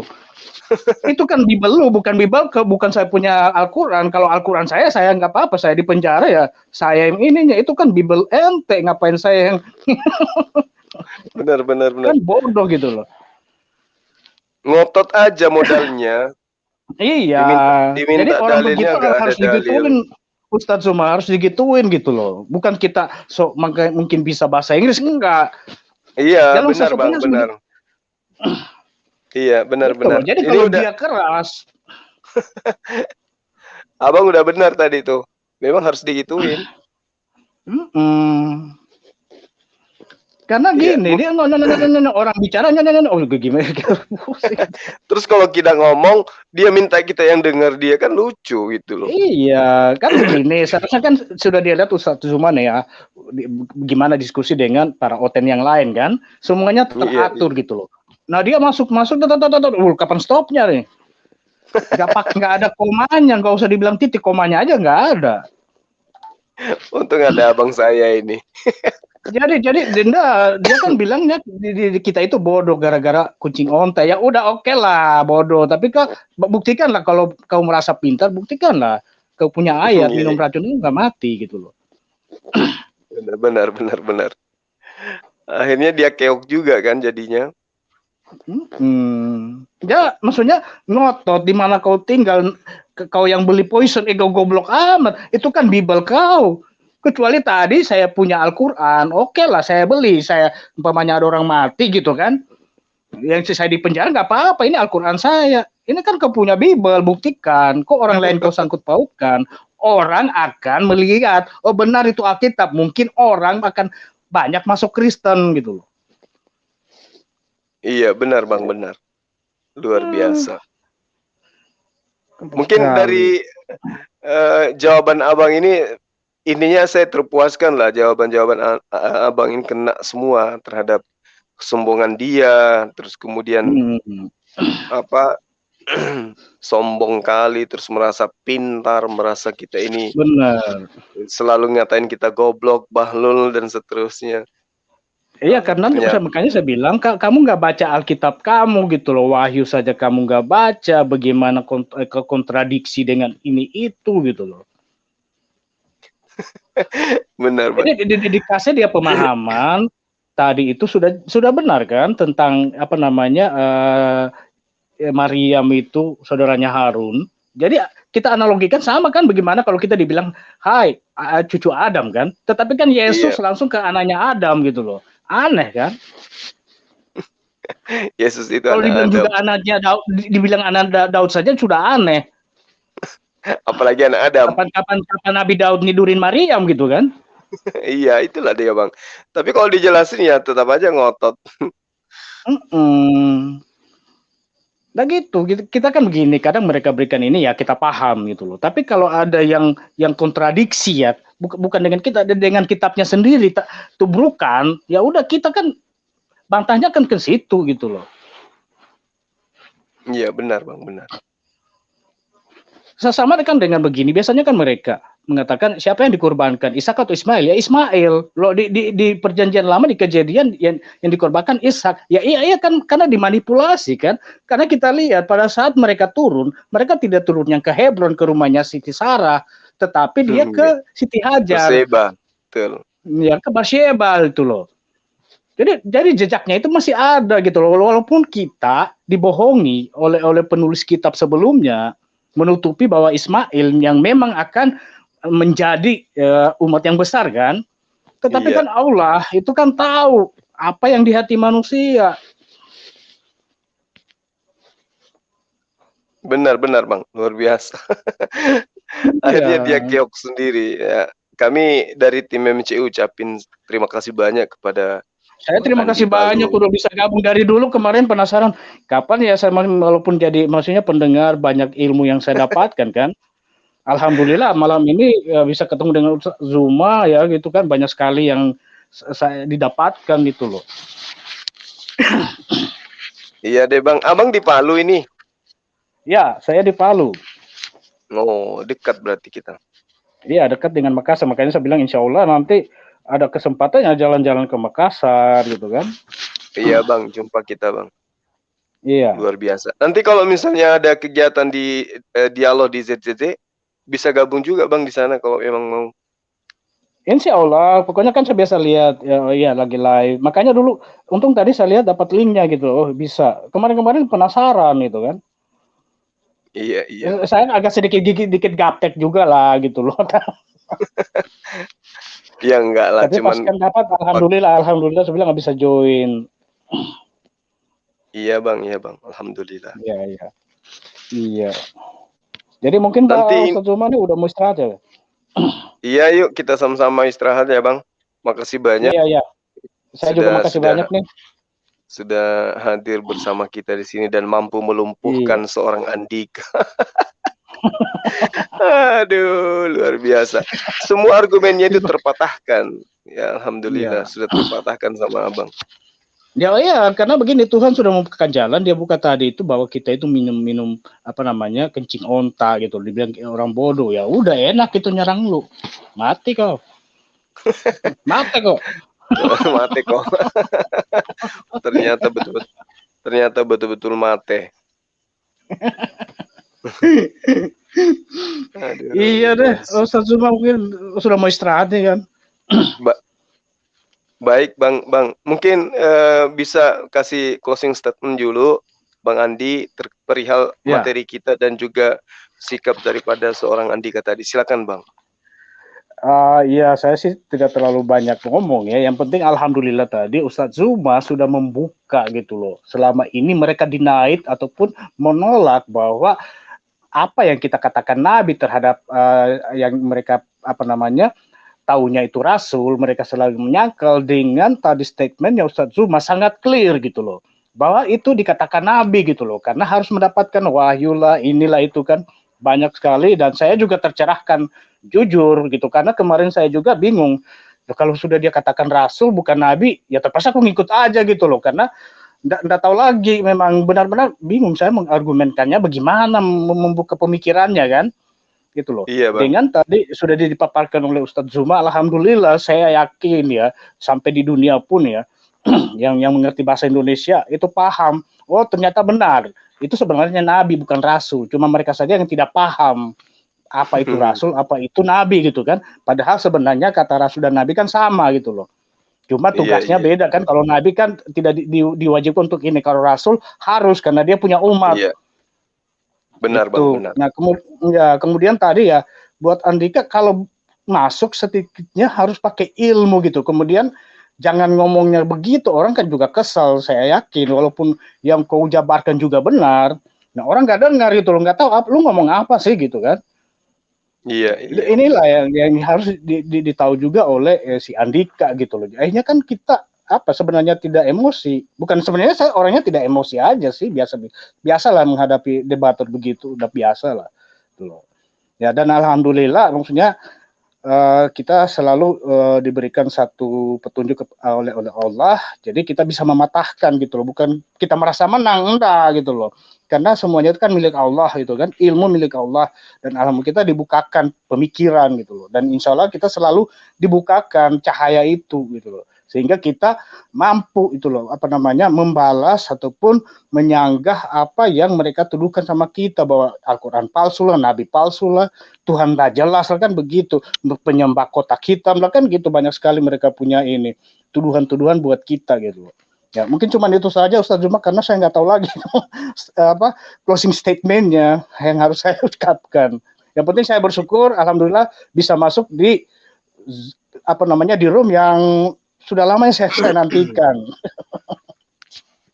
Baik Bang, Ya, terima saja. kasih banyak Bang Andika. Ya. Bang Andika, Bang Andi, itu ada ada nomor kontak saya Bang di. Ya, saya sudah screenshot ya, yang 227 itu ya. Iya benar. Sudah saya Biar kita screenshot bisa komunikasi. tadi. Nanti sekalian bisa sama-sama berjuang ke depannya lagi Bang. Amin. Insya Allah kita diberikan rezeki juga dan bisa saling membantu lah ya kepada biasanya para walaf juga itu memang impian saya itu loh. Baik, sementara Bang, baik. berjuang sekarang ini. Amin, insya Allah. Amin, amin, amin, insya Allah, ya. Oke, Bang Andi, makasih banyak telah menemani kita Oke, di Ustaz. sini ya. Ya. Luar biasa. Dapat teman, dapat sahabat, dapat saudara yang Ya. alhamdulillah bisa Rezeki kan, sama-sama alhamdulillah. kita. Alhamdulillah. Iya. Masya Allah. Kepada netizen di luar sana, kami mohon maaf karena malam ini kita kedatangan tamu yang kesurupan. Ya, untung saja di sini ada pawangnya, ada Bang Andi yang mampu kemudian mengandangkan dia. Jadi dia tadi kita lihat bagaimana kemudian kelehian dia, ya, melilit lidah, membuat sebuah menyampaikan sesuatu yang menurut dia benar, tapi semua mampu dipatahkan. Semua data kita berikan itu dibantah. Alhamdulillah. Ada Bang Andi di sini yang membantu kita, yang kemudian bisa mengarahkan si Andika supaya bisa dijinakkan. Dan mohon maaf juga karena admin kelihatannya kelelahan, karena memang tadi sore itu saya sama-sama dengan admin. Kami ada rapat sampai jam 8. Iya, admin MMCI maksudnya. Akhirnya mungkin kelelahan, ya ketiduran pada saat kisru terjadi. Untung ada Bang Andi dari Palu yang telah banyak membantu kita pada malam hari ini. Ini Bang, teman-teman di live chat di channel Zulkifli Abbas itu banyak yang menyarankan agar saya sama-sama Bang Andi untuk selalu bertarung melawan Insya Allah saya harus banyak belajar dengan Ustadz Zuma, benar. Jujur saja banyak sekali saya belum tahu dan sudah banyak lupa. Kalau saya dulu kan sebelum ada YouTube, biasanya dulu masih di Facebook ya. Tahulah di Facebook itu kan capek ngetik gitu loh. Iya. Udah bangun adminnya. Alhamdulillah. Iya. Jadi setelah didapat pencerahan, kembali lagi lah sedikit-sedikit. Tapi saya masih banyak belajar, apalagi tentang kalau Al-Quran. Jujur saja ya, saya bukan ini untuk referensinya mencari itu lambat. Otak ini kan udah lambat loadingnya gitu kan. Iya, sama Bang. Kita tetap belajar terus. Belajar sampai taman makan pahlawan. Amin. Jadi kadang begini, aduh. Kalau cuman komputernya aku copy paste nih. Pindahin sedikit dong supaya search-nya cepat gitu kan. Iya. Admin Ananda Surya. MMCI. Iya, Gurunda. Iya. Wake up please. Ketiduran apa tadi? Susah Nggak lihat Ustaz. Anunya. Ya. Jaringan juga lari-lari. Jaringan di sini lari-lari Ustaz. Saya juga sempat kelempar tadi kan. Iya. Makanya saya bangunkan Bang Ivan untuk ambil alih dari rumah. Iya, baik. Terima kasih Gurunda. Baik, Nanda. Nah, tadi itu ada serigala masuk kesurupan di sini yang pakai konde. Ya, untung dikandangkan sama Bang Andi. Alhamdulillah. Siap. Saya kira sudah cukup dulu. Ini kita sudah larut juga, sudah jam 1 lewat. Makasih ya Bang Andi, sekali lagi salam sama keluarga Bang. Terima kasih. Ya. Assalamualaikum warahmatullahi wabarakatuh. Waalaikumsalam warahmatullahi wabarakatuh. Mungkin bisa penutup Gurunda sebelum kita mengakhiri ini, menutup ini. Sudah ditutup aja. Saya cuma ingin mengucapkan terima kasih banyak kepada netizen. Mohon maaf atas apa yang terjadi tadi, ngotot-ngototan bersama dengan serigalanya Margomba. Tapi paling tidak poinnya kita dapat bahwa kami sebagai narasumber Islam itu selalu mengarahkan secara akal sehat dan data, tapi selalu dibantah oleh mereka atau si Andika yang mewakili Kristen. Kami dari MMCI mohon maaf yang sebesar-besarnya dan terima kasih atas segala atensinya. Salam satu Tuhan dari saya. Assalamualaikum warahmatullahi wabarakatuh. Waalaikumsalam warahmatullahi. Oke, baik. Berikut terima kasih telah menyaksikan The Arena pada hari ini. Terima kasih kepada semua yang telah berpartisipasi dalam acara ini. Terima kasih kepada semua narasumber. Terima kasih kepada semua penonton yang telah menyimak dari awal sampai akhir acara ini.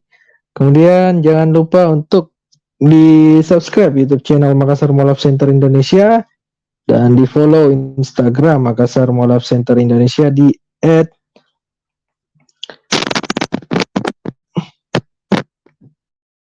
tes cek.